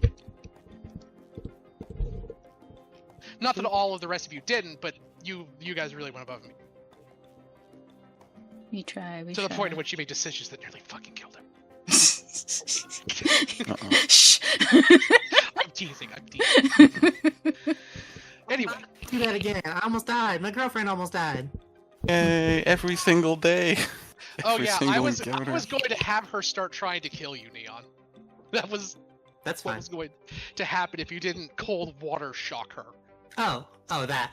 Yeah, no, Vivian I was see. going to start trying to That's fine. to steak knife you. I could hold her off. I mean, she's not nothing. She's a CR3. Like, she's not terrible, but she's not like just a 4 hit point commoner, you know. Yeah. I'm sure I got some rope somewhere. She's as some- strong as that might have helped her. I got some medicals. She's as strong as a black bear. That gives you context. Oof. All right. Damn, I kind of Well, wish you could kill me now. Oh goodness. Well, as you guys settle down and the bar patrons begin to try to reclothe themselves amidst the weeping. Before we end, I do want to make a note. I'm using all my remaining spell slots on Cure Wounds and Aura Vitality, and I'm Nice. I'll be doing the same with Mass Cure Wounds. Everything I can to heal everyone who's not dead. Yeah, Yeah, I'll be doing the as same you- with Mass Cure Wounds. Absolutely. You guys mass cure wounds and begin healing people en masse. Most people here are just in a state of near catatonic shock. That's They're just- you know what? So valid. They're just completely disassociating and completely horrified. But At at least themselves. in shock and bleeding out. Yeah, out of the roughly 35 or so people that were inside this establishment, 22 of them remain. So a third of them died in this. No, that's not as many as it could have been. Oh yeah, if you guys wouldn't have stopped her, it would have been all of them. And by the way, this is sort of because we've never really dealt with a creature of a higher place to this before, and really any of our campaigns. Even when you guys fought Oril, she was a broken god. She had lost almost all of her power and was really just tantamount to a very powerful elemental, right? Not even as powerful as like Megara or Hydra or the Primordials. She's like a lesser powerful elemental, right? Not to discount the difficulty it was killing her. She was a tough fight. But none of you in any of the campaigns have actually fought or even come close to fighting a capital G god. That's what this was like. This was the Queen of the Succubi, Malconfet, ages old. Her very presence, as she was walking up to the room, slowly crept in. The reflections showing more clearly inside of all of the mirrors so everyone could see themselves in a more beautiful light. Then the corruption started, and it just got worse and worse, and she didn't even have to do anything. Yes, Pure horror, pure chaos, pure death and revelry, just by her standing there. That's what a demon lord is. I don't know. Would the orphan do well against her? Huh? Would the orphan do any well against her? Oh, fuck, I forgot about Because, like, I remember the orphan. I'm like, I don't that know. was a long time ago. Yeah, actually, the orphan is technically the same CR as her. They're both CR 24s. But I think that because Sam was bad at designing fair monsters in the first campaign because you all were so fucking overtuned, and I didn't know how D&D balancing worked back then. The orphan really would probably like curb stomp her into the next life, just because of how disgustingly overtuned it was. If I was so logically though, in regards to like cosmic power and not game design chicanery, if I was going back and redesigning the orphan into what he would realistically be with his CR in the modern context of him, Malconthet would probably win. It, like for lore reasons, right? Yeah. Malconthet is a proper demon lord. She's ancient, incredibly powerful, and much smarter than him. The orphan probably has more raw destructive power because he has a portion of a divine spark, but Malconthet would win. She would find a way to trick him or deceive him or do something like that to defeat him.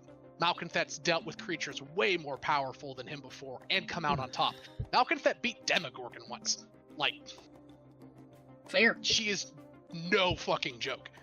Like, you guys have probably faced like this not random encounter, but this like this event that's sort of been building up slowly in the background over the last couple of months is probably the single most dangerous creature you've ever come up against in combat.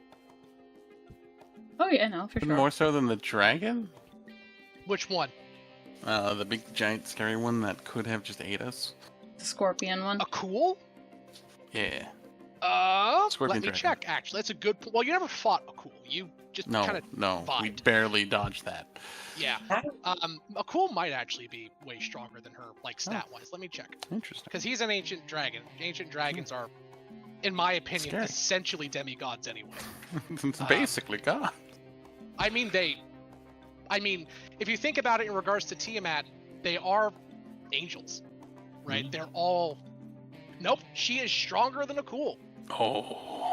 She's got 200 more HP than him, and is a full CR higher. Nice. Now, a cool in his lair would win, because that basically bumps up his CR by 2, if with the new way 5e calculates big bosses. It basically makes a cool a CR 25 or 26, if he's in his lair. Because he gets a whole another legendary action, he gets a whole series of additional legendary saves, and his lair does stuff on its own. No, a cool in his lair is insane. But in a street fight, like, they roll up on each other, the wastes of fucking Thunder Junction, nah. Malconthet wins. Wins hard, actually. Mm-hmm. This is why you don't, in the words of that one guy from The Mummy, do not read from the book. Do not read from the book. Anyway, On as that you note- guys begin rapid. By the way, I know that you guys have fought a bunch of crazy stuff this time, like recently, and I'm going to cool it with the combat encounters in the coming sessions. But I think this was a very interesting encounter, even outside of that. Just the way, just the presence of one of these things, right? Like, I don't know. I think they're cool as shit. Terrifying, but cool. Before we close out, can I say 2 things in character? Please. Like your favorite, you only get 1. No. Go ahead. Andy turns to Ajani and says, Ajani, Yes. there are going to be a lot of questions about what happened here.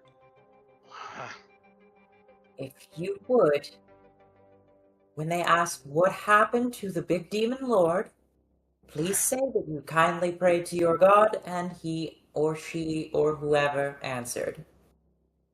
Looks at you and raises an eyebrow and says, I am your friend, Andy, and you have saved our lives several times over, now included. I will do this for you. But on one condition. We will speak of this later. I'll try to. He looks at you and says, I will take that. And it is not out of accusation, no, that. It is because I care for you, and I care for your friends. And I have seen so many others, my own kin, friends, fall to darkness because they believed what they were doing was right. I want to help you. That is all. Andy just kind of looks down and walks away. He says, as you're walking away, but know this. Now, I will cover for you. It's the least I can do. She was going to tear out my heart and feed it to me. She was showing me images of it in my mind. I will not sleep soundly for a month. We'll get you a night like that. Thank you. He just says. Very thoughtful, Andy. Very thoughtful.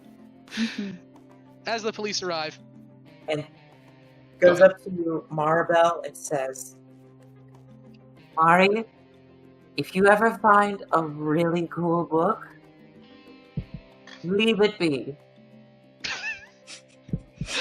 Please. She's gonna look at you and she's gonna say, I don't know, mostly because every single time I find an evil book, it's a book that I don't want other people to have. That could cause problems for other people. Particularly We are to in a commoners. position to do so much worse with it. Can you say that again? Sorry. We are in a position to do so much worse with it, whatever it is, I promise you that. I don't know. Mostly because it just depends on how one tries to use it. And I don't trust other people. yeah, as you say this, Cass, you see behind Maribel, and only you see this, one of the wine glasses, the one that you were drinking from, cracks. Just a little.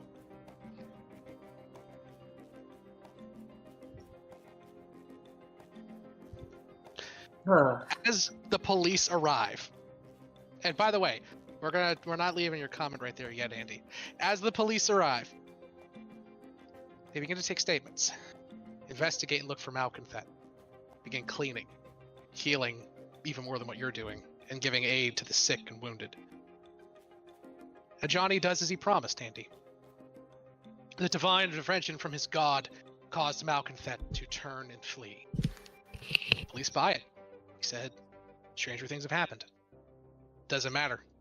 You all fought her. That much was seen because there's security cameras and logs and shit. No audio, thankfully. But it was enough. They believe you. You're heralded as heroes. The people who stood against the demon queen to save random strangers. But you all know the darker truth. And as Randy's words echo in your mind, Maribel, next time you find a cool book, leave it be. You feel in your bag a book that you already have, Crystalline Codex, Chronicle Your Birthright. As you hold it, your finger wraps around the missing centerpiece, the locked key, or the lock that needs a key that prevents you from opening it. In the distance, where none of you can see, at the tower, at the base of the spire, Sigil floats surrounded by a dark cloud above. All its gates save one sealed, its fate uncertain. At the base of the tower stands a lone figure, staring up at a trapped god. Its visage in pain, its arms as if weaving, casting a spell, trapped forever in crystal. The figure looks up, her halo of blades shimmering about her, and she locks eyes with that god. And the Lady of Pain reflects and knows fear. And that's where we're ending it. Fear. Huh? I said fear. A little bit. Oh goodness, no, darlings. Did you know this body has webbed feet? Oh, It does. oh no. And also, Starry, you somehow know, distantly, no matter what, you cannot diddle yourself. Oh my god. You know what? I am Pegasus, surprised being resurrected by a demon lord didn't just curse that out of you, honestly. Especially being a succubi one. Oh my gosh. No, you wish. Somewhere in the distance, a Pegasus vomits up blood. It doesn't know why.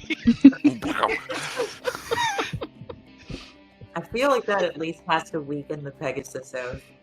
Yes, that's, you know what? Fair. Starry, you cannot diddle others, but you can now diddle yourself. Hell yeah. Thank God. Oh my gosh. The Pegasus sheds a single glistening tear. The DM really said, "Go forth and goon." Wait, what'd you say? The DM really said, "Go forth and goon." I did. Oh my goodness. You have now unlocked gooning privileges. Congratulations. You are now on horny probation. You have been freed from horny jail. Okay.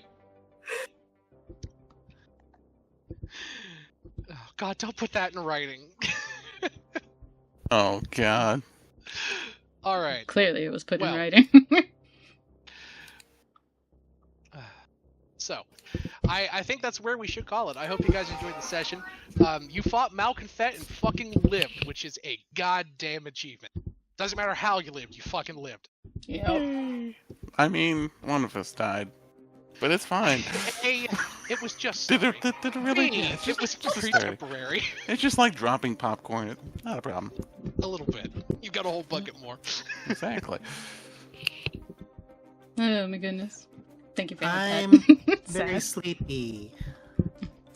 Time for Me sleep too. time. This was fun. I really hope you guys enjoyed the session. I know I did. Oh yeah, for sure. For sure. And you cleared one of the negative elements of that book. Night, everyone. One Night, of. everybody. All right, night, night, all. Night, everybody. See ya. See ya.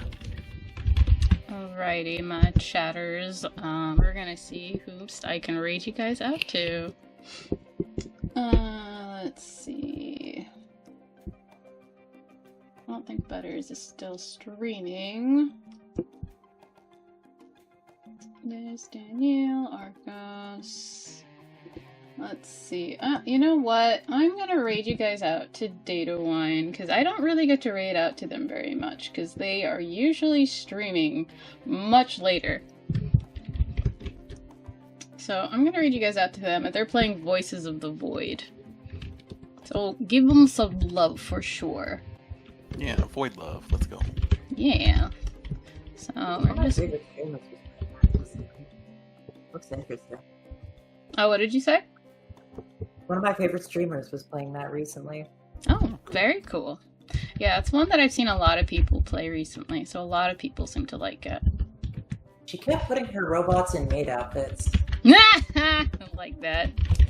Alright, if any of you guys are following, you guys can use the first raid message, but if you guys are subbed, you can use the second raid message.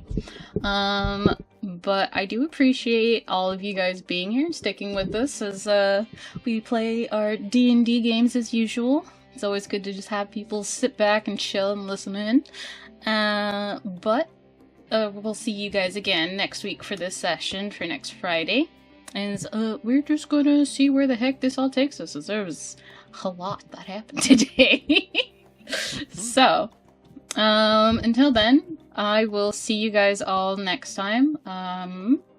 If any of you guys are in my Discord, you guys would know, or, well, actually, I don't think I announced it, but I'll be streaming again. I will not be streaming tomorrow, but I will be in someone else's stream playing, MonsterCon, which is a kind of like a dating sim with monsters. Ooh. At Ivy's channel, and then from there I will probably either stream maybe next Tuesday or Wednesday. I haven't decided yet.